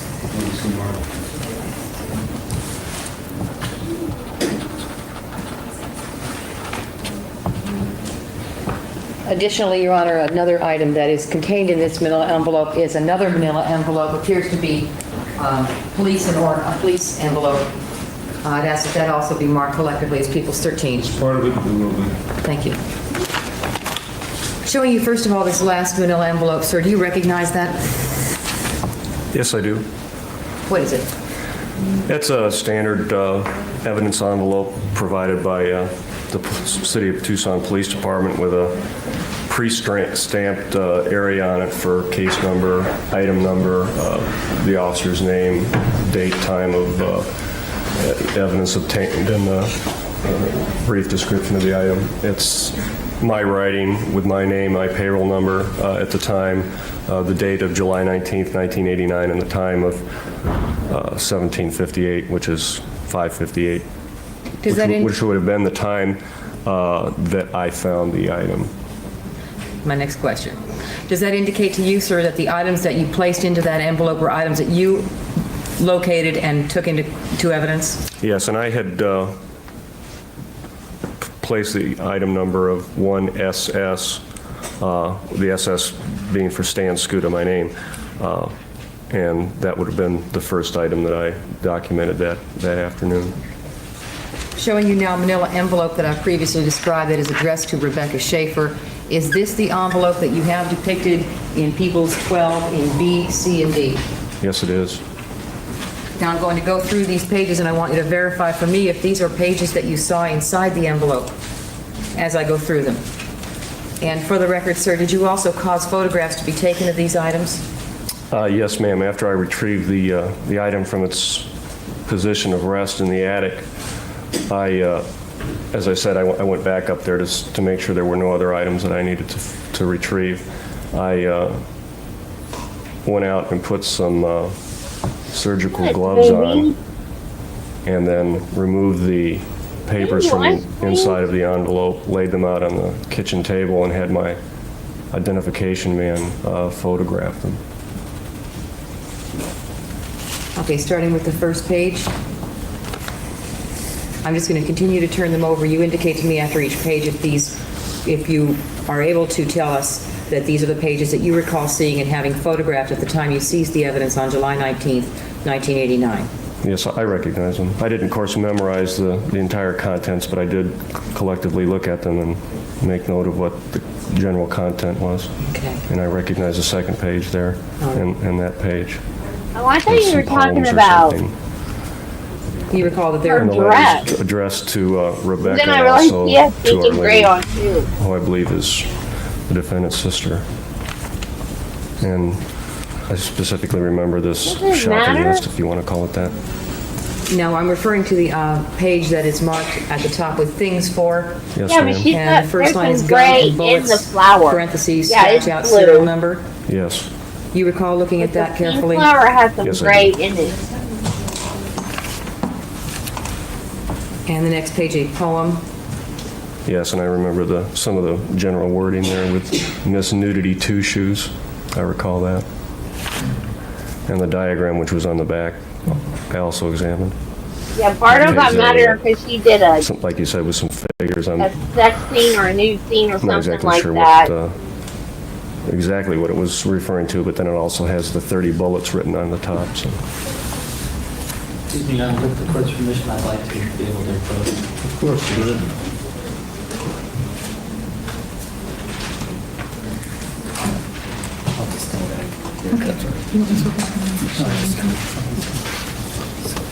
Okay, and then the map that you see here. Yes. Do you recall seeing this writing on the bottom saying, "Hi, my name is Steve, 19 years old"? I know, I Do you know about a realized that. miniseries filming in Rome. It just took me a called The minute. Achille Lauro. I thought you were Do talking you about recall her seeing at that? first. I recall seeing it. I don't recall doing anything other than, at the time, but reading the words on each of the pages. Do you recall this list on the back? Another list. Yes, I do. And then this other list that appears to be in blue ink. Yes, it appears to be another list of things to do, and it's dated the 19th of November, or things to do on the 19th of November.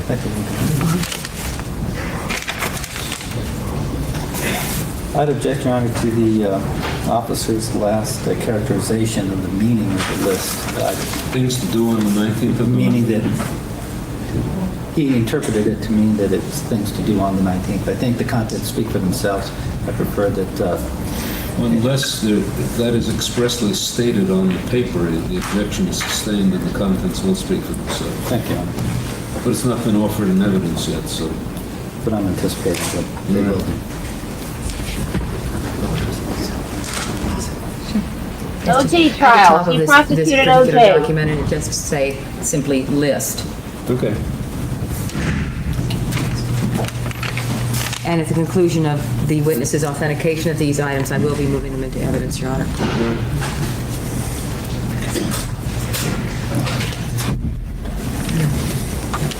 Okay, and the next letter that begins with Dear Bono. Yes, I recognize that page. And then I guess the second page to that letter. Yes. And the envelope Bono of U2. Yes. Are you familiar with the group U2? Just from general knowledge that it's some type of a band, that's something that I'm personally familiar with. Well, I'm going to be placing all of these items back into the envelope. Before I do that, I'm going to show them to defense counsel. Well, you're not I'd going ask to at see this it time here. all the people's It's all too the long. people's I'm not doing evidence it. previously marked up through 13 That's before it be what admitted somebody into evidence. talked to me to do. Before we rule on that, which envelope are you putting back in? I'm putting it into the envelope that is the Jerry got it LAPD wrong. envelope with the yellow tag on it. Your Honor. LAPD? Yes. Okay. Yes. All right, and is there any objection to the Jill was receipt of alive, any of she the did evidence very little. Evidence previously marked for identification. All right, exhibits 1 through 13 previously marked for identification for receipt and evidence. Thank you, Your Honor. Now, the items that you've just identified, sir, that have been marked as People's 13 collectively, did you turn all of those items over to Detectives Frank Boland and Paul Coulter? Not personally. We collectively had checked them into our evidence section, and then they were, of course, escorted by our detectives so that they could check them out for their needs. I did not personally recall handing them to either Detectives Coulter or Boland. But you surrendered them at the station for that purpose? Yes.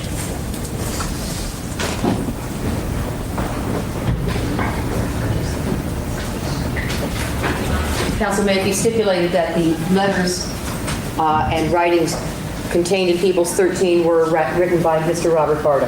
Yes, sir. We would so stipulate. Supreme Court accepts the stipulation.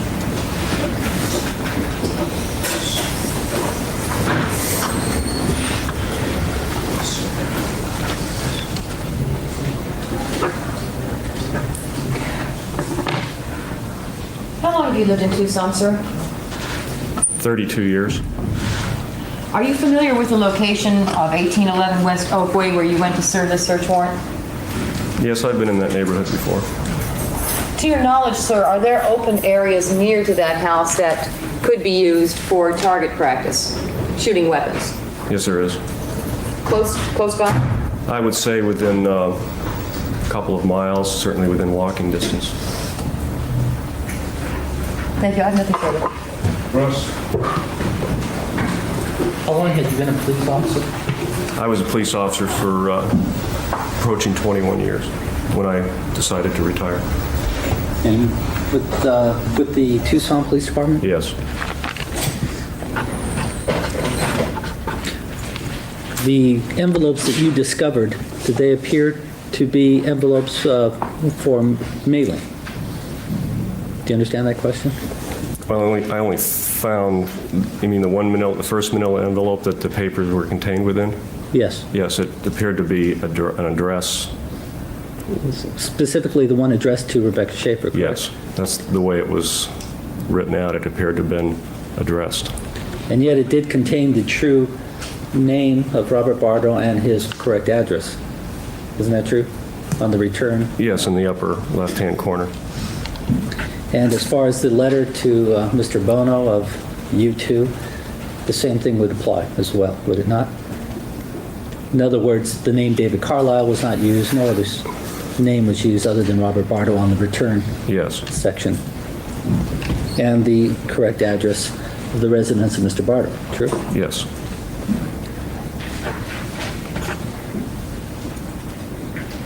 May I have just one moment? Question concerning this Mr. Bardo and Dennis Brown's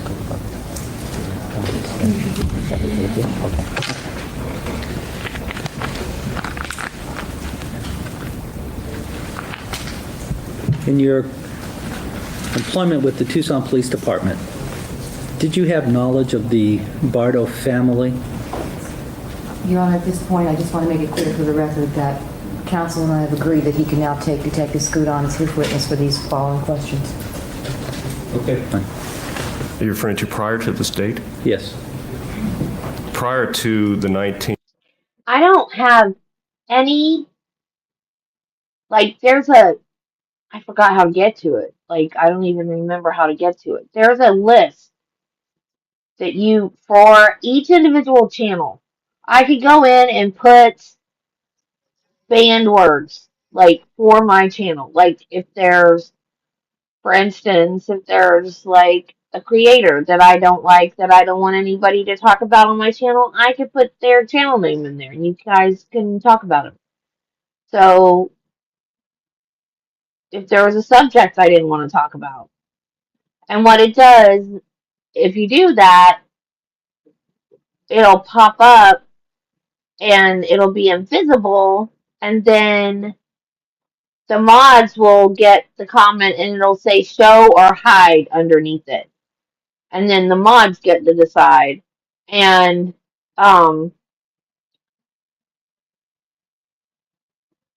why did you write that? Do you think I would block Court Vibes? I talk about her all the time. I've not blocked any words at all whatsoever. And I have it set, all of my streams are set as not made for kids, and I don't have an age restriction or anything, so I don't know why it doesn't let stuff through. Unless it's just YouTube. I'm a mod on 2 Disney streams, and, oh yeah, Court Vibes, yeah.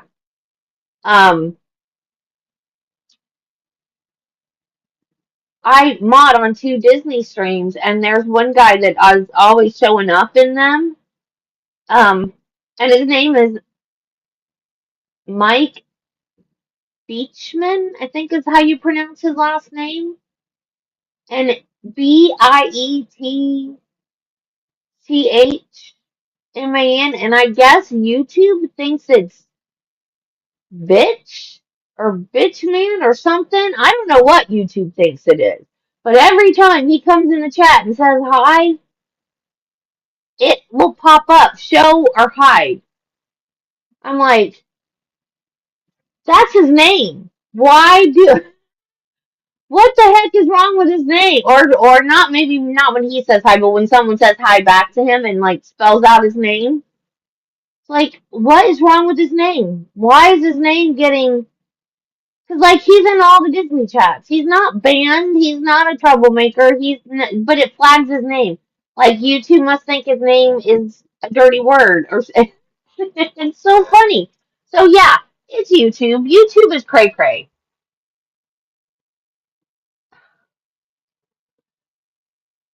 We are allowed to say she and he. It just has to be used to the right person. That's stupid. That's insane. Insanity. Like, I used to have my pronouns on my YouTube profile, and then I was like, you know what? Anybody that looks at me can tell I'm a she, her. I'm not going to put that in my profile. Just look at me. Of July, I had never had contact with any members of the Bardo family. Okay. And you had no knowledge that you had Amen. obtained through the Thank course you, of Marty. your Me employment too. with the Yes. Tucson Police Department Exactly. concerning any members of the Bardo family? No, not that I can ever remember. That's fine. Nothing criminal.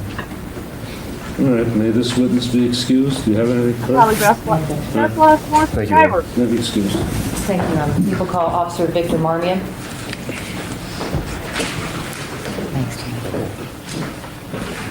I'm sorry, there was one other item I wanted to have Ted Piscuda identify, if I may recall him briefly. Still there. Thank you.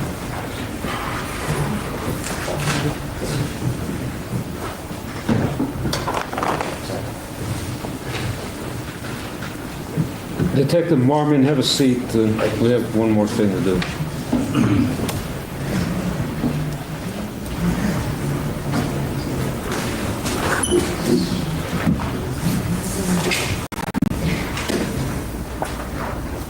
Detective Piscuda, were there other items recovered pursuant to the service of the search warrant at which you were present? I'm going to show you these items now and ask you if you recall or can tell us whether you are aware that they were seized pursuant to the search warrant from the home of Robert Bardo.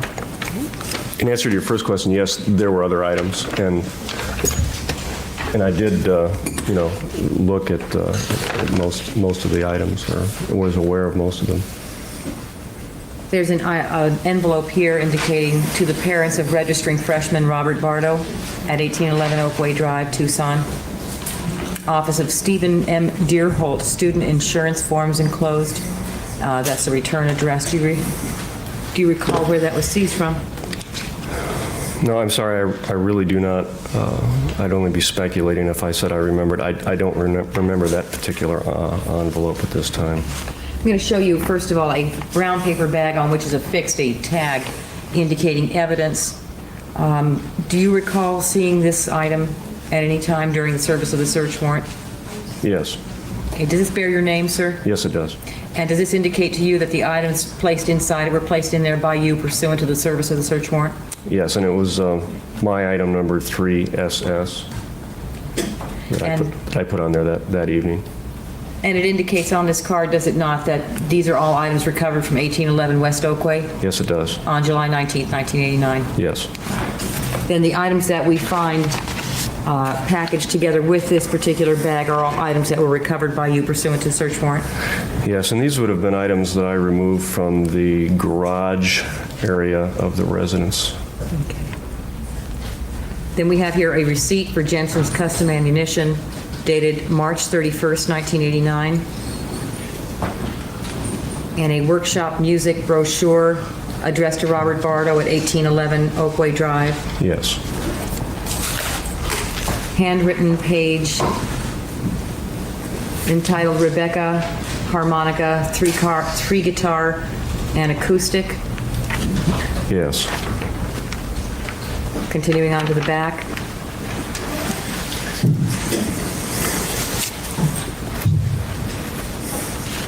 And then one another more piece of question. paper entitled I forgot Scenes from a a bunch. Class Struggle in Beverly Hills, with information below it. Yes, ma'am, I recognize that.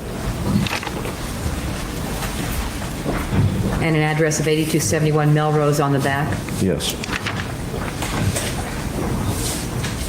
And then a teen magazine, YM, I guess it is, Starshine, bearing the picture of Debbie Gibson. Yes. And Blaster magazine, with bearing the photograph on the front, one of 5 photographs on the front of Tiffany. Yes. And a Rolling Stone magazine featuring an article on John Lennon. Yes.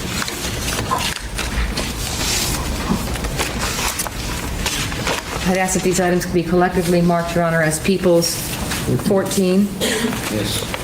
And contained within the envelope issued by LAPD with a yellow tag affixed to it. Well, this is the material that came from the envelope bearing his name and not the material that you referred to previously where the officer didn't know where it could come from.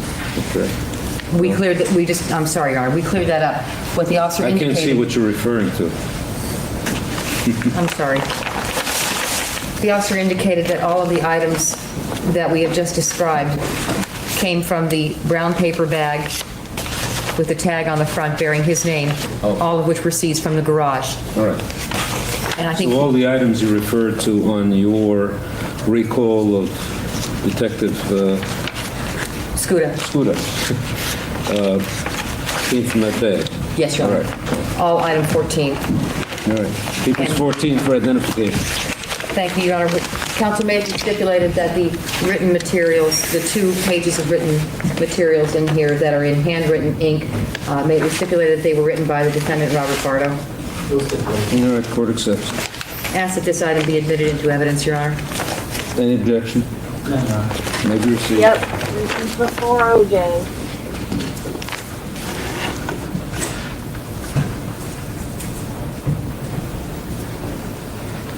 I have nothing further. No question. All right. May he now be re-excused. Thank you, Your Honor. Yes, Your Honor. All right. Enough, and state and spell your first and last name for the record. My name is Victor Z. Marmon, V-I-C-T-O-R, Marmon, M-A-R-M-I-O-N.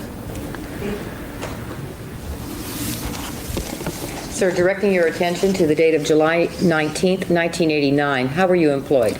I was employed as a homicide detective with the Tucson Police Department. And in connection with your duties in that capacity, sir, did you come into contact with the defendant now seated at the defense side of counsel table? Yes, ma'am, I did. And could you please indicate who that is for the record, please? Mr. Robert Bardo, the gentleman seated at the defense table with the white shirt. Indicating the defendant for the record, Your Honor? Yes. Now, were you responsible for performing some of the booking procedures with respect to this defendant, sir, after he was placed under arrest? Yes, ma'am. And in connection with that, sir, did you recover certain items from his person? I did.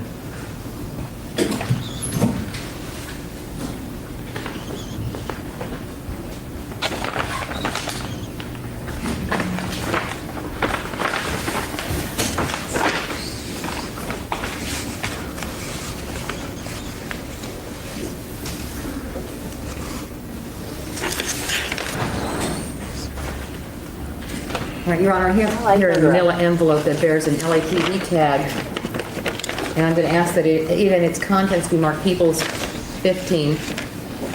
People's 15. For the record, I'm pulling 2 smaller manila envelopes out of that People's 15, which appear to bear imprints similar to the tags that have just been identified by Detective Scuda. Can you tell me, sir, if you recognize the envelopes I just recovered from People's 15? Yes, ma'am, I do. What are they? These are envelopes from the Tucson Police Department, and this is the writing of Karen Wright, also a homicide detective, and I was present at the time that she wrote this. And were you working with her in homicide at that time? I was. And are these envelopes that you guys use in Tucson Police Department to contain evidence? That's correct. In the first of these envelopes that I'd ask be marked A15A, Your Honor. Okay. I'm removing what appears to be a blue fabric wallet. Do you recall where that came from, sir? Yes, I do. Where? This came from Mr. Bardo, who was in his trouser pockets at the time that I placed him under arrest, charged him with murder, and I subsequently searched him, and he was in possession of this wallet. And you caused that to be placed into evidence in this envelope, sir? That's correct.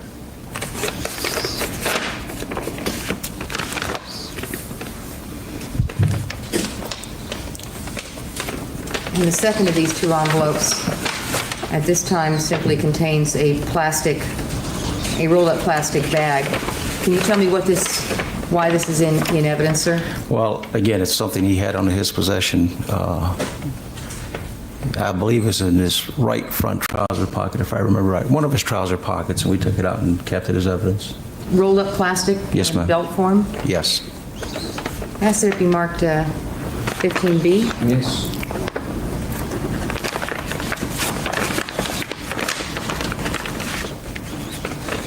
I have another envelope, Your Honor, bearing an LAPD yellow tag. Ask that it be marked Peoples 16. Okay.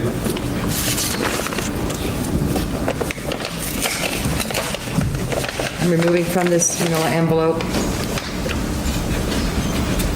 what appears to be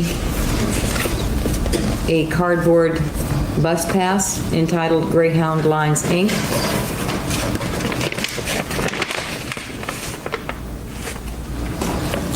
Can you tell me if you recognize that item, sir? Yes, ma'am. What is it? This is a ticket for Greyhound Bus Lines, and it's a ticket from Tucson to Los Angeles, round trip via Phoenix, Arizona. And this particular ticket was folded in this manner, and it was in the blue wallet that I've identified in possession of the defendant, Mr. Bardo. Did you also, sir, take into custody the clothing that he was wearing? I did.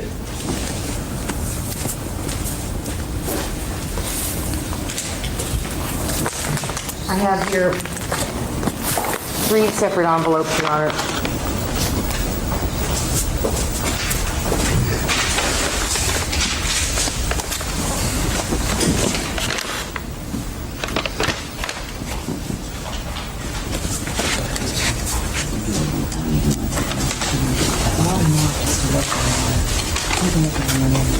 I'm just if that's all right with you.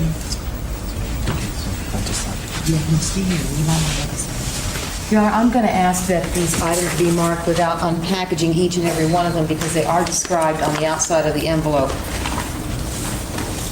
Well, if they're received in evidence at some later time, I'll be compelled to look at them unless there's a stipulation that I need not and rely on the description. Is it so stipulated or not? I don't care one way or the other. It's up to you people. And I only bring it up in view of the fact that you don't want to unpackage them. Exactly. That stipulation's agreeable, Your Honor. Is that agreeable? Yes. All right. At some later point, if it becomes material to either side, we can Sure. re-raise the issue. but I- Absolutely. That's not binding on anybody in terms of going further at all.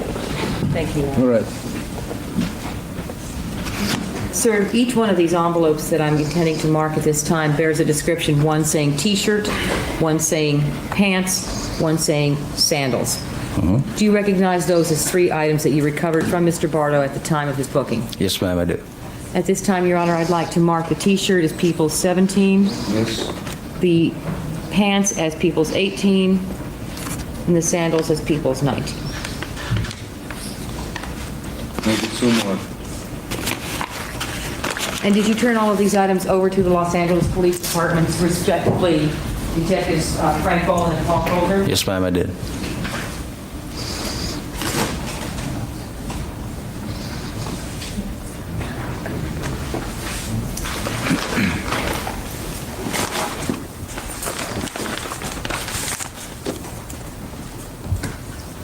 I'd ask that these items be admitted into evidence as well, Your Honor. Take it there's no objection? No objection. All right, may we receive.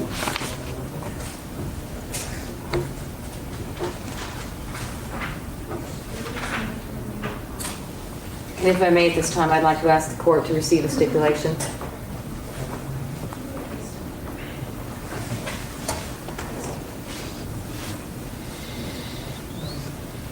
Counsel may be stipulated that the bus ticket receipt recovered from the defendant's person on July 19, 1989 by Detective Victor Marmion pursuant to his arrest reflects that the ticket purchased was for round-trip travel from Tucson to Los Angeles, departing from Tucson on July 17, 1989 at 6:50 p.m. What's the date again? Departing for Tucson? From Tucson From Tucson. on July 17, 1989 at 6:50 p.m. I take it there's no date on the return? As I may look again, Your Honor. I know some bus tickets don't have that at all. It's open. This might have been, I think this was an open return.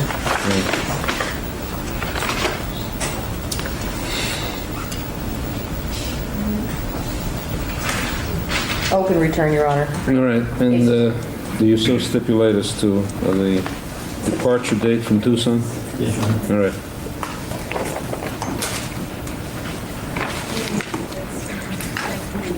Sir, were you responsible for watching the defendant when he was first taken into custody? Not originally. I say not originally because I believe I first came into contact with the defendant at approximately 2 p.m. It's my understanding he was at the police station prior to that. I did have an assignment to watch the defendant from a period of about, from roughly 2 o'clock in the afternoon up until about 3:30 in the afternoon. And what was his behavior during the time that you observed him, sir? I watched the defendant every 5 minutes for approximately an hour and a half. During that 1.5 hour period, I went into the interview rooms where he was at on 2 different occasions. And he was quiet, he was calm. I would describe him as being rational. He indicated to me at one time he was a little tired at one point. I recall him sleeping on the floor, on the carpeted floor there in the detective division. I went in, I asked him if he was hungry, if there's anything I could give him. He said that he had just eaten a hamburger and he'd had a soft drink that was given to him by another homicide detective. And he was talking in a rational manner to me. I say to me because I did not ask him any questions. He was talking to me. And the manner in which he spoke to you when he did was rational? Yes, ma'am. I'm going to ask you to identify a photograph if you can. I'm going to ask that it be marked as People's 19.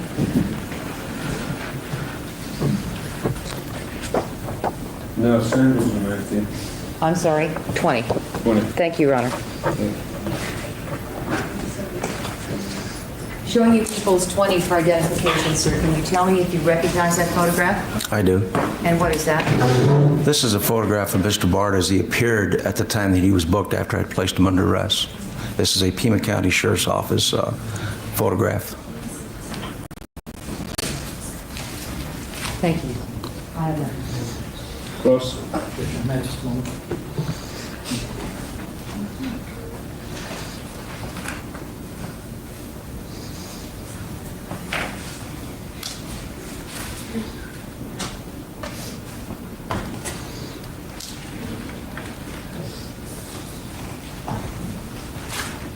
Sir, you weren't present when various members of the Tucson Police Department first came into contact with Mr. Bardo prior to his being taken to the Sheriff's Department. No, sir, I was not. Were you present when Detective Skolta, I believe, testified? Was I present? Did you hear his testimony? No, I did not. Were you aware of any reports which indicated that the clothing that Mr. Bardo was wearing at the time of his arrest were, amongst other things, a pair of shorts? Yes. Okay. Where did he get those pants from? The pants? Those were long. Were those? As I recall, are you referring to the time that I placed Mr. Bardo under arrest? No, I just want to bring out that this needs to be discrepancy, so I wanted to bring out long pants. I just discovered this one that he had short pants. Maybe I'm making a mistake. No, he was wearing shorts. You were under your pants. You were wearing boxer shorts. Okay, well, I thought that that's just what he had on at the time. It was a machine. Okay, well, there's my misunderstanding, no problem.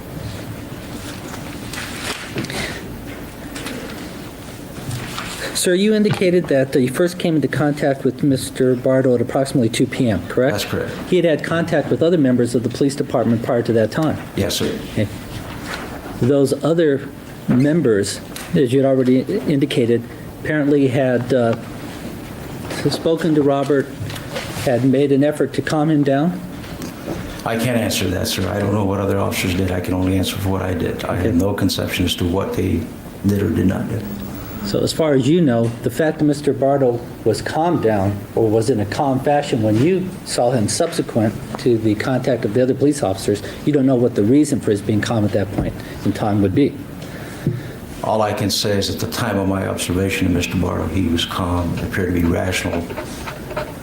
And again, prior to that, I cannot testify to. Do you have any reason to believe that Mr. Bardo had not been spoken to by other members of the Tucson Police Department prior to your making contact? No. Okay. How long would he have been in police custody prior to the time that you made contact with him? I don't recall what time it was that uniformed officers first had contact with him. How many conversations did you have with Mr. Bardo? He made some statements to me. I never had conversations with Mr. Bardo, other than the fact that when I subsequently placed him under arrest, I had received a fax copy of a murder warrant out of Los Angeles. I explained the contents to Mr. Bardo, and he indicated to me that he understood the contents of the warrant for his arrest. And basically, that was it. And was that fact contained in a police report written by you? As far as what? As far as his understanding the content? Yes, sir, I did. It is in my report.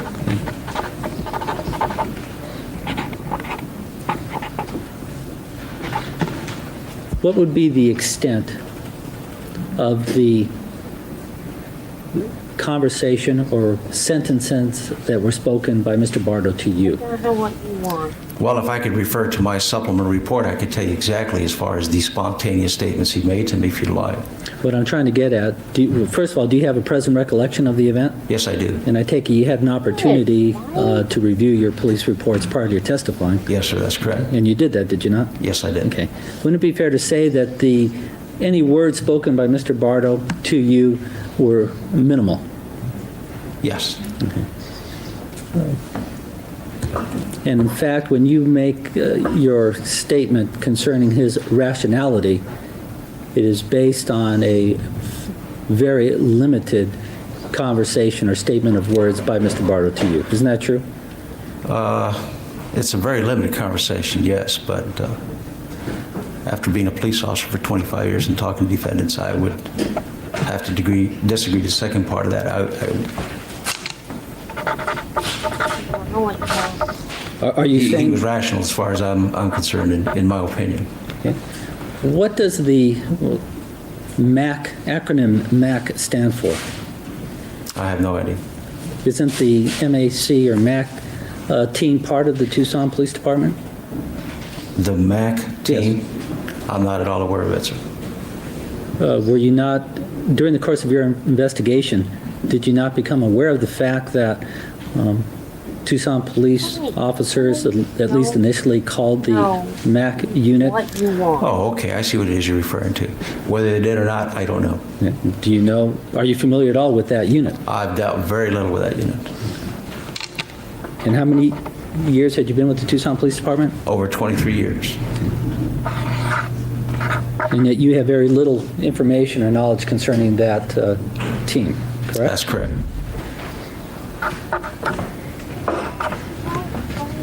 You're not indicating to the court that you made any type of a psychiatric evaluation or analysis at the time, are you? No, sir, that's not my job. That's not my field. I can only speak for my experiences as a police officer for 25 years, or 23 years at that time.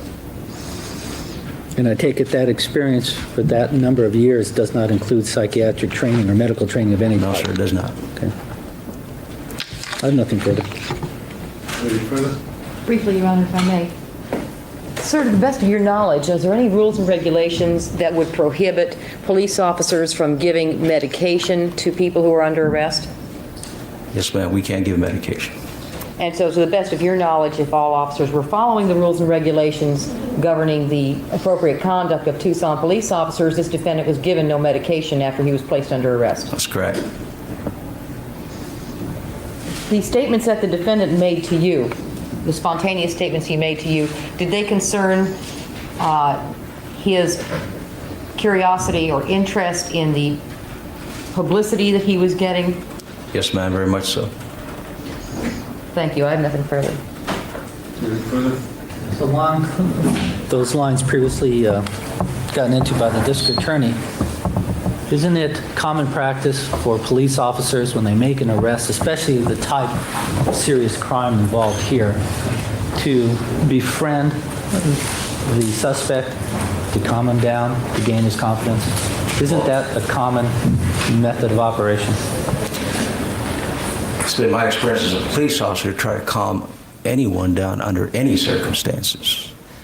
It's not my job to be abrasive, assertive, or over-aggressive. I believe that calming any situation down results in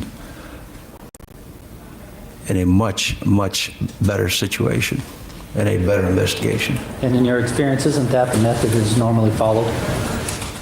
Sir, it's always my procedure to try to calm anybody down in any investigation. Being irrational or getting in an argument with anyone, just serves no purpose whatsoever. I understand that, but you just offered an opinion, if you would, as to assuming that the officers followed routines, procedures, they wouldn't have given any medication. You remember that statement, correct? Sure. Okay. Well, along those same lines, assuming that police officers followed normal course of procedure and what you're used to, what you've experienced in 25 years, it would be fair to state that they also followed your procedure, calming the person down, right? I would think so, yes. Okay. So wouldn't that also be a reason for Mr. Bardo's calm demeanor by the time you made contact with him? I cannot answer. Proper speculation, Your Yes. Honor. How can this officer know what caused him to be calm? Yes. Sustained, withdrawn. Anything further? No, I said nothing further. All right, may this witness be excused. No objection. All right, may be excused, sir. People call Irene Tishkoff.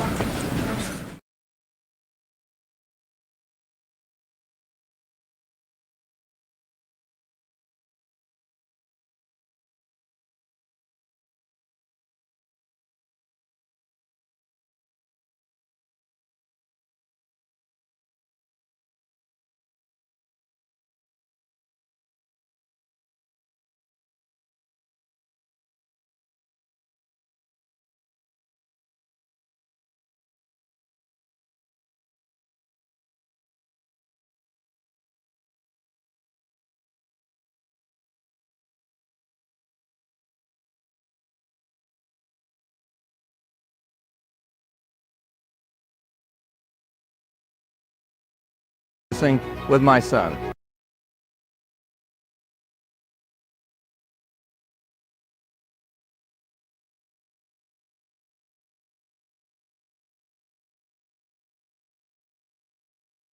Irene Tishkoff, IRENE-TISHKOFF. Thank you.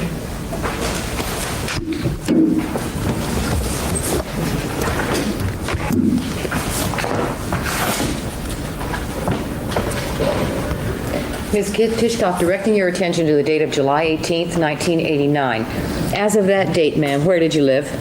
108 North Flores. In Los Angeles County? Yes. If you can, ma'am, can you tell me where in relationship to North Sweetser that was? 1 block west. I'm going to show you a chart that I'd ask now be marked as Peoples 21. Yes. Maybe so, Mark. Thank you, Your Honor.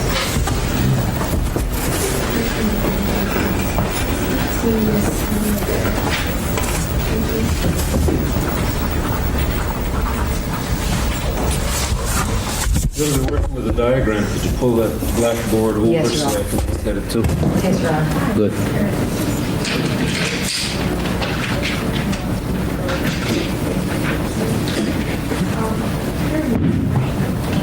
I don't know if that helps. That helps more, yeah, that's fine.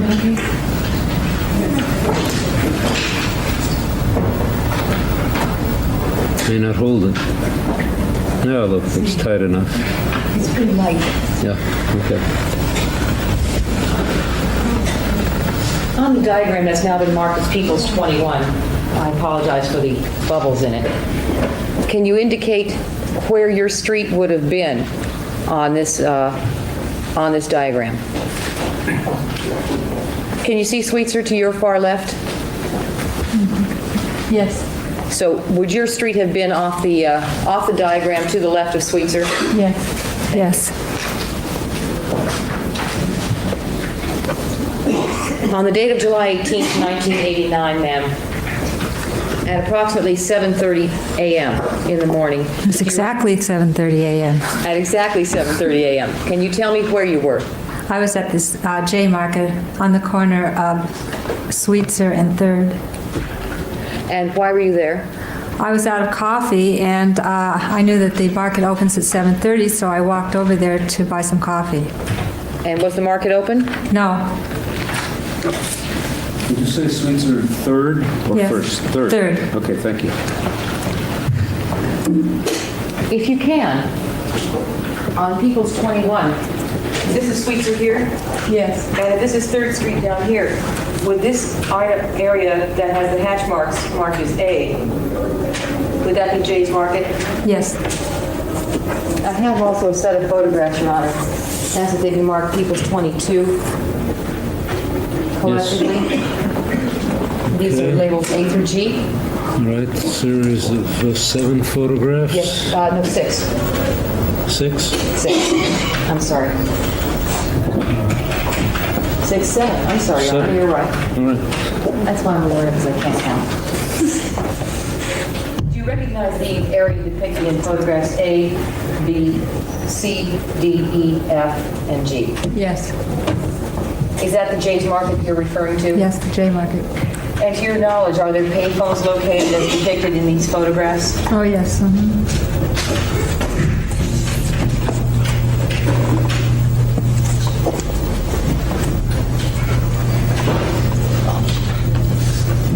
Did you have any kind of unusual experience when you were at Jay's Market on the morning of July 18th, 1989? Yes, a man came up to me and stopped me and showed me a picture and asked me if I knew this girl, if I'd seen this girl in the neighborhood.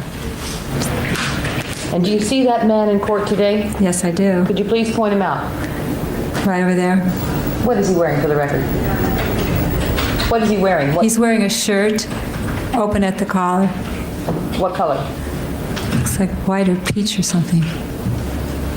May the record reflections identify the defendant, Your Honor? Yes.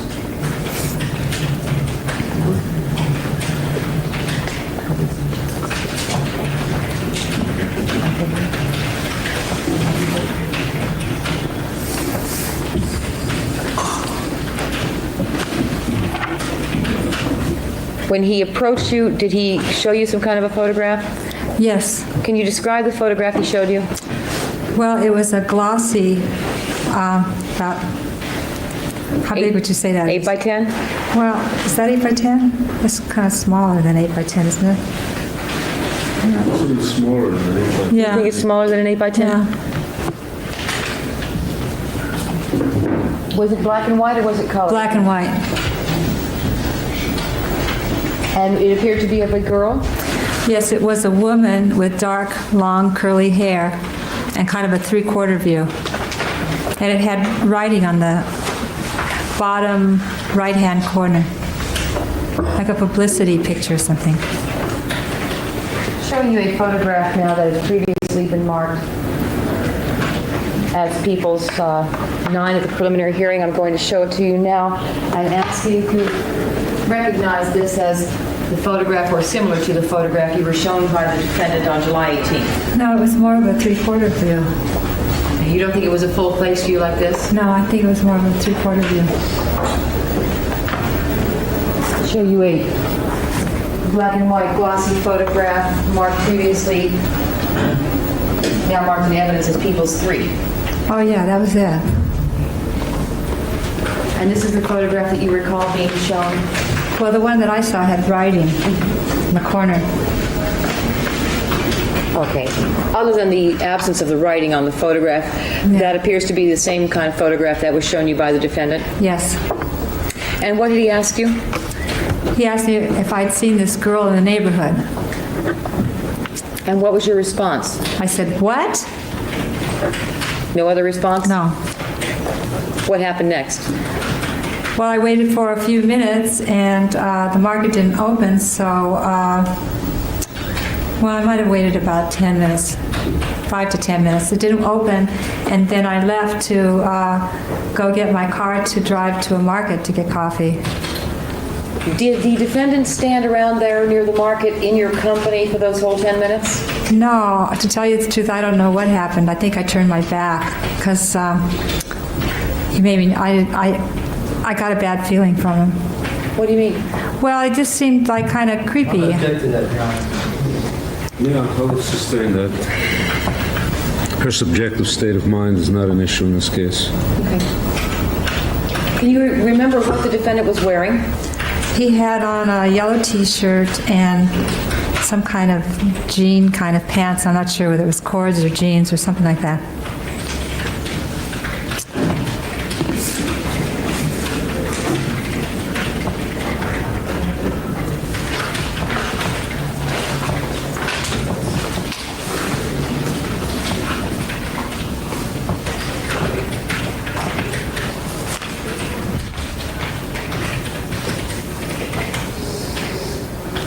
Showing you photographs that have been previously marked as relevant, 6 and and he 7 thought he was creepy. Mark one of them. Formerly People's 6 at the preliminary hearing, now People's 22. 22 is the 7 photos. He was a creep. He was a stalker. That's creepy. Okay. Showing you People's 23, ma'am. Can you tell me if this appears to be the shirt or similar to the shirt you recall the defendant wearing on July 18th? No, I think it was a t-shirt. Do you recall a t-shirt? Yes. In other words, the sleeves were short. Yeah. If these sleeves were rolled up, ma'am, might that have been the shirt? I remember it was yellow. Speculation. The question is, might it be the shirt, not whether it is. Overruled. In other words, what I'm taking it as, is this, if the sleeves were rolled up, would this be consistent with what he was wearing? Correct. All right. Could be. It's been a while, but I remember yellow. And it was in my mind it was a t-shirt, but...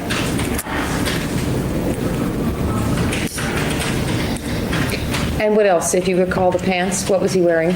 It was just some kind of casual kind of pants.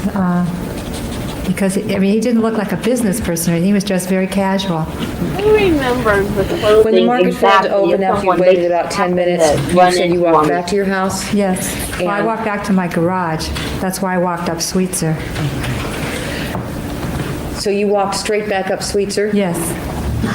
Here's an aerial photograph that you used for your testimony at the preliminary hearing. Previously was marked as People's 10. I'm going to ask that it now be marked as People's 24. Showing you the aerial photograph, ma'am, if you could trace your route. And show us this being Jay's Market as it's indicated there. I walked up, across the street, and walked up to go behind, because my car is parked in this garage back here. And when you What say this street garage... is that? This is Sweetser. No, I know that's Sweetser, but what street is the one where your car is parked? It's parked on a garage behind an apartment on Sweetser. Oh, I see. Because it's in between the back of my apartment and Sweetser. And the garage faces an alley, does it not? Yes, it's in the alley. And this alley runs parallel to Sweetser? Right. All right. In order to get to your garage, where did you turn? I walked up Sweetser and I turned at this alley back down here to get to my car. When you walked up in that direction, ma'am, if you can tell us, do you recall seeing anything unusual? Well, I saw this man again on the street. Do you recall where? Yeah, it was just before I turned to go into the alley that takes me to my garage. I have here an aerial photograph, Your Honor, that I'd ask be marked as People's 25. Yes. Showing you now this aerial photograph marked as People's 25. Can you show me where you saw the defendant when you turned? Right around here where these bushes are. For the record, the witness is pointing to a hedge. I think I'm going to give her a... Yes, might as well mark that so we can keep track of it.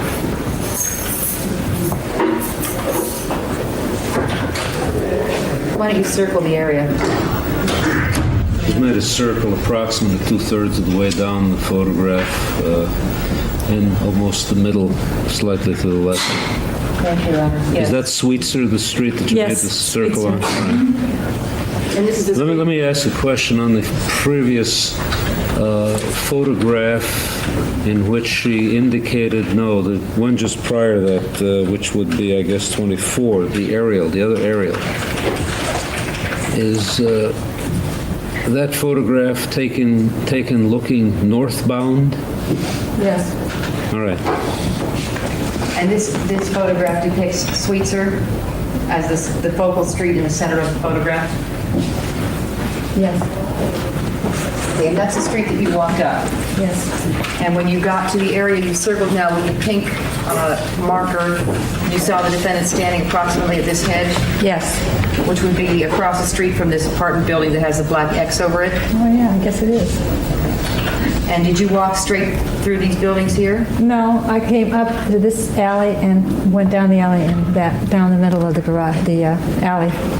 Okay. For the record, the witness is pointed to walking straight up the sidewalk to where all of the cars are parked in an apparent parking lot, there being a larger mouth of an alley there that she passed down that alley. Just to the right of the, just to the left of the right edge of the photograph. Correct. What was he doing when you saw him standing there by the hedge? He was standing there and he was fiddling around with this package he was carrying. What did the package look like? It was a manila paper envelope opening. It was like a rectangular, and the opening was on the, what did you say, the smaller area, so it opened up and it was deep. Am I making myself clear? Yes. Okay. Yes. It's like a manila envelope. Uh-huh. And did it have a flap? Yes, the kind of, yes, with the flap, right. Did you see anything protruding from the out of the mouth? But it was stuffed, it was thick. Were you able to see what was inside? No, I just saw him, I saw him when I approached him, and then when I passed him, I saw him in my peripheral because I didn't want him to have any kind of contact with him. He appeared to be looking through that envelope? Yeah, he was just sort of fumbling around with it, messing around with it. Was he facing out across the street? Yes. In other words, I guess that would be facing eastbound. Mm-hmm. Yes. Yeah. When he held the manila envelope, was the defendant holding it outward or up against his chest? Kind of had it on his left side, more to his left side. Up against his body? Yeah, yes. As you walked back up Sweetser after you saw the defendant, did you happen to notice whether there were any other pedestrians walking towards you? I saw two women before I crossed to that side of the street, when I was just leaving the J Market, I saw two women passing me. Okay. Right then. You were then on the east side of Sweetser when you saw them? Yes, the east side. And they were also on the east side? Yes. Walking towards you? Right.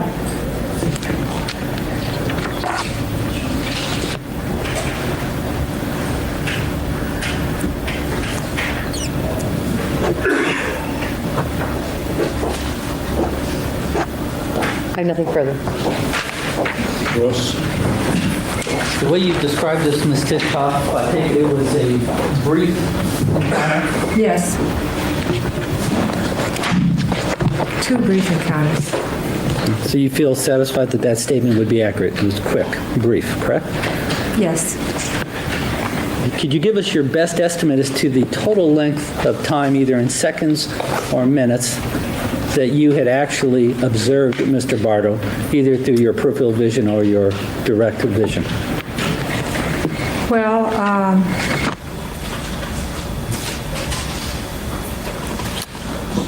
a couple of minutes when he came up to me to talk to me. And then I saw him standing there from a distance for a few minutes, and then I passed him. So, okay, let me direct your so I would say under 5 minutes, or?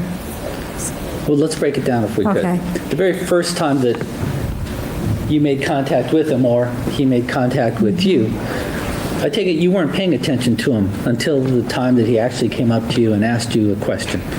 Oh, I saw him standing around there. Then he came up to me to talk to me. Okay. Was there anyone else standing around there? Yes. Okay. When he was standing around there, were you staring at him? No, Marty. Were you paying particular attention to him? No, Were you trying to remember what he was wearing or what he looked like or anything like that? no, You weren't paying any more attention to him as you were to anyone else in the street, correct? correct. And then you say he comes to you and he asks you a very quick or brief question. Have you seen A this? very guy? strange question. Okay. And the length of time, which is what I'm inquiring about, Well, that's when I looked at him. He asked you one question, correct? Right, but a very strange question. And when he asked you that question, your response was even briefer, was it not? Correct. You said, what? Yes. Okay. Now, at that point in time, I take it what you wanted to do was to avoid him. Is that true? Yes, after that. Did you turn away from him after giving him that statement of what? Well, I just walked forward, away from him. Okay. So when you were walking away from him, you weren't looking at him anymore, were you? Correct. Okay. So really, we're talking about that first contact. Wouldn't that be a matter of seconds, the way you've described it? Well, I did look at the photograph a longer time, and I looked at him again. Okay. But I didn't have eye contact with him. He kept looking down. You didn't make eye contact with him? No. So if I understand it correctly, he comes to you, shows you a photograph, and I thought that your response was almost immediate as to saying, what? Is that true? Yes.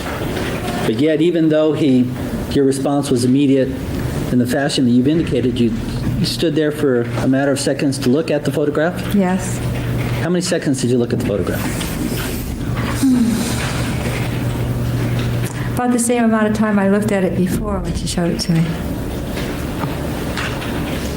And after looking at the photograph, did you give him an additional response? Yes, I have seen her. No, I haven't seen her. Anything like that? No, he asked me that after I looked at it.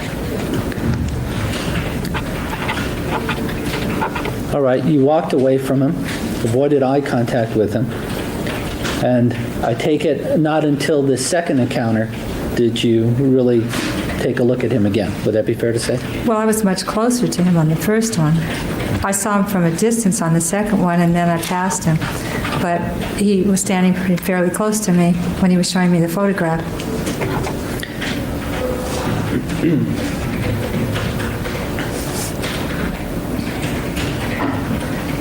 After the first encounter, as you described it, and you waited a little bit longer for the store to open, it didn't open, then you began to walk back towards your residence, I assume, correct? Correct. Okay.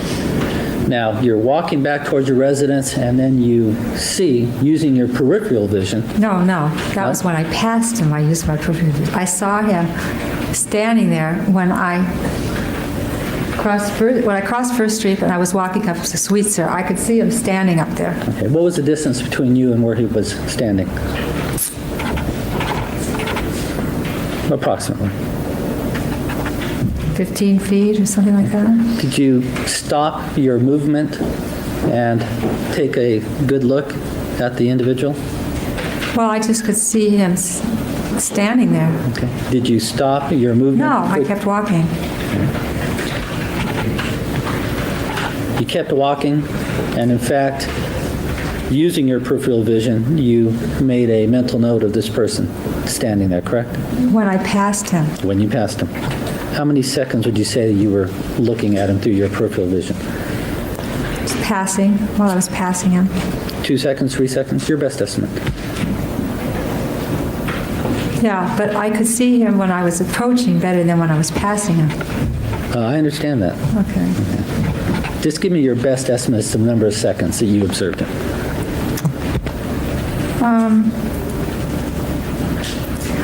Well, I could observe him standing there for a longer amount of time because it took me from the time that when I crossed that street on First, to walking all the way up Sweetser.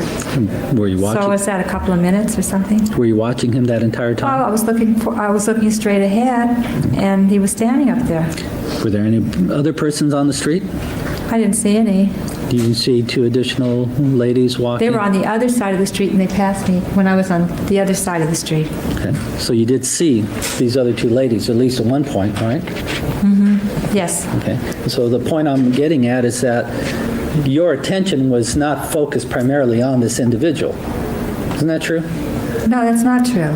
Okay, so your attention was focused primarily on this Yes, person? because I had just talked to him down there and I was wondering what he was doing up there. You were concerned? Well, I thought it odd. Somebody hanging around at 7:30 in the morning like that.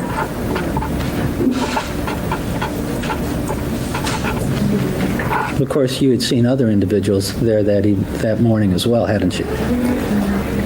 Nobody that didn't have any, the two men that were at the J Market were in a truck waiting for it to open. These women were dressed in gym clothes because there's a gym right up at the end there, and that's about all you ever see in the morning, or people that live around there. Did you know those people to live there? You knew that at the time you made the observations? Pardon me? You're making a statement here, a conclusion that these people lived in the area, the men in the truck and these ladies? Well, no, I didn't say that. Let's assume the fact that she said that that's all you ever see there. And she made an explicit assumption that these people lived. As far as you knew, those people did not live there. What people? The people that you observed. There were two men in a truck. They had stuff for the market. I mean, it was obvious that's what the truckers were doing there. They had the delivery to the truck, to the market. Okay, that was a conclusion that you arrived at, correct? Right, that was my conclusion. And then the two women were dressed in gym clothes because there's a gym at the end of the street at Beverly and Sweetser. Let me direct your attention to the individual's demeanor. Describe the way the man walked when you observed him to be walking. He slouched and he kept his eyes down.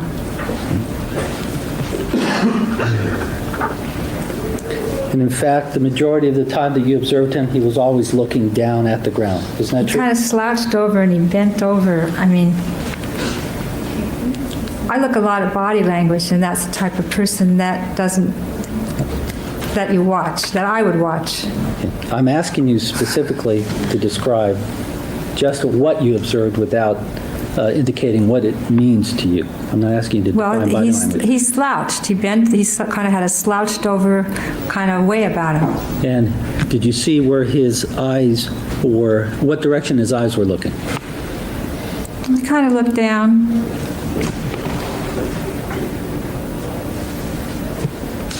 Describe, if you would, the way he was dressed. Was it neat, clean, shabby, disheveled? I would describe it as, kind of like a casual dress. I think I said before, kind of California casual. Do you remember testifying at the preliminary hearing in this case? Yeah, just a moment. It's page 8. Do I have to get okay. You remember testifying at the preliminary hearing that at the time you observed his dress, he appeared to be shabby? Well, it was more his demeanor, I would say. It was his demeanor that seemed shabby. Okay. You do recall using that Yes. descriptive term?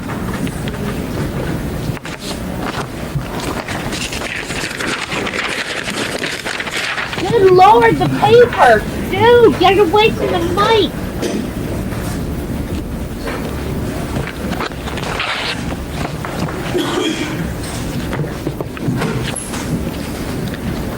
Do you wear glasses at all, Ms. Tishka? For reading. Did you have your glasses on at this particular occasion? May I just a moment, Your Honor?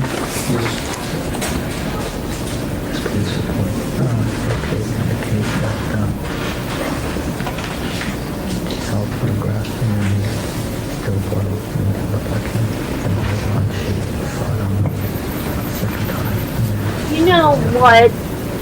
And especially back then, they didn't they didn't, what's the word I want? They didn't give women credit for being aware of their surroundings and being leery of certain types of people. They just thought we were crazy back then. But women can sense these things. Like when you're out alone, especially at night, there are certain people, and you could be wrong, sure, but there are certain people that you just avoid. And I'm not playing the victim. I hate people that do that. And I, this is probably not politically correct or whatever, but women do that. We just do because it's not misogyny. Men think it's misogyny. Or no, that didn't come out right. Y'all know what I'm talking about. I'm doing that thing again where I'm not explaining myself well. Back then, they thought it was crazy. They thought women are just crazy and they hate men. Men thought it was misogyny back then. Like, women just don't like men and they think every man is out to grape them and blah, blah, blah. But it's not.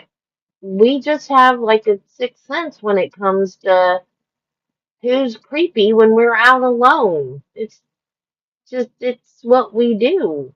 Maybe not so much now, but back then, oh hush, Wiggles.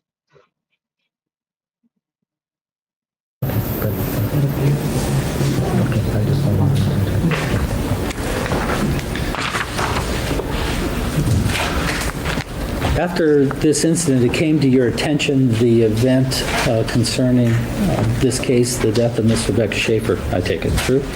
Pardon me? The fact of the death of Rebecca Schaeffer, this incident came to your attention because of the news media attention, did it not? Yes. You had an opportunity to look at, through the news, a photograph, still photograph, on television.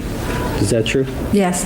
And at the time that you initially saw the photograph that was depicted by the news media, picture of Mr. Robert Bardo, was it your testimony to the police that initially, at least, it didn't look like the individual that you have described here today?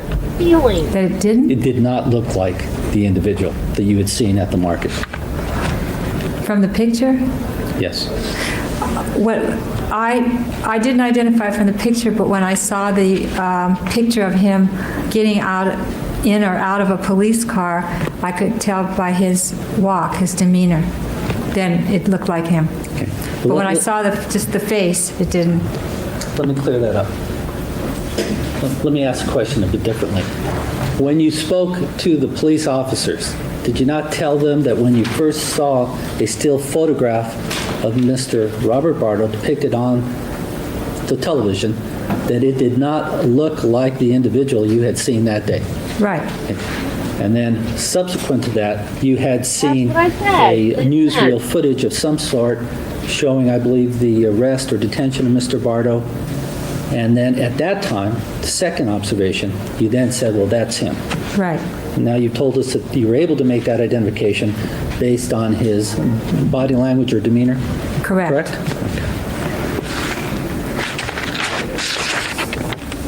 I have nothing further, Your Honor. Ms. Tishkoff, you identified the defendant in court today, have you not? Yes. How do you recognize him?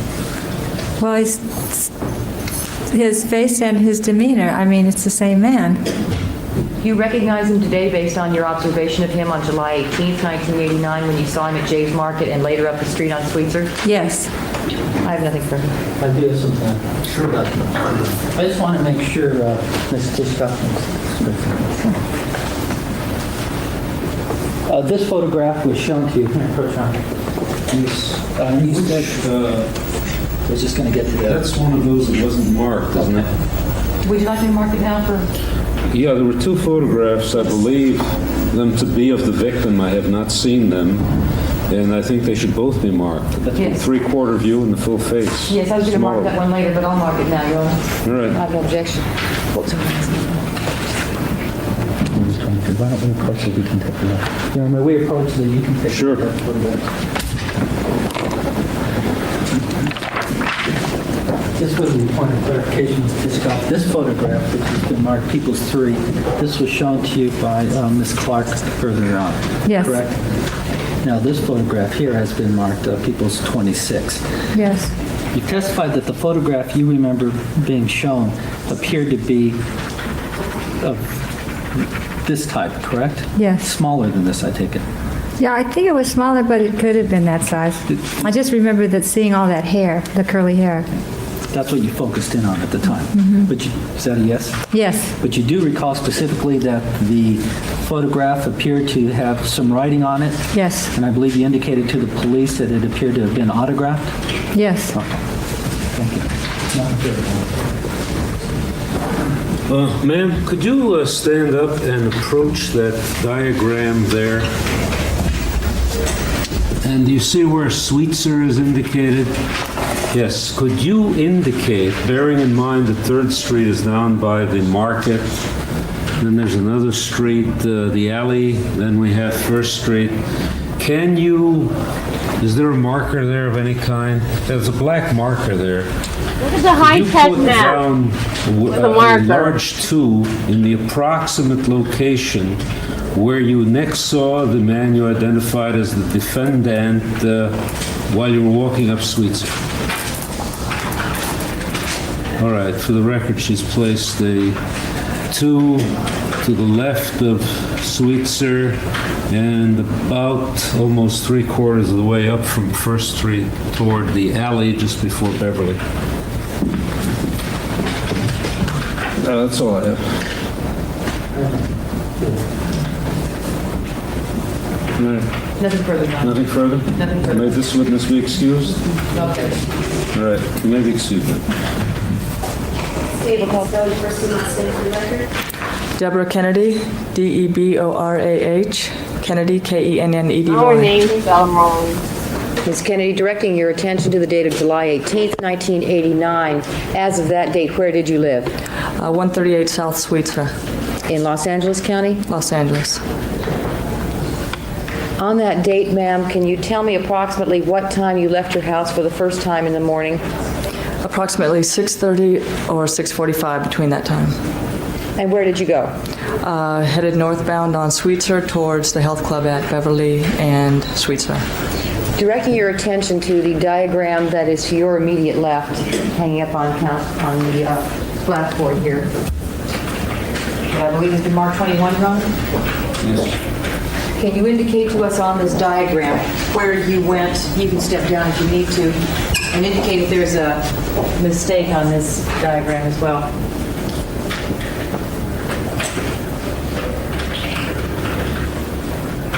No, I was at Beverly and Sweetser. Headed up towards Beverly and Sweetser. Okay, when you say Beverly and Sweetser, is that at the top of the photograph, of the diagram? Towards the other side of the street. You were on the west side of Sweetser? I was coming up on this side and going over to that side. Where were you going to? The health club. Beverly Hills Health and Fitness. And is that health club up on Beverly? Yes, it is. On the north side of the street? Yes. Is that on the north side of Beverly? It's on the northwest side. Northwest side of Beverly. On the corner? Correct. All right, thank you. Now, if that item C was supposed to depict the health club that you went to, that would be incorrect, would it not? Correct. It would be incorrect. It would be on the other side. Here. Right. For the record, I'm referring to the upper left-hand corner of the diagram. And I take it across Beverly and across Sweetser from the C that's been marked in the irrelevant building. Correct. All right. Exactly. Okay. The irrelevant building. Showing you People's, what will now be marked as People's 27. Seems about right, yeah. Yeah, 26 was the last one. Right. Another aerial photograph. Do you recognize what's depicted in this photograph? Yeah, the health club, Rebecca Schaeffer's home. What?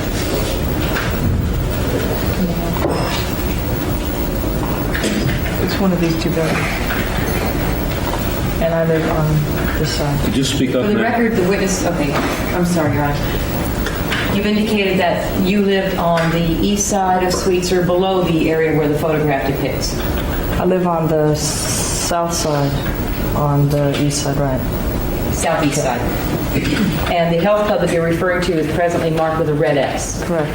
Okay, when you walked up Sweetser that first time, can you tell us if you walked on the east side of the street, which I'm gesturing is now to the right side of the photograph, or the left side? East side. And you referred to this building that has been circled with a black circle with an X inside it as Rebecca Schaeffer's building. It's one of these, I can't tell from this photograph. It's one of these two buildings, though. The witness has referred to another building to the south of that first one I've described, where there's a circle on the curb area. Yes. Very similar building. Yeah, it's based on similar. It's hard to photograph. see from this angle. You walked up the east side of Sweetser? That's correct. On your way to the health club? That's correct. Did something draw your attention at that time? Yeah, it was a quiet morning, and I had seen a taxi cab parked in front of Rebecca Schaeffer's apartment, and there had been a man heading across the street towards the taxi, and there then came a gentleman out of Rebecca's building, and the guy coming across the street asked the taxi cab driver and the man coming out of the building if it was an apartment or a house. Okay. Now, when you say the man was standing across the street, was he standing on the west side of Sweetser? He came into my view as he was heading towards the taxi coming from across the street, so he was like in the middle of the street when I really noticed him. Using the diagram, if you can you demonstrate to us the path of travel that he took from when you first noticed him?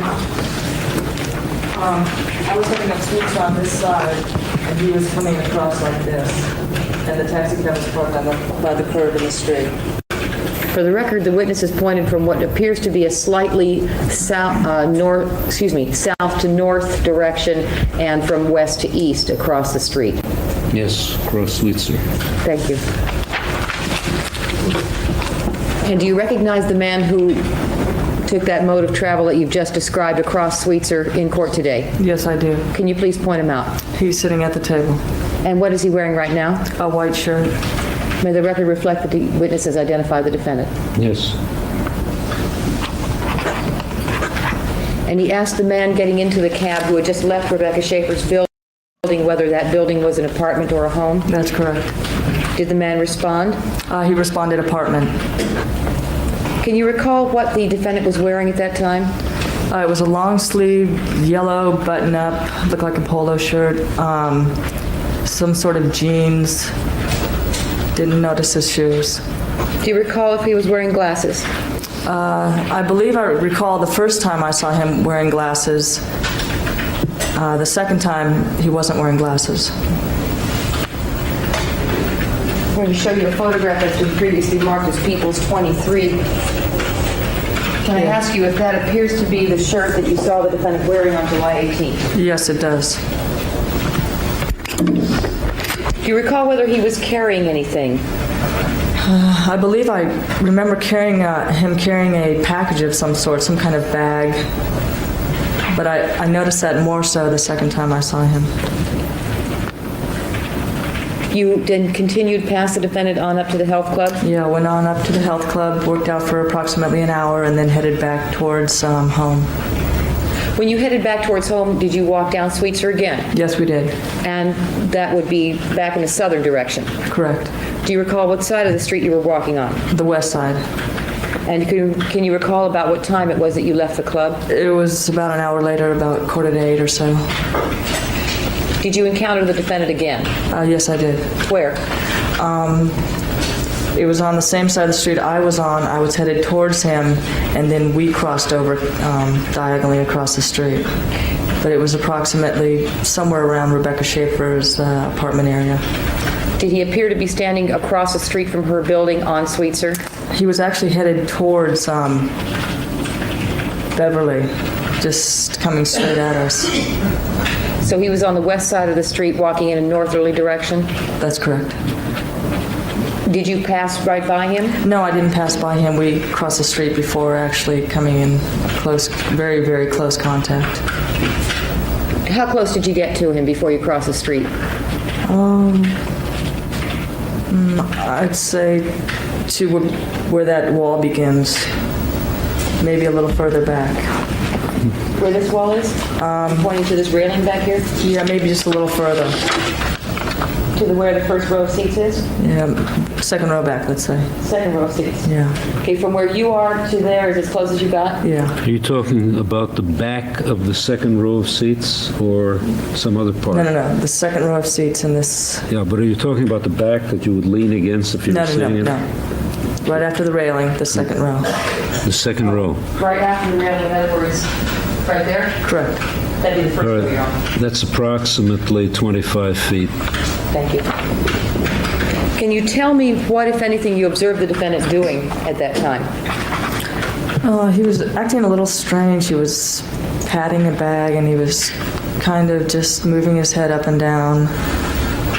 Looked like he was really thinking about something. I mean, obviously he didn't see us. He was kind of... That conclusion will be stricken. You did not make eye contact with him? I met his eyes. I don't know if he met mine or not. He did not appear to be focusing on you? No, he was not focused on me. Did he appear to be lost in thought? Yes. And he was holding on to a bag? Yeah, something. He had it. So I think it was a bag. A plastic bag? Yeah, I thought it was a plastic bag. But that wasn't my main focus. That was like a second thought. And he appeared to be patting it? Yeah, he was patting it and just kind of moving his head. He wasn't jerking, but he was moving. As though thinking to himself? Yeah. Were you able to see inside that bag? No, I was not. Why did you cross the street? There had been a cat on the other side that we had said good morning to and wanted to say good morning again. Was it in front of Rebecca Schaeffer's building? It was approximately one building further up, towards 3rd. Did you see the defendant, at the time you saw him the second time, was he wearing glasses? I don't believe he was, no. Only the first time? Yes.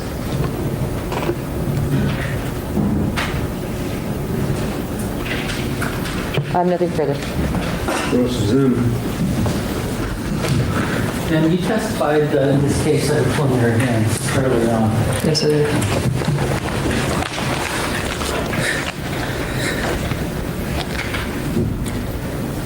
Do you remember testifying at, well, let me rephrase it. What was the total length of time that you actually made your observations of this individual? Enough to realize that I can identify him. Yeah. I'm not questioning that. Do you remember being asked and having answered that you looked at him for approximately 15 seconds? 15 seconds. Okay. Yeah. I would say that it was longer. It was as he's coming towards me, as I was crossing the street and watching him sort of walk even further. So 15 seconds would be a short amount of time. I wouldn't say that. Okay. But you do remember testifying to that? I do remember saying that, yes I do. At the preliminary hearing that... it's hard to judge time. It's difficult. I understand. Let me just ask you this question if I could. At least for purposes of the preliminary hearing. That's fine. Before, your testimony then was that you had been looking at him for approximately 15 seconds total time. Would that be fair to say? That's what I said, yes. Okay. Now, I just want to focus in on a few things. May I approach you on it? Sure. Do you expect an extensive cross-examination? No. We need, okay, go ahead. We'll take a break at the end. That's fine. I wanted to clarify something for the court. At the preliminary hearing, I'd asked you to describe the actions of Mr. Bardo. Do you remember that? Mm-hmm. Is that a yes for the record? Yes, it was. Now, you described Mr. Bardo as moving back and forth his head in this fashion. Do you remember that? I said his head was moving, yeah. And I... On the record, the defense counsel is moving his head up and down forward and back. And I Well, I'm going to object, though, that the witness's answer does not seem to be adopting exactly what Mr. Galindo is demonstrating, so perhaps there's an ambiguity there. Let me clarify. At the preliminary hearing, did I demonstrate that action that I just did here for you today, right now? Do you recall that at all? No, I don't remember You don't? demonstrating that. Well, then let's back up. If I were to ask you to identify or to actually emulate the head movements of Mr. Bardo at the time you made your observation, how would you do that? How would I demonstrate it? Yes. I would move my head around. Okay, well, I want to, for the court, indicate as closely as possible the exact movements that you were observing, Mr. Bardo. Would it be in this fashion, up and down like this? Well, you'd have to start walking also. In any event, we can agree that the movements were back and forth, up and down motion. It was a movement, and his head was maybe moving forward and back, but he was also walking, and that causes movement also.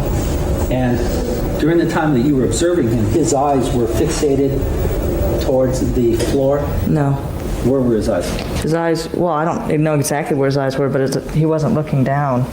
He was, kind of moving like this, I'd say. And then you add your walking movement.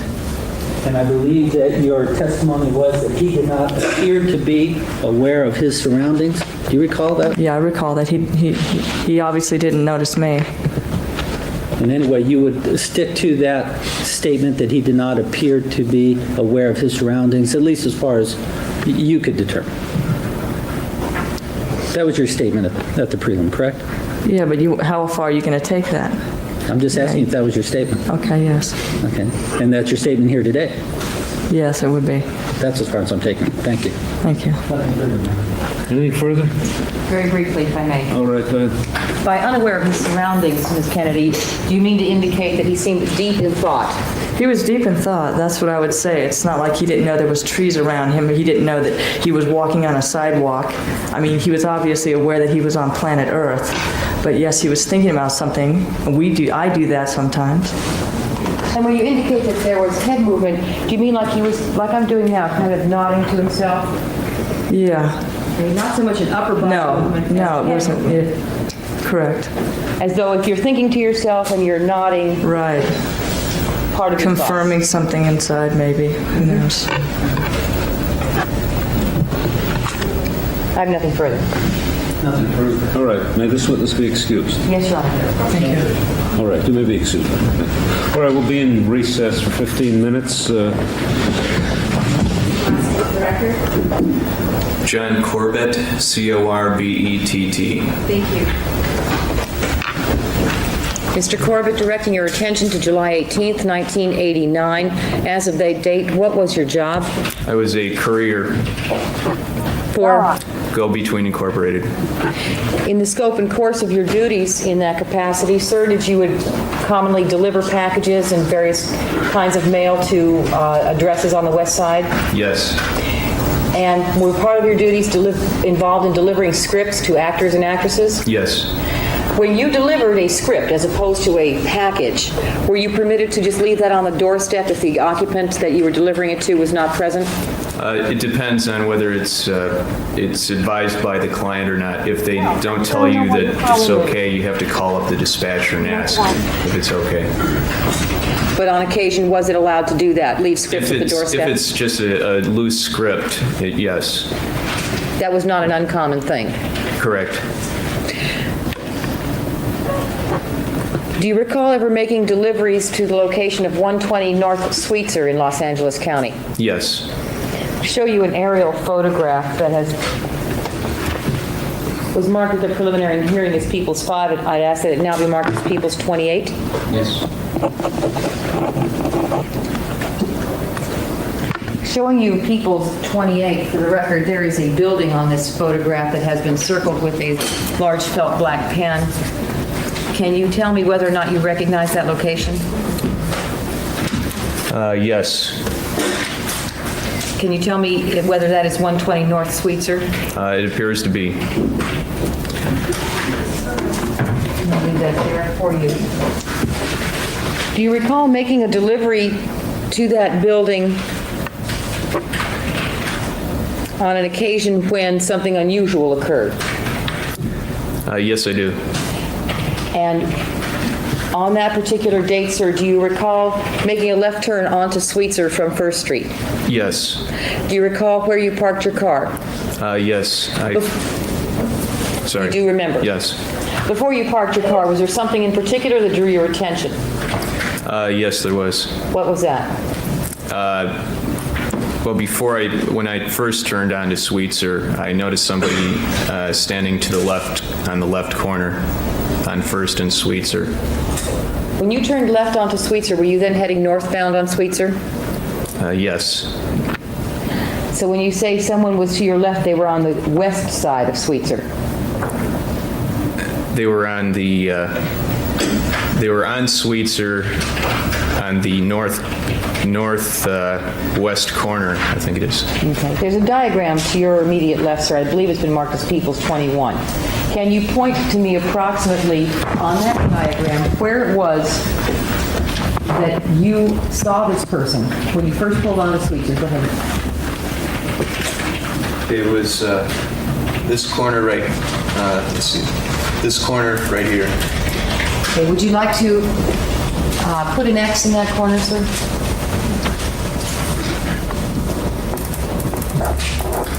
And the witness has done so for the record. And what would be the northwest corner of First and Sweetser? On that diagram. This would be north, going this way, and this would be the west. Yes. Northwest. Okay. And what was the person who you saw standing in that location doing that drew your attention? Well, he was standing in such a way that he looked like he was looking for something or distracted somehow. Did he seem to be moving in your direction or about to? I wasn't sure, whether he was, a pedestrian going to cross in front of me or not, so I was, kind of waiting to see if he was going to walk out in front of me, and then I noticed that he was just kind of gesturing towards me, so I just made my left turn there. So you made your left turn onto Sweetser, and did you park? Yes, I did. Do you see the person in court today that you are describing as the gentleman you first saw on the northwest corner of Sweetser? Yes, I do. Can you please point him out? And what is he wearing right now? A white shirt. Can the record reflect he's identified the defendant, Your Honor? At that time, sir, were you working in the mornings? Making Yes. your deliveries? Yes. I'm going to show you now an aerial photograph that has been marked as People's 27. And ask if you could indicate on this photograph where approximately you parked your car. Okay. I parked it right around here where these trees are. Okay. You see a black circle there right now? Yes. Is that approximately where you parked? Yes. And there is also a X with a circle around it on the northwest corner of Sweetser on this aerial. Is that approximately where you saw the defendant? First, when you first... Yes, he might have been just a little bit closer to the corner.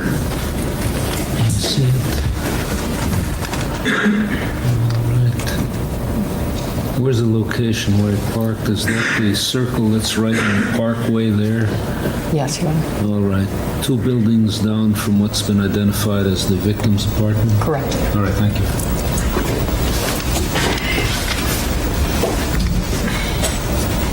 After you parked your car, what happened next? Okay, the defendant was across the street there. Now he walked right about across the street from where I had parked my car and was gesturing to me and calling out to me. So he crossed over to the east side of the street where you were parked? No, not yet, no. Was he in the middle of the street? No, he was on the sidewalk. Had he walked then northward on Sweetser, parallel to where you'd parked? Yes. So he was then right across from the street from where you had parked your car, Yes. on the sidewalk. Yes. Had you ever seen him before? No. What happened next? I get out of my car and he was calling out to me. I wasn't listening to what he was saying, and I wanted to go directly to do my delivery to the door there. And where were you scheduled to make a delivery at that time? 120 North Sweetser. I noticed today, sir, you're wearing a jacket that bears the emblem Go Between Courier. Yes. Were you wearing that jacket on that date? Yes.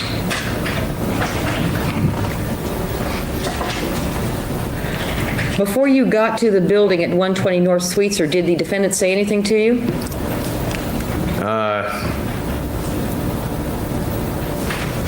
You mean, well, from when I get out of the car? Yes. Is there anything you can recall that he said to I you? can't remember anything that he was saying to me exactly. Is it your recollection that he said something to you, but you can't remember what it was? Yes, he was calling out something, but I couldn't make out what he was saying. And then did you proceed to the building, 120 North Sweetser, to make your delivery? Yes. And to whom did you make the delivery? Rebecca Schaeffer. Did she come to the door? Yes, she did. Do you recall pressing a buzzer at the apartment? I'm not really sure what type of a system they have there. It might have been a buzzer. I'm not sure. Can you recall whether you spoke to her on the intercom or not? No, I can't recall. To the best of your recollection, are you certain that she came to the door, though? Yes, yes. I have a series of 8 photographs, Your Honor. I'd like to ask that they be marked collectively as People's 29. Some more?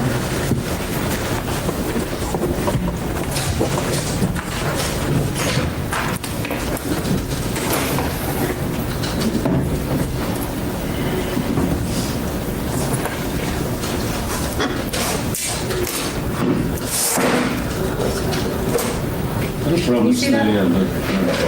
If I let go of the other one, I will. Yes, thank you. Can you see it, Your Honor? Yes, I can see it. What's now been marked as People's 29. I'm showing you now the photograph marked as in A and B and E. Do you recognize the location shown in those 3 photographs? Yes. Is that where you made the delivery on the morning of July 18th, 1989? Yes.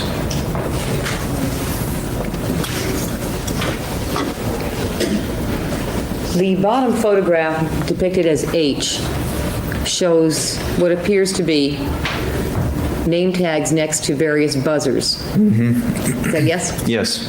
Do you recall using that buzzer on the morning of July 18th to call to Rebecca Schaeffer?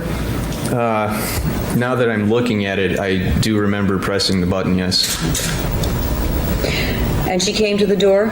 Yes. You made a delivery to her? Yes. Do you recall what kind of package it was? It was an envelope with something inside of it. I'm not sure what was inside. Then this was not just a script. I don't know what was inside the package. After you made the delivery, what happened next? Well, I proceeded back towards my car, and the defendant was calling out to me from across the street, and I try to ignore him and just go back to my car. And I got inside my car, and he was still calling to me and trying to get my attention. So I, closed the door, and he started to come across the street to, say something to me. And I decided to roll my windows up at that time. Why did you do that? Well, I was trying to leave without having to, make conversation with him, because it just made me feel uneasy to stay there and talk to somebody I don't know, while I'm making a delivery.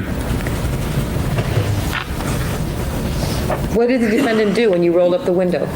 Well, he kept coming across the street and walked right up to my car window and knocked on the window and asked, he said something like, I'd like to ask you some questions, or I'd like to ask you something. And what did you do?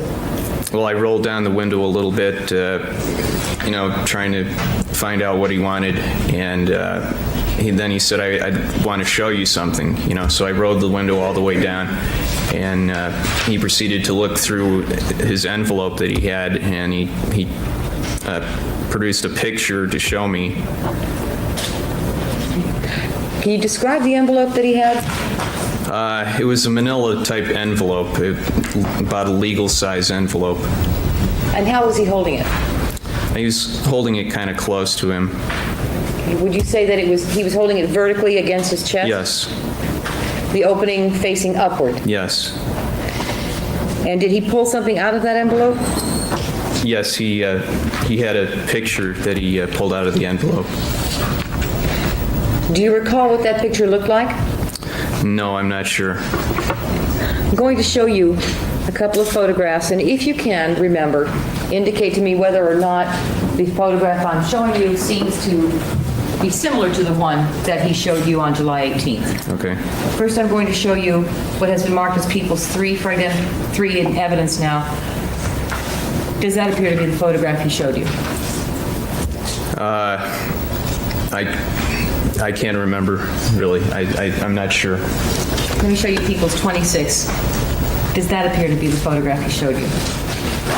I can't tell, really. Was it black and white? Yes. Was it of a girl? Yes. Did she have long hair? Yes, she had brunette hair.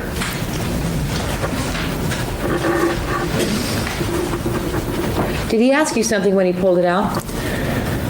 Yes, he did. And what did he say? He asked me if I had seen her around the neighborhood or if I knew that she lived around there or not. Did you respond to him? Yes, I said, no, I've never seen her before. Did he ask you another question? Yes. What did he ask you? He asked me if I had just delivered to the apartment building that I had just delivered to. And when he asked you if you just delivered a package to that building, did he point to which building he meant? Yes, he pointed to the building that 120 North Sweetser. Rebecca Schaeffer's building? Yes. Did you answer him? I believe I said something like that I didn't want to answer any more questions, and I had to do my deliveries, something like that. And what did the defendant do when you said that? He said, well, I just have a few more questions for you, let me just ask you something else. And, I told him no, I had to get, going with my deliveries. And what did you do? I rolled up the window and started my car, and he didn't move. He stood, just next to my window there, so I had to back up and kind of edge out of the parking place to avoid hitting him, and then I just drove down the street. Did you drive northbound on Sweetser then? Yes. And where did you go after that? Well, I drove down to the end of North Sweetser just before, is it Beverly Boulevard there? Yeah. And I made a T-turn in the driveway, and I drove back down south on Sweetser to 3rd Street. And then I turned left down on 3rd Street and went down that direction. Did you make a few deliveries for 20 minutes, half an hour? Yes. And at some point after you made those deliveries in the area, did you find yourself traveling again eastbound on 3rd Street, passing Sweetser? Would you like to see an aerial photograph? Would that help you? Okay, yes.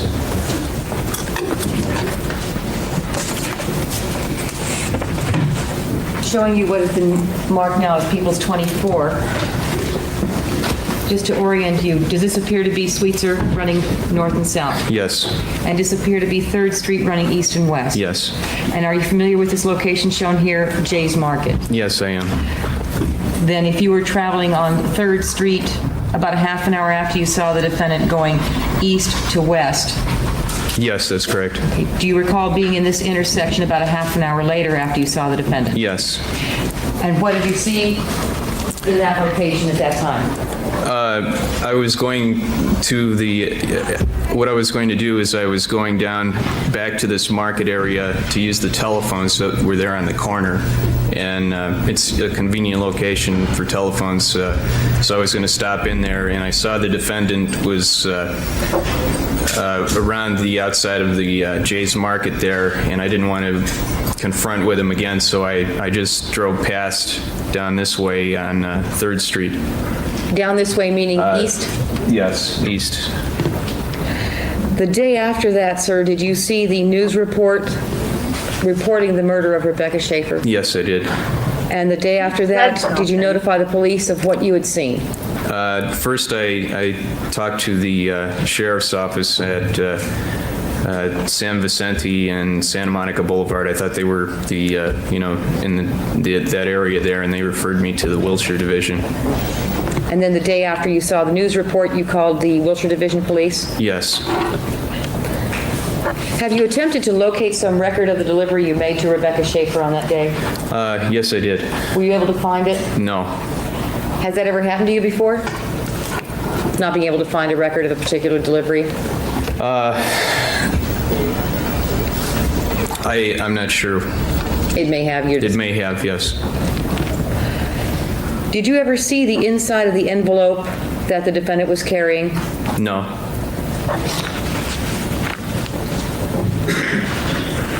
Concerning seeing the defendant for the second time near Jay's Market, at the time of the preliminary hearing, do you recall failing to remember that fact? Yes, I do.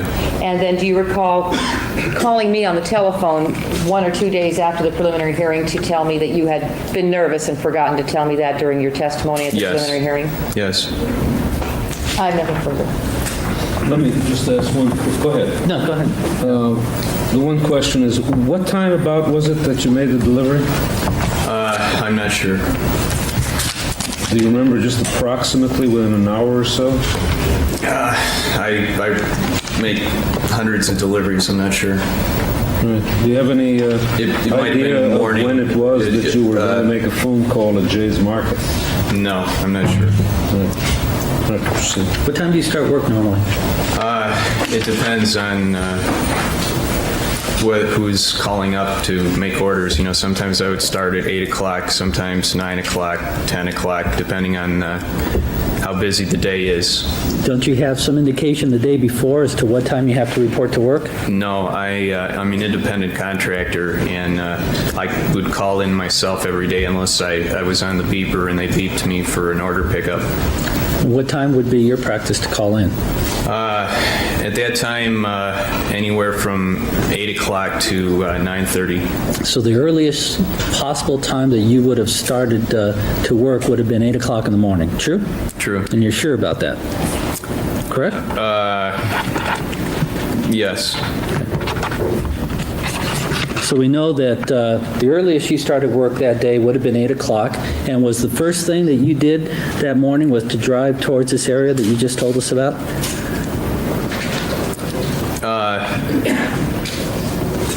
Do you understand the question? Okay, I don't okay. Let me rephrase then, sir. Okay, are you saying did I make a pickup in that area, or was I driving to that area from a pickup that early in the morning? Let me rephrase it this way. The earliest time that you start, we know, is 8 o'clock in the morning. Mm-hmm. Is that a yes for the record? Yes. Okay. And when you start your day, do you start from your home or do you go into an office? At that time, I can't remember. I used to start either at home or in the office. You know, now I start basically at home. But back a couple years ago, I sometimes started at the office and sometimes at home. Where's the office located? Back then, of course. All these questions have to do with... Okay, the office is on Robertson Boulevard in Los Angeles. And if you were to start work from your home, is that in the LA area? That's in North Hollywood. Oh, the world's now, do you have noisiest an independent thing again. recollection of driving either to your office or leaving for work from your home on that particular day? No. Since you're a delivery man, can you give us your best time estimate as to how long it would take you to get to this area, assuming you would have started to work from your home on that day? Objection made. This area meaning I'm sorry, courthouse or? 120 Switzer. Oh, I'm sorry, yeah. Thank you, I'm tired. Give us your best estimate. It depends, because there's several ways I can make it to this area from the valley. I can take the freeway down Highland, I could take Laurel Canyon, or I could take Coldwater Canyon, and I'm not sure which I took at that time. Depending on traffic, it's really hard to estimate that early in the morning because of rush hour. Now, if I had a good day, I could get there in 30 minutes. If it's a bad day, it might take up to an hour. So we know that the absolute earliest time that you could have gotten there would have been at 8:30, and that's assuming we had one of these days here in Los Angeles where there was no traffic, virtually, correct? Correct. And you would admit, would you not, based on your experience, those days are far and few between, are they not? Not really. It depends totally on individual days.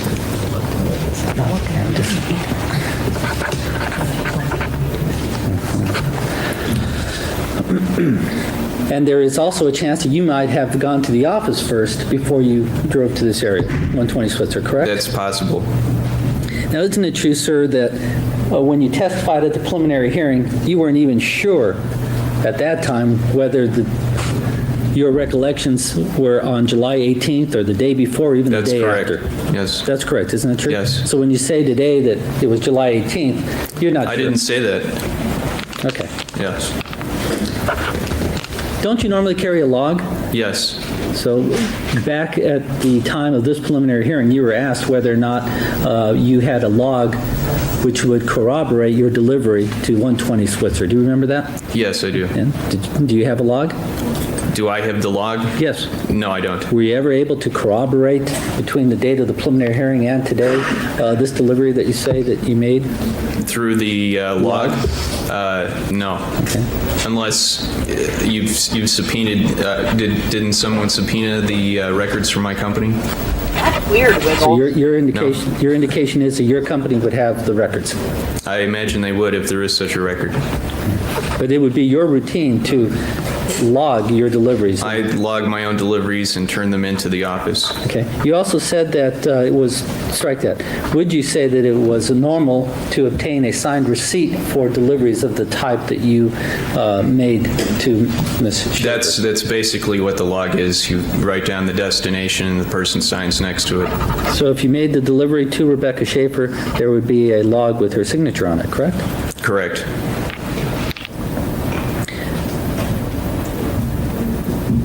Now, you say that you were able to look at...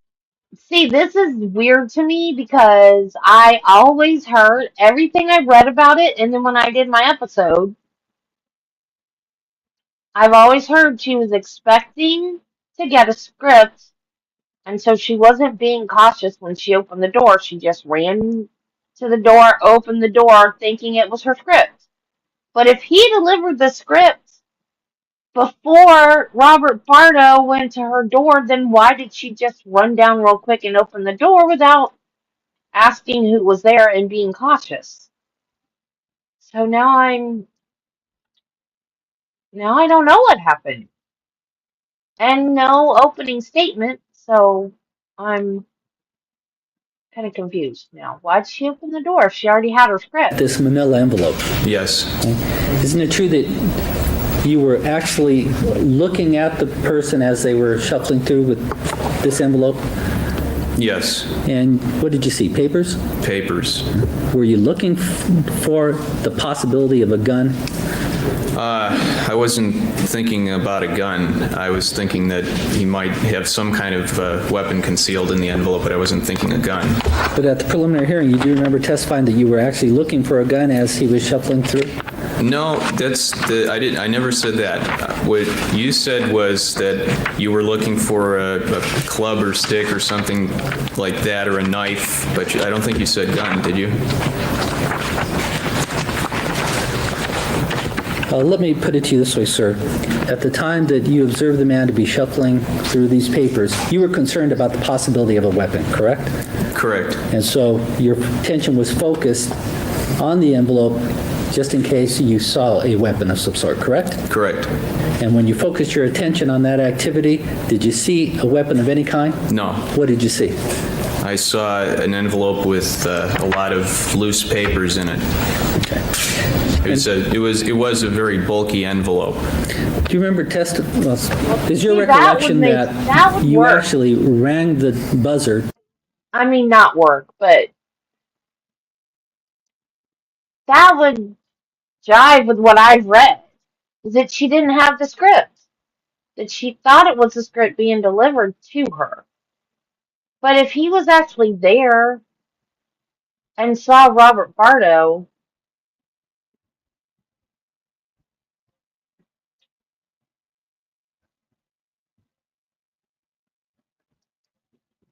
I don't know. I don't know. Now I'm having doubts about what I thought I knew about this case. And spoke to Miss Schaeffer via the intercom?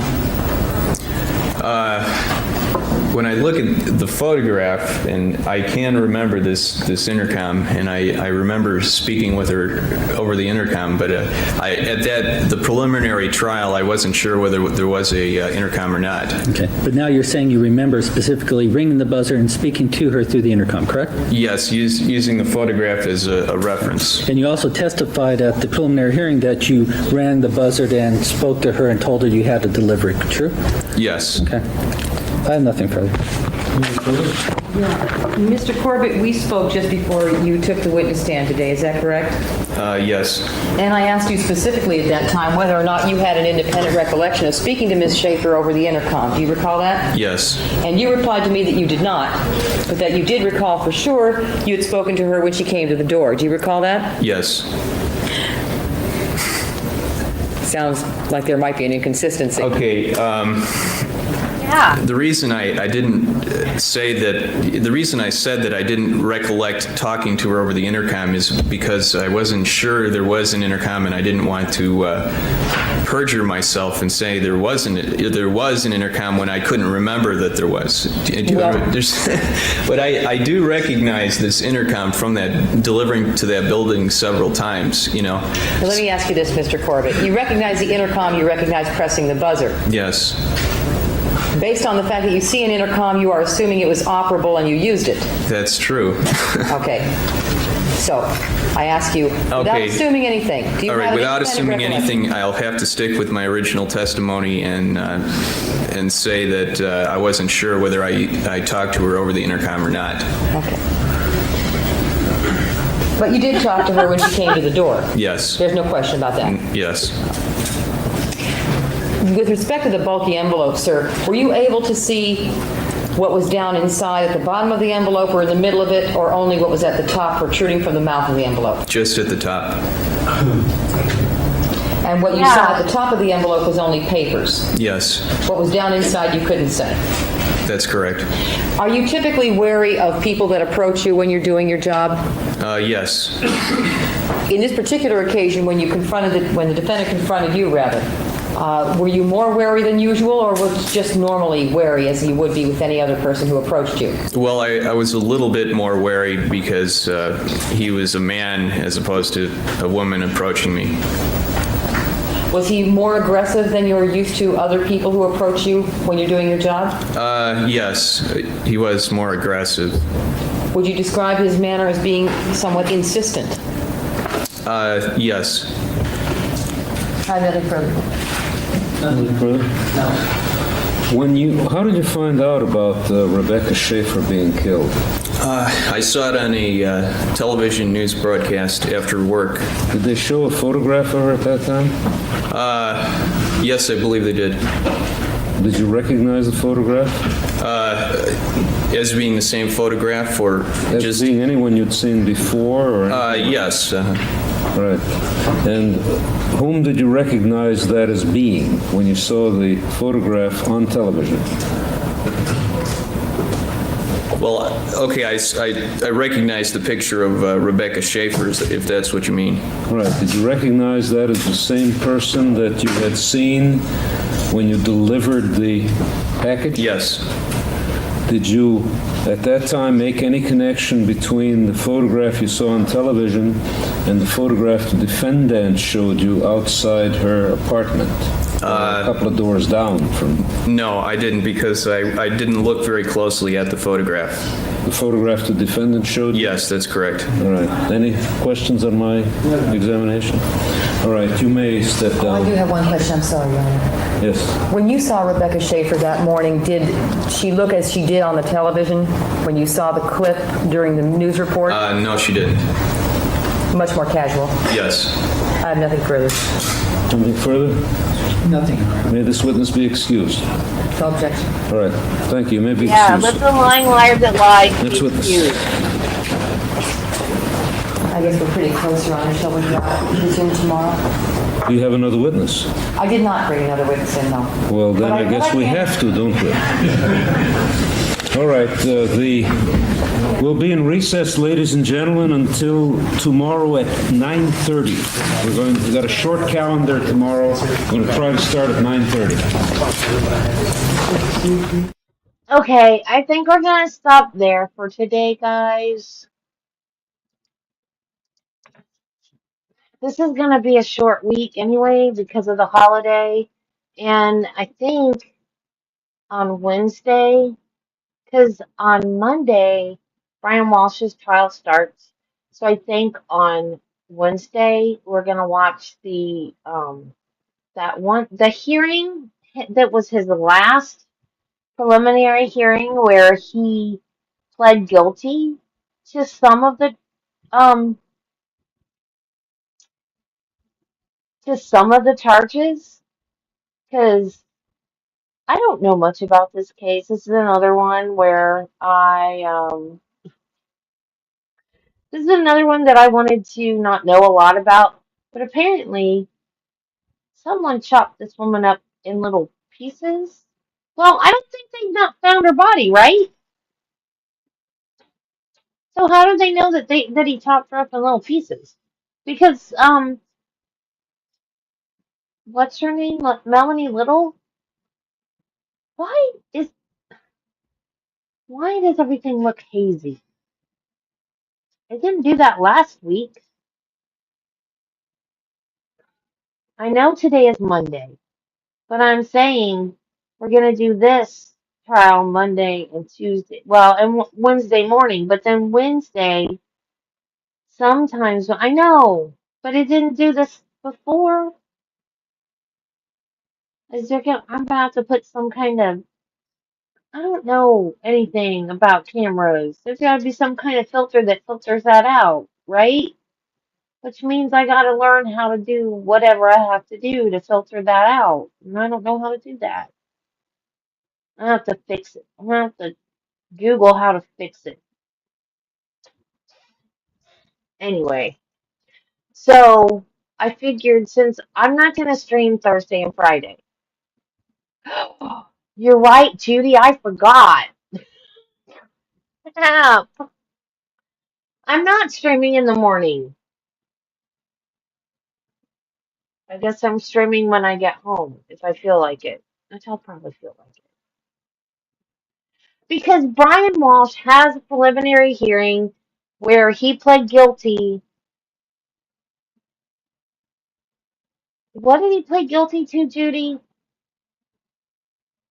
What won't happen, Marty? Or I could just not stream for the rest of the week. I don't know. Y'all are making me mad today.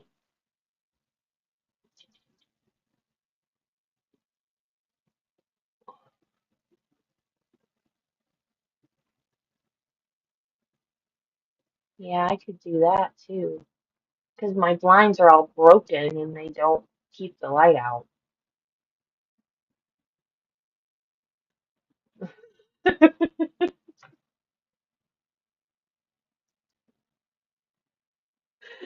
Yeah, you might have to do that. I wanted to show Brian Walsh's last preliminary hearing because we're going to start his trial on Monday if it's still going to go.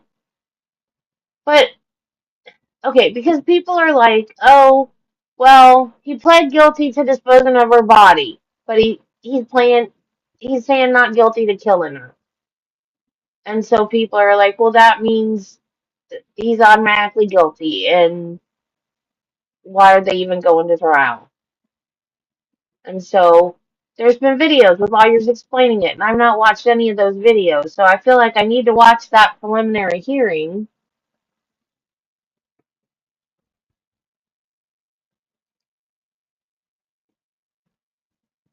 Yeah. But then Melanie Little says that she could even still be alive somewhere. So I know nothing about this case, other than Proctor touched it, so it's questionable. But in this case, I'm not sure. I think this guy actually did something bad. I don't know. Okay. Thank you for reminding me I have an appointment tomorrow.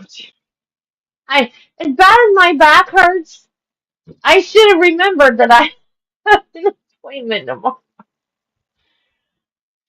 Okay. Yeah, so I've been on the heating pad all day. Yes, I know you do, dear. I don't know. It might be boring though. It's the only thing. I guess I should just like skim through it and see if it's worth watching or not. I just thought it might get us like caught up since I don't know anything about it to tell y'all anything about it. And I know people are like asking. I keep seeing thumbnails on all these lawyers about is this a game changer that he pled guilty to whatever dispensing of a corpse or whatever. I thought you were decorating, Marty.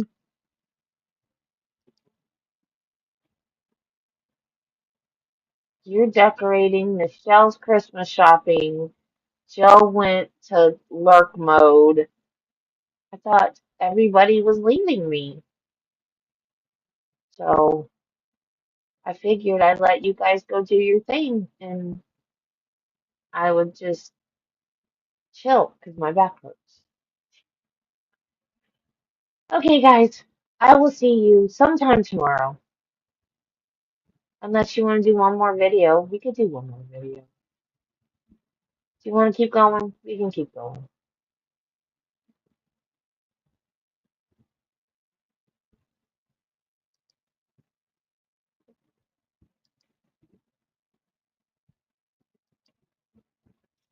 Since you asked so nicely.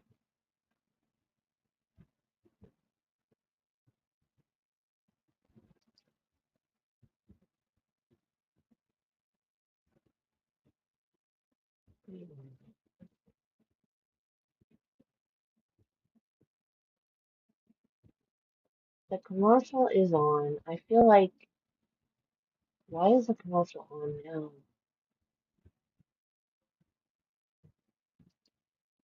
Boy, that was a long commercial break.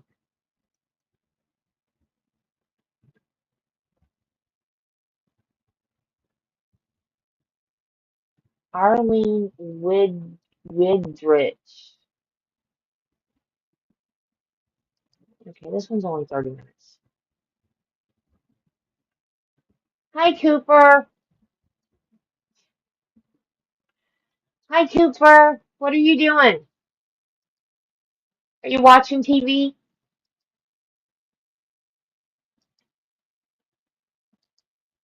WIEDRICH. Thank you. Are you ready to sign this courtroom today? Robert. For the record, the witness is calling to the defendant, Mr. Bardo. All right. And did you live in the same home with him for... I'm sorry. Do you want to take a minute?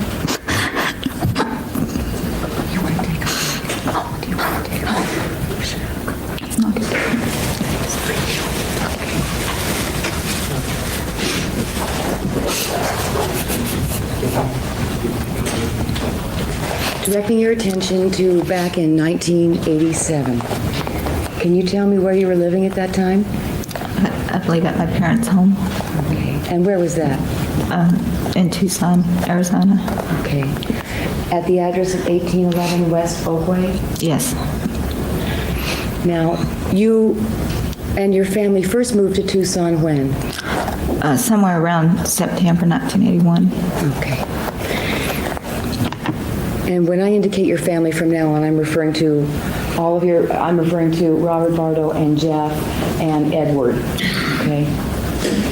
There are how many children in your family total? 7.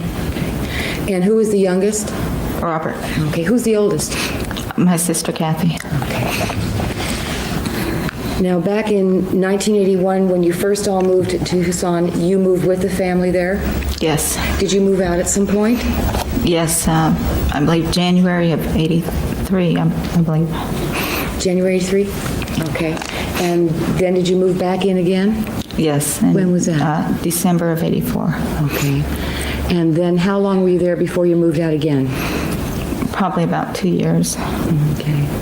Do you recall approximately when it was that you left a second time? Probably somewhere in the summer of 87. Okay. And then did you move back in again? No. Back into the home in Tucson? When I moved out in January of 83, came back, and then when I moved out again, I didn't move back. Okay. After that. So in 1987, roughly, you lived in Tucson with the family? Yes. Okay. Around that time, do you recall your brother showing you a publicity photo, a black and white publicity photo of an actress? Yes. And do you recall who that was? I didn't know the name at the time, but it was Rebecca Schaeffer. I'm going to show you a couple of pictures and tell me if these look like either one of these look like the shot that was shown to you. Showing you what's been marked as People's 3 and what has been marked as People's 26. Do you recognize either one? It would be closer to that. For the record, the witnesses pointed to People's 26. The one that he showed you, did it have writing on it? Yes, it did. That's Robert's sister. Did he tell you something about this woman shown in the photograph? I believe he said something like she had signed it herself or something like that. And he was pleased with that? Yes, he was excited about it. And you remember it was the girl from the TV show My Sister Sam? Yes.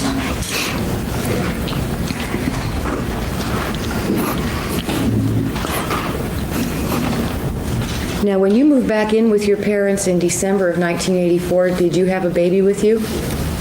Yes. And how old was the baby?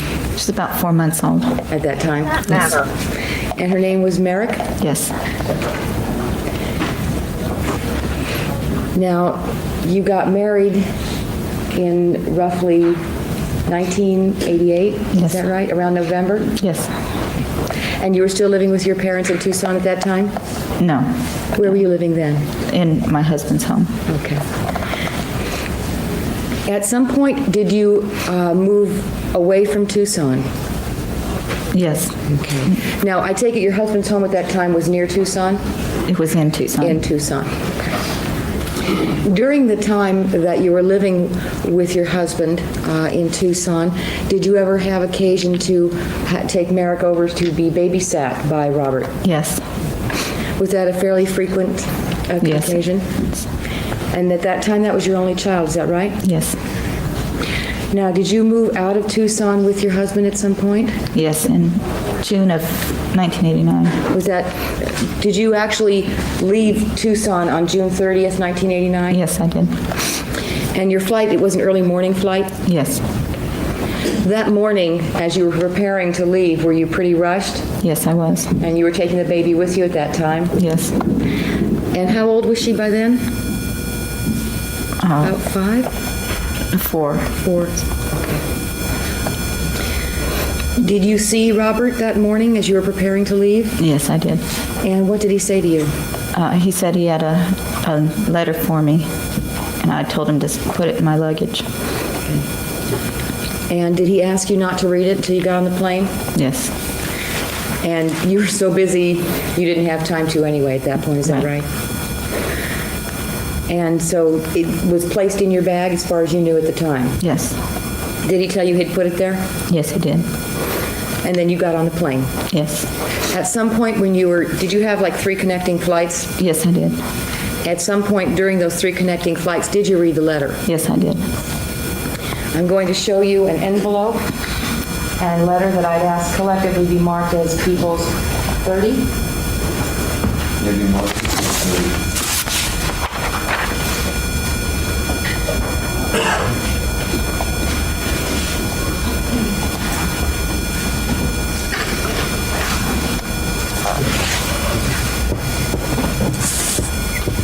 For the record, it is an envelope and 2 pages handwritten. Showing you the envelope. Do you recognize that envelope? Yes. And is that your name on the front? Yes. And showing you the letter itself, starting with Dear Arlene. Is this the letter that you recognize having read on the plane? Yes. It appears to be the letter. I don't know what that noise is, but it's annoying.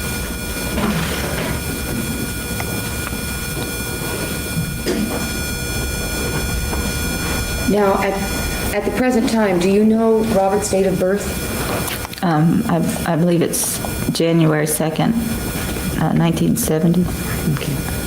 At the time that you were reading this letter, were you as sure of his date of birth? Yes, I believe I was. Okay. After you read the letter, what did you feel upon reading this letter? Well, I felt that he was upset about something and that he was going to do harm to himself. So you thought the letter posed a suicide threat? Yes. Okay. And what specifically caused you to feel that? Just the things that it said in it, and the hint at the bottom had dates like on a tombstone. Yes, you're referring to the bottom of the letter where it says it's encased in 2 lines. Between the 2 lines it says hint, arrow, 1967-1989. Yes. And that gave you an indication then that, at least at that time, that you felt that he was threatening to commit suicide. Yes. And and out of your concern, did you show the letter to your husband? Yes, I did. And did you discuss with him what the letter may mean? Yes, I did. During the course of your discussions about this letter, was your daughter Merrick present? Yes, she was. And did she say something to you? Yes. What was that? I'm going to object, Your Honor. This goes to this witness's state of mind to explain her subsequent conduct, Your Honor, not offer for the truth of the matter. All right, I'll hear it and then possibly strike it. May we approach, Your Honor? Yes. You want the reporter or not? I'll put the report. All right, let's...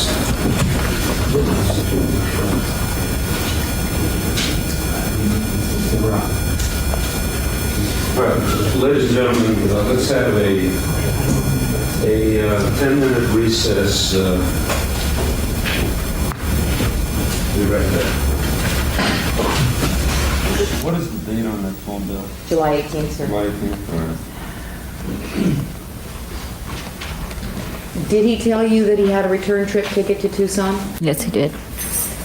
Did you say anything to him?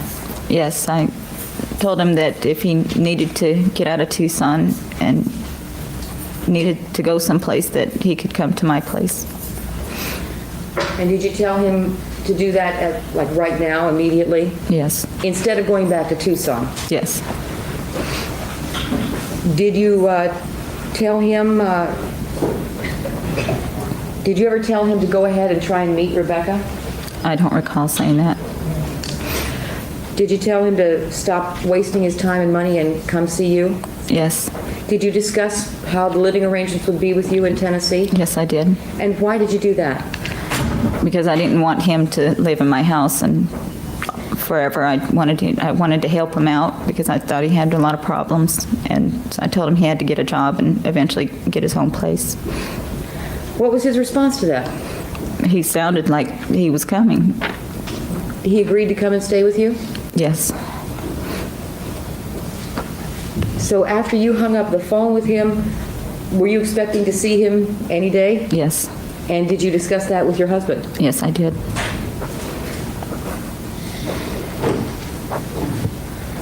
During your conversation with him, was he very agitated or sound very upset? No. Can you describe how he sounded? I just remember him sounding very agreeable, and he didn't sound upset or anything. He sounded calm. Did he speak coherently to you? Yes. So was there anything alarming in his demeanor, in his manner with you on that day during that phone call? No. Now, later on that night, I'm directing your attention to about 3 a.m. Did you receive a phone call? Yes, I did. From who? My sister. Did she tell you about the murder of Rebecca Schaeffer? Yes, she did. What did you do? I started screaming and it just was hysterical. And what did you do after that? My husband came downstairs and I told him, and he started screaming too, and then he went to our next door neighbor's house to report it. And you reported it to the police? Yeah, we reported it to our next door neighbor, and he got a hold of the police. Had you ever known Robert to be violent or aggressive in your presence? No. I have nothing further.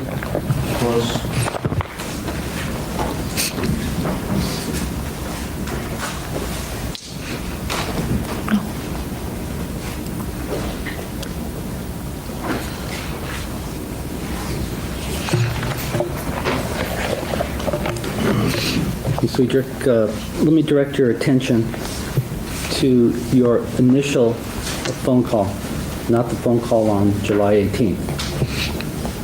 At that time, you had formed certain impressions based on a letter you had received, correct? Yes. And your impressions, if I understood your testimony correctly, was that you had interpreted the information you had received thus far as a cry for help.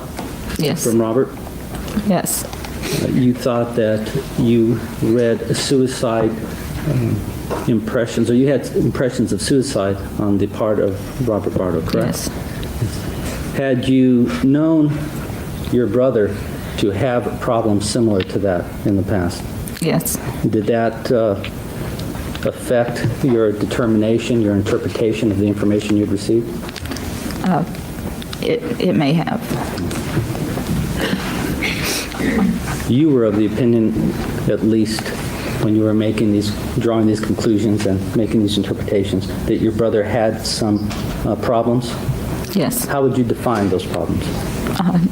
That he didn't have a whole lot going for him and wanted to try to do something more. Did it ever seem to you that he was depressed, let's say? I didn't really think of it that way, but yes, he could have been depressed.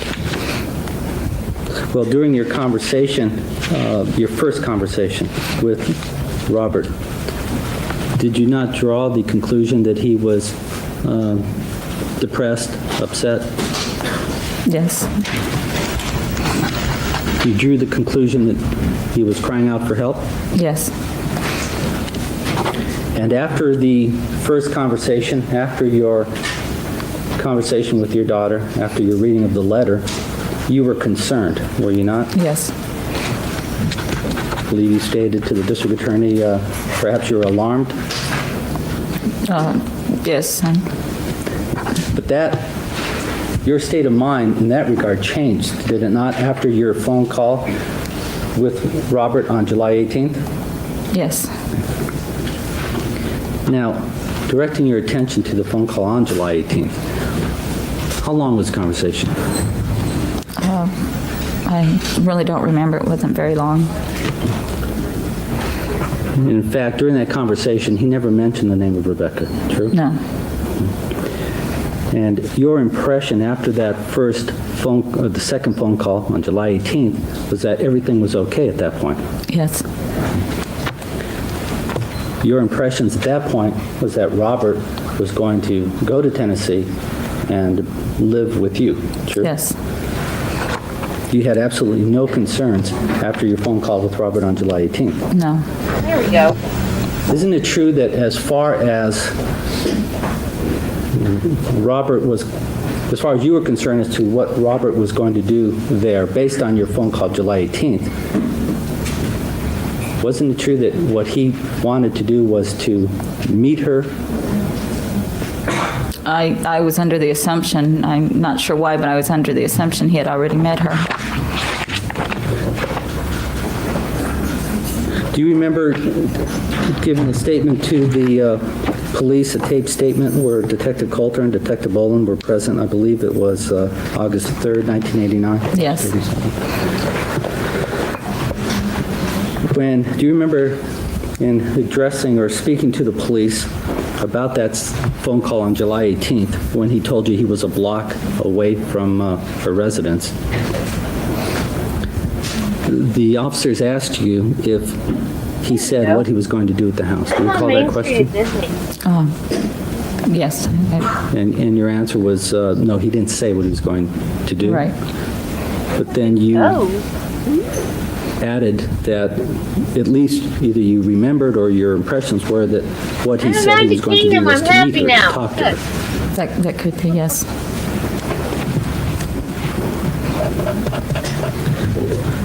No objection, that misstates the testimony. Well, maybe we approach, perhaps we could clear this up more rapidly.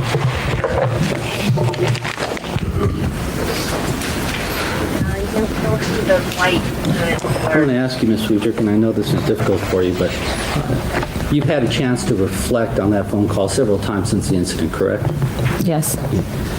Do you recall now any statement made by your brother on July 18th when he spoke to you on the phone of his intent to meet her or to see her only? I don't recall it. Do you recall any statement by your brother as to his purpose for being there?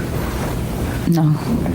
But you do remember, I take it, that there was nothing said there by your brother to indicate that he had any intent to do anything as far as harming anyone. Right. Of that you're clear. Yes.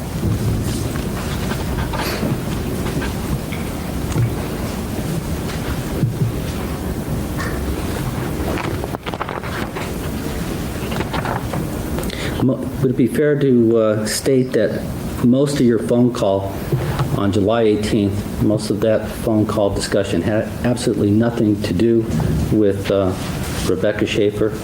Right. Most of that phone call was a discussion primarily of his plans to live with you perhaps in Tennessee and things of that nature. Yes.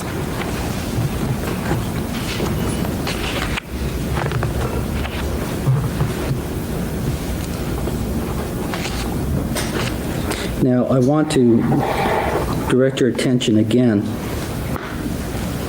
to your impressions when you were speaking to your brother on July 18th. Did you form any impressions about his mental state at that time? I just thought that he needed to be out of Tucson. What about his mood? Did you form any impressions or opinions based on your conversation with Robert on that day as to whether or not perhaps he was depressed? No, he sounded calm and normal to me. Do you remember in discussing this with Detectives Coulter and Boland on August 3rd, 1989, telling them that your brother sounded like a very unhappy, depressed person? I could have said that, but on the phone call, he just sounded normal. Just the idea of wanting to be out of Tucson or away from living at home.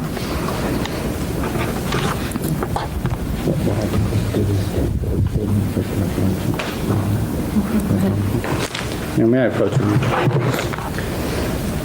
Ms. Weidrich, I'd like to show you a transcript of a taped interview that you had on August 3rd with Detective Coulter. And I've shown this, Your Honor, for the record to the district attorney. I'd ask you to read this and see if it refreshes your recollection. And take your time. Are you through reading that? Does that help refresh your recollection? Yes.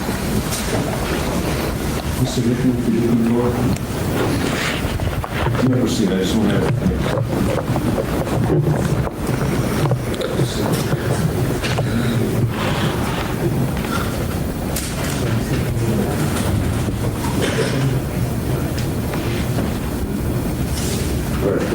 Thank you, Your Honor. Now that you've had a chance to refresh your recollection, do you recall telling the officers that on this occasion when you had the phone call that he appeared, at least to you, to be very unhappy, depressed? I don't recall saying it, but if it's there, then I said it.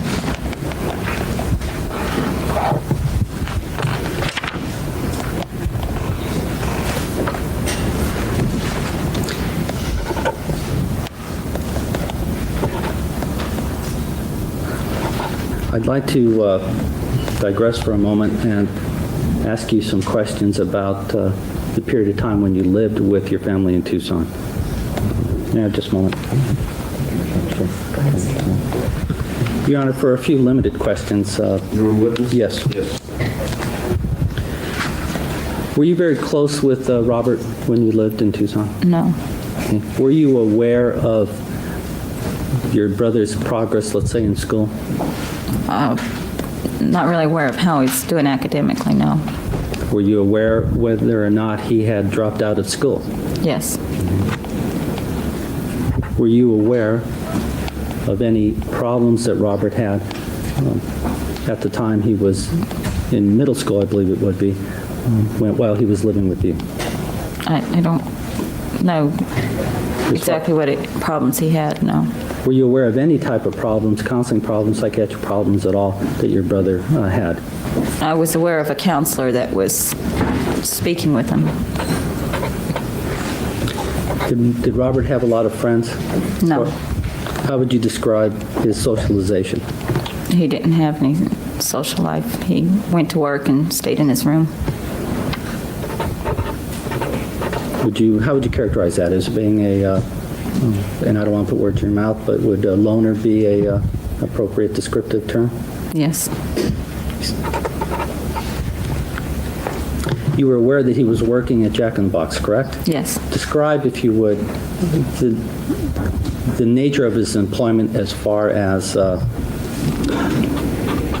how long he would work there, or whether or not he would leave work there and come back, things of that nature. His schedule could have been variable, but I remember him leaving early in the morning. Did he ever quit his job with Jack in the Box, as far as you're aware? I don't remember. You don't recall speaking to the officers and telling them that from time to time he would quit and then get rehired? I don't remember it, but I'm not going to go ahead and press the button. There's sometimes it's slightly different, but it doesn't matter. I can go ahead and play the bell. Okay, that's fine. I have nothing further on it. I have a brief.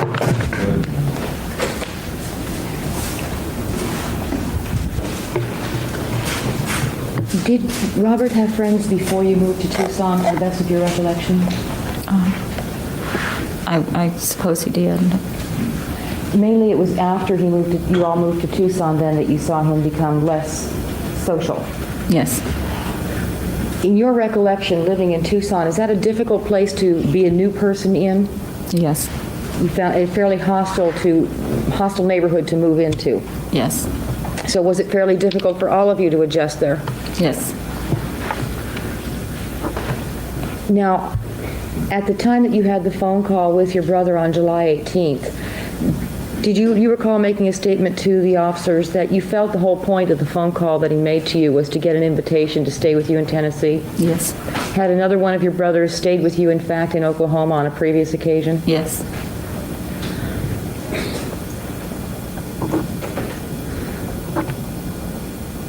When you indicated that you assumed that Robert had met Rebecca before, you meant on some day prior, on some earlier occasion, not that particular day. Right. I'll show you the phone bill. The phone bill indicates on it that the phone call lasted 17 minutes. Right? Yes. And so you had quite a length of time to listen to him and get a feeling for how he sounded at that time. Is that right? Yes. And during those entire 17 minutes that you discussed primarily how things would be when he moved to you in Tennessee, there was nothing that caused you to believe that he was about to commit murder? No. I have nothing further.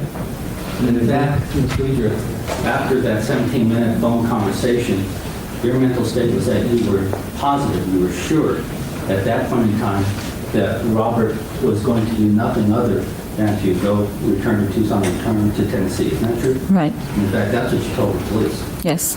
That you were positive about that. Yes. You had absolutely no indication, no reason to think, based on your conversation with Robert, that he had any intent to hurt anyone or to do anything at all.